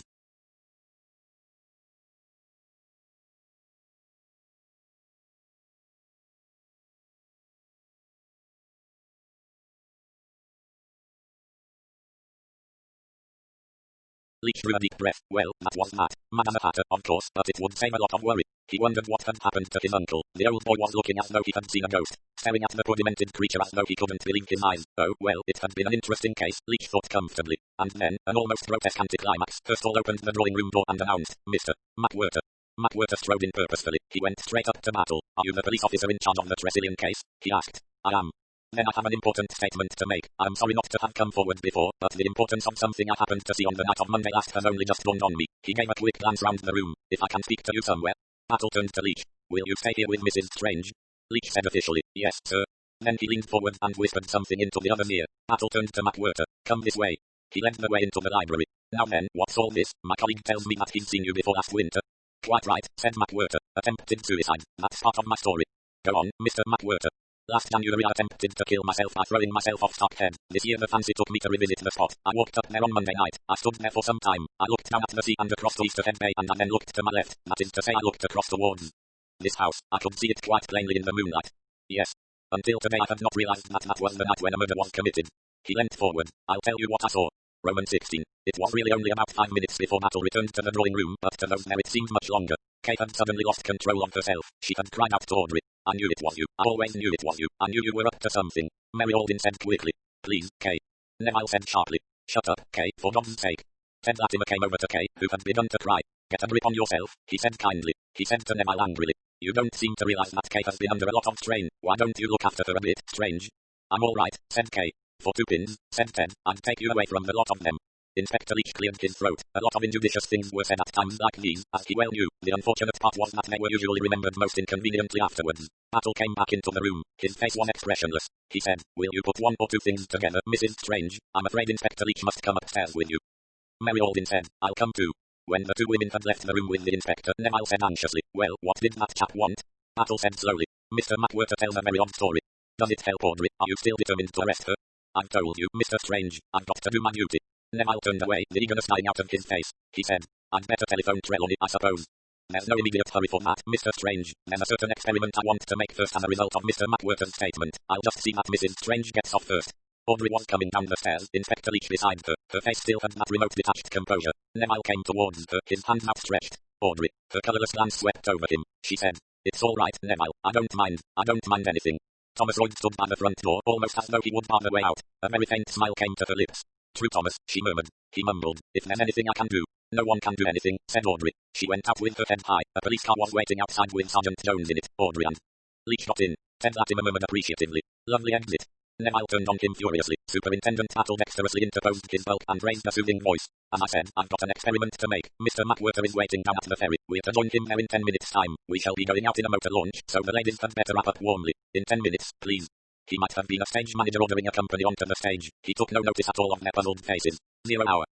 It was chilly on the water and Kay hugged the little fur jacket she was wearing close around her. The launch chugged down the river below Gulls Point and then swung round into the little bay that divided Gulls Point from the frowning mass of Stockhead. Once or twice a question began to be asked, but each time Superintendent Battle held up a large hand rather like a cardboard ham, intimating that the time had not come yet, so the silence was unbroken save for the rushing of the water past them. Kay and Ted stood together looking down into the water. Neville was slumped down, his legs stuck out. Mary Alden and Thomas Royd sat up in the bows, and one and all glanced from time to time curiously at the tall aloof figure of McWhirter by the stern. He looked at none of them, but stood with his back turned and his shoulders hunched up. Not until they were under the frowning shadow of Stockhead did Battle throttle down the engine and begin to speak his piece. He spoke without self-consciousness and in a tone that was more reflective than anything else.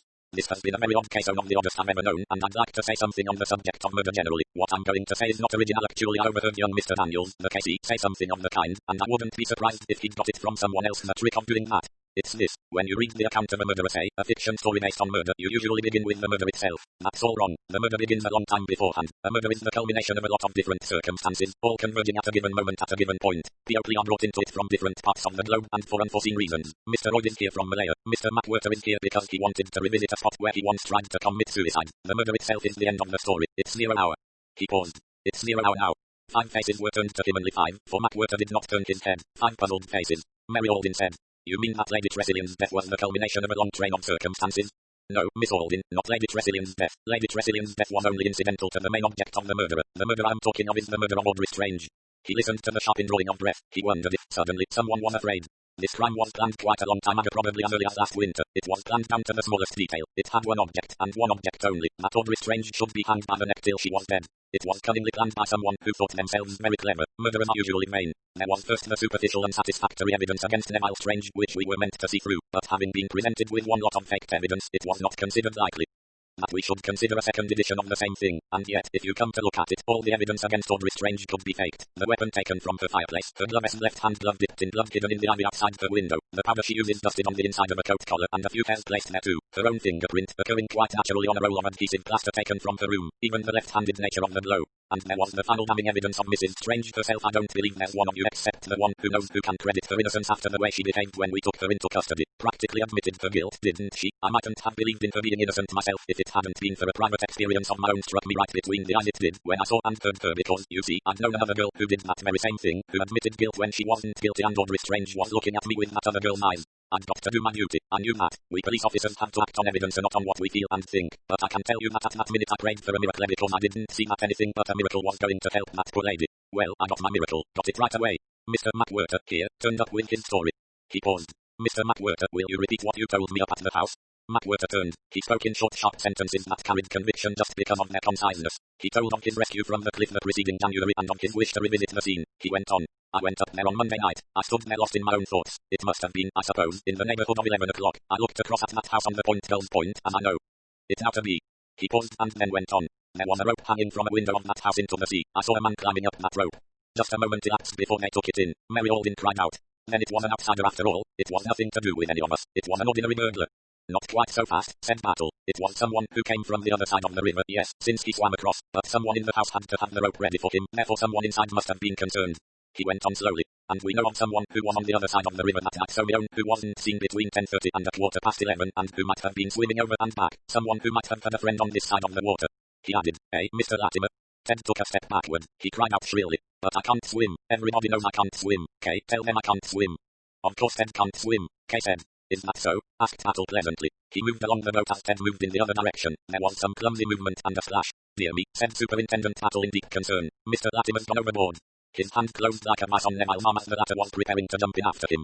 No, Mr. Strange. No need for you to get yourself wet. There are two of my men handy fishing in the dinghy there. He peered over the side of the boat. It's quite true, he said with interest. He can't swim. It's all right. They've got him. I'll apologize presently, but really there's only one way to make sure that a person can't swim, and that's to throw them in and watch. You see, Mr. Strange, I like to be thorough. I had to eliminate Mr. Latimer first. Mr. Royd here has got a groggy arm. He couldn't do any rope climbing.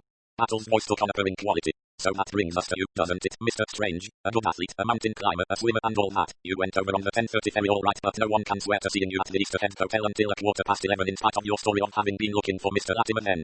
Neville jerked his arm away. He threw back his head and laughed. You suggest that I swam across the river and climbed up a rope, which you had left ready hanging from your window, said Battle. Killed Lady Tressilian and swam back again. Why should I do such a fantastic thing? And who laid all those clues against me? I suppose I laid them against myself. Exactly, said Battle, and not half a bad idea either. And why should I want to kill Camilla Tressilian? You didn't, said Battle, but you did want to hang the woman who left you for another man. You're a bit unhinged mentally, you know. Have been ever since you were a child. I've looked up that old bow and arrow case, by the way. Anyone who does you an injury has to be punished, and death doesn't seem to you an excessive penalty for them to pay. Death by itself wasn't enough for Audrey whom you loved. Oh yes, you loved her all right before your love turned to hate. You had to think of some special kind of death, some long drawn out specialized death, and when you'd thought of it, the fact that it entailed the killing of a woman who had been something like a mother to you didn't worry you in the least. Neville said, and his voice was quite gentle. All lies, and I'm not mad, I'm not mad. Battle said contemptuously. Flicked you on the raw, didn't she, when she went off and left you for another man? Hurt your vanity. To think she should walk out on you. You salved your pride by pretending to the world at large that you'd left her and you married another girl who was in love with you just to bolster up that belief. But underneath you planned what you'd do to Audrey. You couldn't think of anything worse than this to get her hanged. A fine idea, pity you hadn't the brains to carry it out better. Neville's tweed-coated shoulders moved, a queer, wriggling movement. Battle went on. Childish all that niblick stuff. Those crude trails pointing to you. Audrey must have known what you were after. She must have laughed up her sleeve, thinking I didn't suspect you. You murderers are funny little fellows, so puffed up, always thinking you've been clever and resourceful and really being quite pitifully childish. It was a strange queer scream that came from Neville. It was a clever idea, it was. You'd never have guessed, never, not if it hadn't been for this interfering jackanapes, this pompous Scotch fool. I'd thought out every detail, every detail. I can't help what went wrong. How was I to know Royd knew the truth about Audrey and Adrian? Audrey and Adrian, curse Audrey shall hang, you've got to hang her. I want her to die, afraid to die, I hate her. I tell you, I want her to die. The high-whinnying voice died away. Neville slumped down and began to cry quietly. Oh God, said Mary Alden. She was white to the lips. Battle said gently, in a low voice. I'm sorry, but I had to push him over the edge. There was precious little evidence, you know. Neville was still whimpering. His voice was like a child's. I want her to be hanged. I do want her to be hanged. Mary Alden shuddered and turned to Thomas Royd. He took her hands in his. Roman too. I was always frightened, said Audrey. They were sitting on the terrace. Audrey sat close to Superintendent Battle. Battle had resumed his holiday and was at Gull's Point as a friend. Always frightened all the time, said Audrey. Battle said, nodding his head. I knew you were dead scared first moment I saw you, and you've got that colourless reserved way people have who are holding some very strong emotion in check. It might have been love or hate, but actually it was fear, wasn't it? She nodded. I began to be afraid of Neville soon after we were married, but the awful thing is, you see, that I didn't know why. I began to think that I was mad. It wasn't you, said Battle. Neville seemed to me when I married him so particularly sane and normal, always delightfully good-tempered and pleasant. Interesting, said Battle. He played the part of the good sportsman, you know. That's why he could keep his temper so well at tennis. His role as a good sportsman was more important to him than winning matches, but it put a strain upon him, of course. Playing a part always does. He got worse underneath. Underneath, whispered Audrey with a shudder. Always underneath, nothing you could get hold of. Just sometimes a word or a look, and then I'd fancy I'd imagined it something queer. And then, as I say, I thought I must be queer, and I went on getting more and more afraid, and kind of unreasoning fear, you know, that makes you sick. I told myself I was going mad, but I couldn't help it. I felt I'd do anything in the world to get away, and...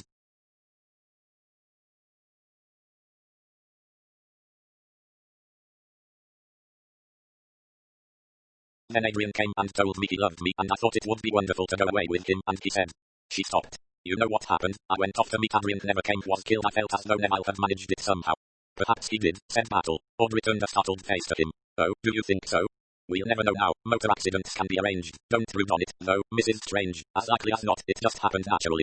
Roman 2 was all broken up. I went back to the rectory, Adrian's home. We were going to have written to his mother, but as she didn't know about us, I thought I wouldn't tell her and give her pain. And Neville came almost at once. He was very nice and kind, and all the time I talked to him I was quite sick with fear. He said no one need know about Adrian, that I could divorce him on evidence he would send me, and that he was going to remarry afterwards. I felt so thankful. I knew he had thought Kay attractive, and I hoped that everything would turn out right, and that I should get over this queer obsession of mine. I still thought it must be me. But I couldn't get rid of it quite. I never felt I'd really escaped. And then I met Neville in the park one day, and he explained that he did so want me and Kay to be friends, and suggested that we should all come here in September. I couldn't refuse. How could I, after all the kind things he'd done?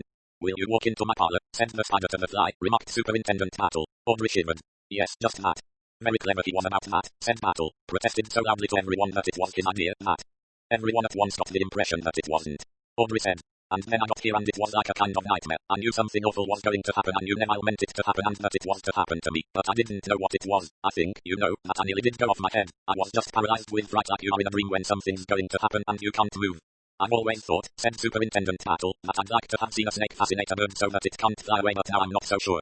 Audrey went on. Even when Lady Tressilian was killed, I didn't realize what it meant. I was puzzled. I didn't even suspect Neville. I knew he didn't care about money. It was absurd to think he'd kill her in order to inherit £50,000. I thought over and over again about Mr. Treves and the story he had told that evening. Even then I didn't connect it with Neville. Treves had mentioned some physical peculiarity by which he could recognize the child of long ago. I've got a scar on my ear, but I don't think anyone else has any sign that you'd notice.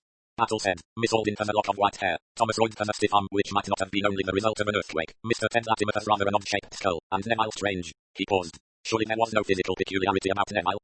Oh yes, there was. His left-hand little finger is shorter than his right. That's very unusual, Mrs. Strange, very unusual indeed. So that was it. That was it. And Neville hung that sign on the lift. Yes, nipped down there and back whilst Royd and Latimer were giving the old boy drinks. Clever, and simply doubt if we could ever prove that was murder. Audrey shivered again. Now, said Battle. It's all over now, my dear. Go on talking.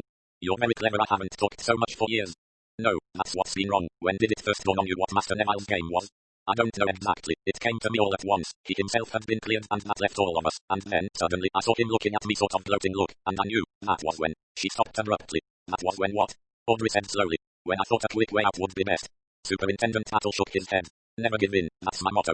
Oh, you're quite right, but you don't know what it does to you being so afraid for so long. It paralyzes you. You can't think, you can't plan, you just wait for something awful to happen. And then, when it does happen, she gave a sudden quick smile. You'd be surprised at the relief. No more waiting and fearing it's come. You'll think I'm quite demented, I suppose, if I tell you that when you came to arrest me for murder I didn't mind at all. Neville had done his worst and it was over. I felt so safe going off with Inspector Leach.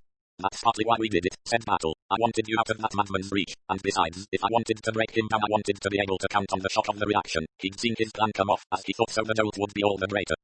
Audrey said in a low voice. If he hadn't broken down, would there have been any evidence? Not too much. There was Matt Wharton's story of seeing a man climb up a rope in the moonlight, and there was the rope itself confirming his story, coiled up in the attic and still faintly damp. It was raining that night, you know. He paused and stared hard at Audrey as though he were expecting her to say something. As she merely looked interested, he went on. And there was the pinstripe suit. He stripped, of course, in the dock at that rocky point on the east-ahead bayside, and thrust his suit into a niche in the rock. As it happened, he put it down on a decayed bit of fish washed up by the flood tide. It made a stained patch on the shoulder and it smelt. There was some talk, I found out, about the drains being wrong in the hotel. Neville himself put that story about. He'd got his raincoat on over his suit, but the smell was a pervasive one. Then he got the wind up about that suit afterwards, and at the first opportunity he took it off to the cleaners and like a fool, didn't give his own name. Took a name at random, actually one he'd seen in the hotel register. That's how your friend got hold of it, and having a good head on him, he linked it up with the man climbing up the rope. You step on decayed fish, but you don't put your shoulder down on it unless you have taken your clothes off to bathe at night, and no one would bathe for pleasure on a wet night in September. He fitted the whole thing together. Very ingenious man, Mr. Matt Wharton. More than ingenious, said Audrey. Well, perhaps. Like to know about him, I can tell you something of his history. Audrey listened attentively. Battle found her a good listener. She said, I owe a lot to him and to you. Don't owe very much to me, said Superintendent Battle. If I hadn't been a fool I'd have seen the point. Of that bell. Bell? What bell? The bell in Lady Tressilian's room. Always did feel there was something wrong about that bell. I nearly got it, too, when I came down the stairs from the top floor and saw one of those poles you open windows with. That was the whole point of the bell. See, to give Neville Strange an alibi. Lady T didn't remember what she had rung for. Of course she didn't, because she hadn't rung at all. Neville rang the bell from outside in the passage with that long pole. The wire ran along the ceiling. So down comes Barrett and sees Mr. Neville Strange go downstairs and out, and she finds Lady Tressilian alive and well. The whole business of the maid was fishy. What's the good of doping her for a murder that's going to be committed before midnight? 10 to 1 she won't have gone off properly by then. But it fixes the murder as an inside job, and it allows a little time for Neville to play his role of first suspect. Then Barrett speaks, and Neville is so triumphantly cleared that no one is going to inquire very closely as to exactly what time he got to the hotel. We know he didn't cross back by ferry, and no boats had been taken. There remains the possibility of swimming. He was a powerful swimmer, but even then the time must have been short. Up the rope he's left hanging into his bedroom, and a good deal of water on the floor as we noticed, but without seeing the point, I'm sorry to say. Then into his blue coat and trousers, along to Lady Tressilian's room. We won't go into that, wouldn't have taken more than a couple of minutes. He'd fixed that steel ball beforehand, then back, out of his clothes, down the rope and back to Easterhead. Suppose Kate had come in. She'd been mildly doped, I'll bet. She was yawning from dinner on, so they tell me. Besides, he'd taken care to have a quarrel with her so that she'd lock the door and keep out of his way. I'm trying to think if I noticed the ball was gone from the fender. I don't think I did. When did he put it back?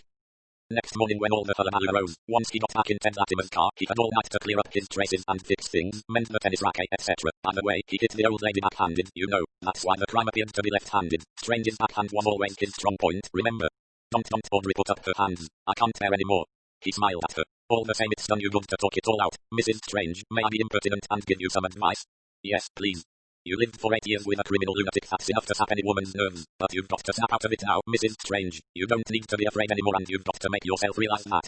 Audrey smiled at him. The frozen look had gone from her face. It was a sweet, rather timid, but confiding face, with the wide apart eyes full of gratitude. She said, hesitating a little, you told the others there was a girl who acted as I did. Battle slowly nodded his head. My own daughter, he said. So you see, my dear, that miracle had to happen. These things are sent to teach us. Roman 3. Angus Matt Wharton was packing. He laid 3 shirts carefully in his suitcase, and then that dark blue suit which he had remembered to fetch from the cleaners. 2 suits left by 2 different Matt Whartons had been too much for the girl in charge. There was a tap on the door and he called, come in. Audrey Strange walked in. She said, I've come to thank you. Are you packing? Yes, I'm leaving here tonight, and sailing the day after tomorrow. For South America? For Chile. She said, I'll pack for you. He protested, but she overbore him. He watched her as she worked deftly and methodically. There, she said when she had finished. You did that well, said Matt Wharton. There was a silence. Then Audrey said, you saved my life. If you hadn't happened to see what you did see. She broke off. Then she said, did you realize at once, that night on the cliff when you stopped me going over when you said go home, I'll see that you're not hanged. Did you realize then that you'd got some important evidence? Not precisely, said Matt Wharton. I had to think it out. Then how could you say what you did say? Matt Wharton always felt annoyed when he had to explain the intense simplicity of his thought processes. I meant just precisely that I intended to prevent you from being hanged. The color came up in Audrey's cheeks. Supposing I had done it. That would have made no difference. Did you think I had done it then? I didn't speculate on the matter over much. I was inclined to believe you were innocent, but it would have made no difference to my course of action. And then you remembered the man on the rope. Matt Wharton was silent for a few moments, then he cleared his throat. You may as well know, I suppose, I did not actually see a man climbing up a rope. Indeed, I could not have done so, for I was up on Stockhead on Sunday night, not on Monday. I deduced what must have happened from the evidence of the suit, and my suppositions were confirmed by the findings of a wet rope in the attic. From red, Audrey had gone white. She said incredulously, your story was all a lie. Deductions would not have carried weight with the police. I had to say I saw what happened. Beauty, you might have had to swear to it at my trial. Yes. You would have done that? I would. Audrey cried incredulously, and you are the man who lost his job and came down to throwing himself off a cliff because he wouldn't tamper with the truth. I have a great regard for the truth, but I've discovered there are things that matter more. Such as? You, said McWhirter. Audrey's eyes dropped. McWhirter cleared his throat in an embarrassed manner. There's no need for you to feel under a great obligation or anything of that kind. You'll never hear of me again after today. The police have got Strange's confession and they'll not need my evidence. In any case, I hear he's so bad he'll maybe not live to come to trial. I'm glad of that, said Audrey. You were fond of him once? Of the man I thought he was.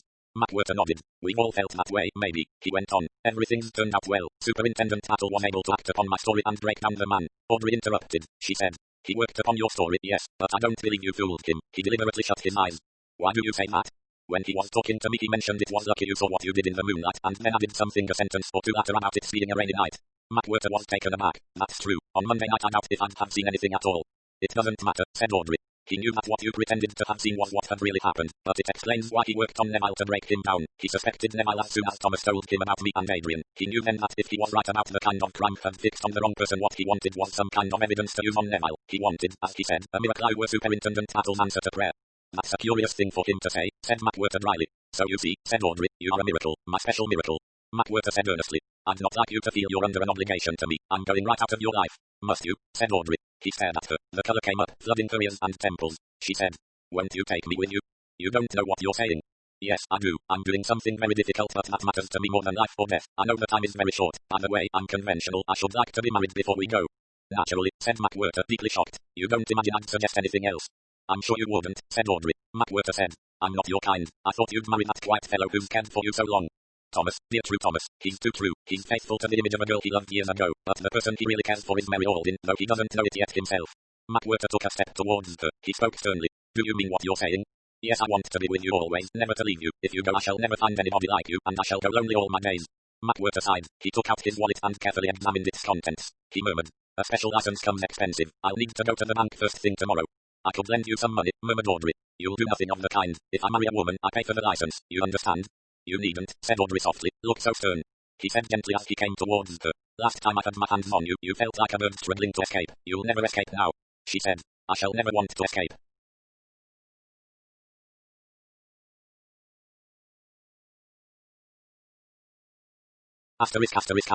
The Agatha Christie collection, The Hercule Poirot Mysteries. Match your wits with the famous Belgian detective. The mysterious affair at Styles, the murder on the Lynx Poirot investigates. The murder of Roger Ackroyd, the Big Four. The mystery of the Blue Train Peril at End House. Lord Edgware dies. Murder on the Orient Express 3-act tragedy. Death in the Clouds. The ABC. Murders. Murder in Mesopotamia, cards on the table. Murder in the Muse and other stories, dumb witness. Death on the Nile. Appointment with Death, Hercule Poirot's Christmas, Sad Cyprus. 1, 2, buckle my shoe.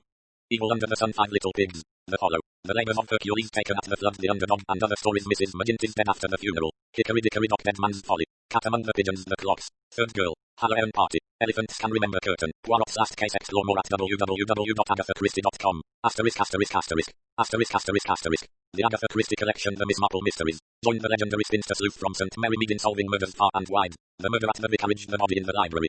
The moving finger, a murder is announced. They do it with mirrors, a pocket full of rye 450 from Paddington. The mirror cracked, the Caribbean mystery at Bertram's Hotel Nemesis. Sleeping murder. Miss Marple. The complete short story collection, The Tommy and Tuppence Mysteries. Jump on board with the entertaining crime-solving couple from Young Adventurers Limited. The secret adversary, partners in crime. NRM.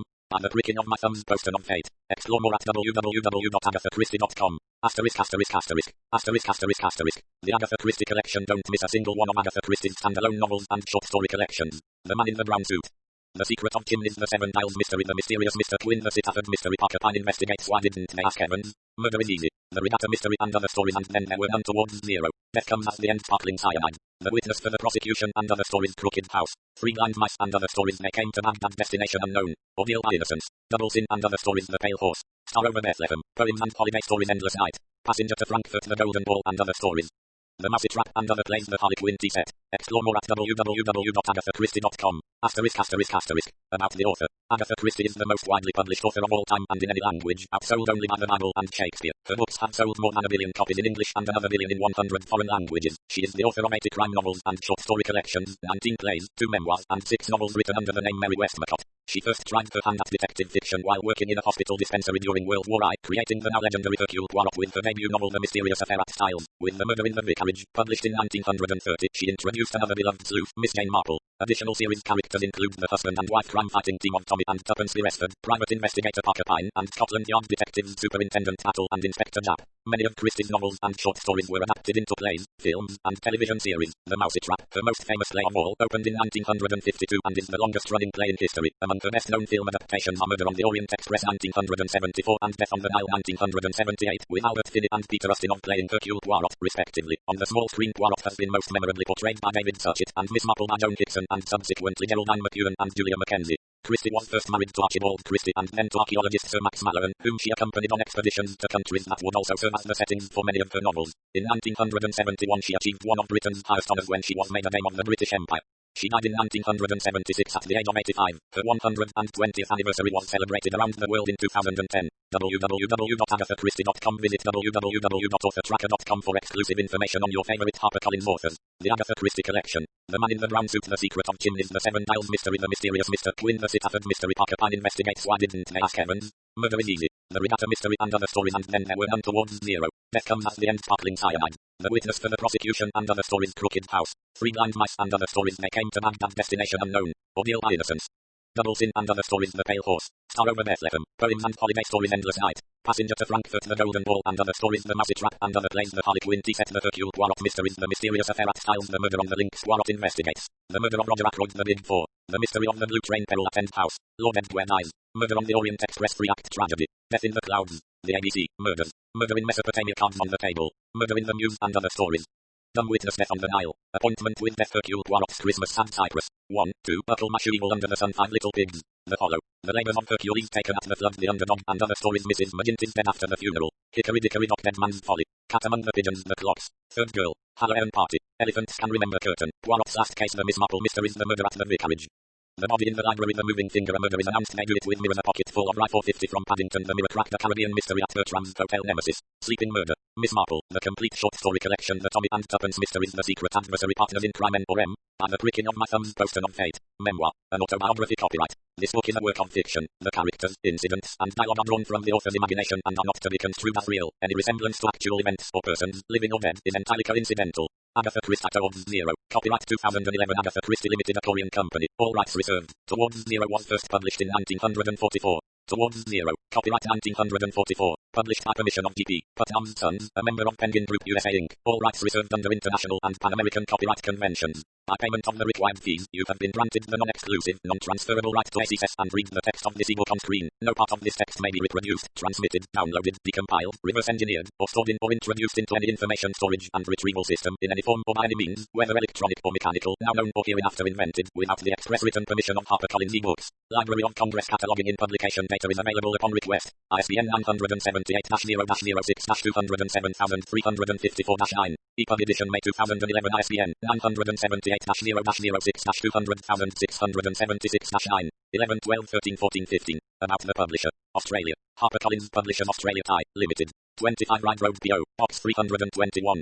Pimble, NSW 2073, Australia www.harpercollins.com.au/ebooks Canada. HarperCollins Canada. 2 Bloor Street East, 20th floor Toronto, on M4W 188, Canada. http www.harpercollins.com.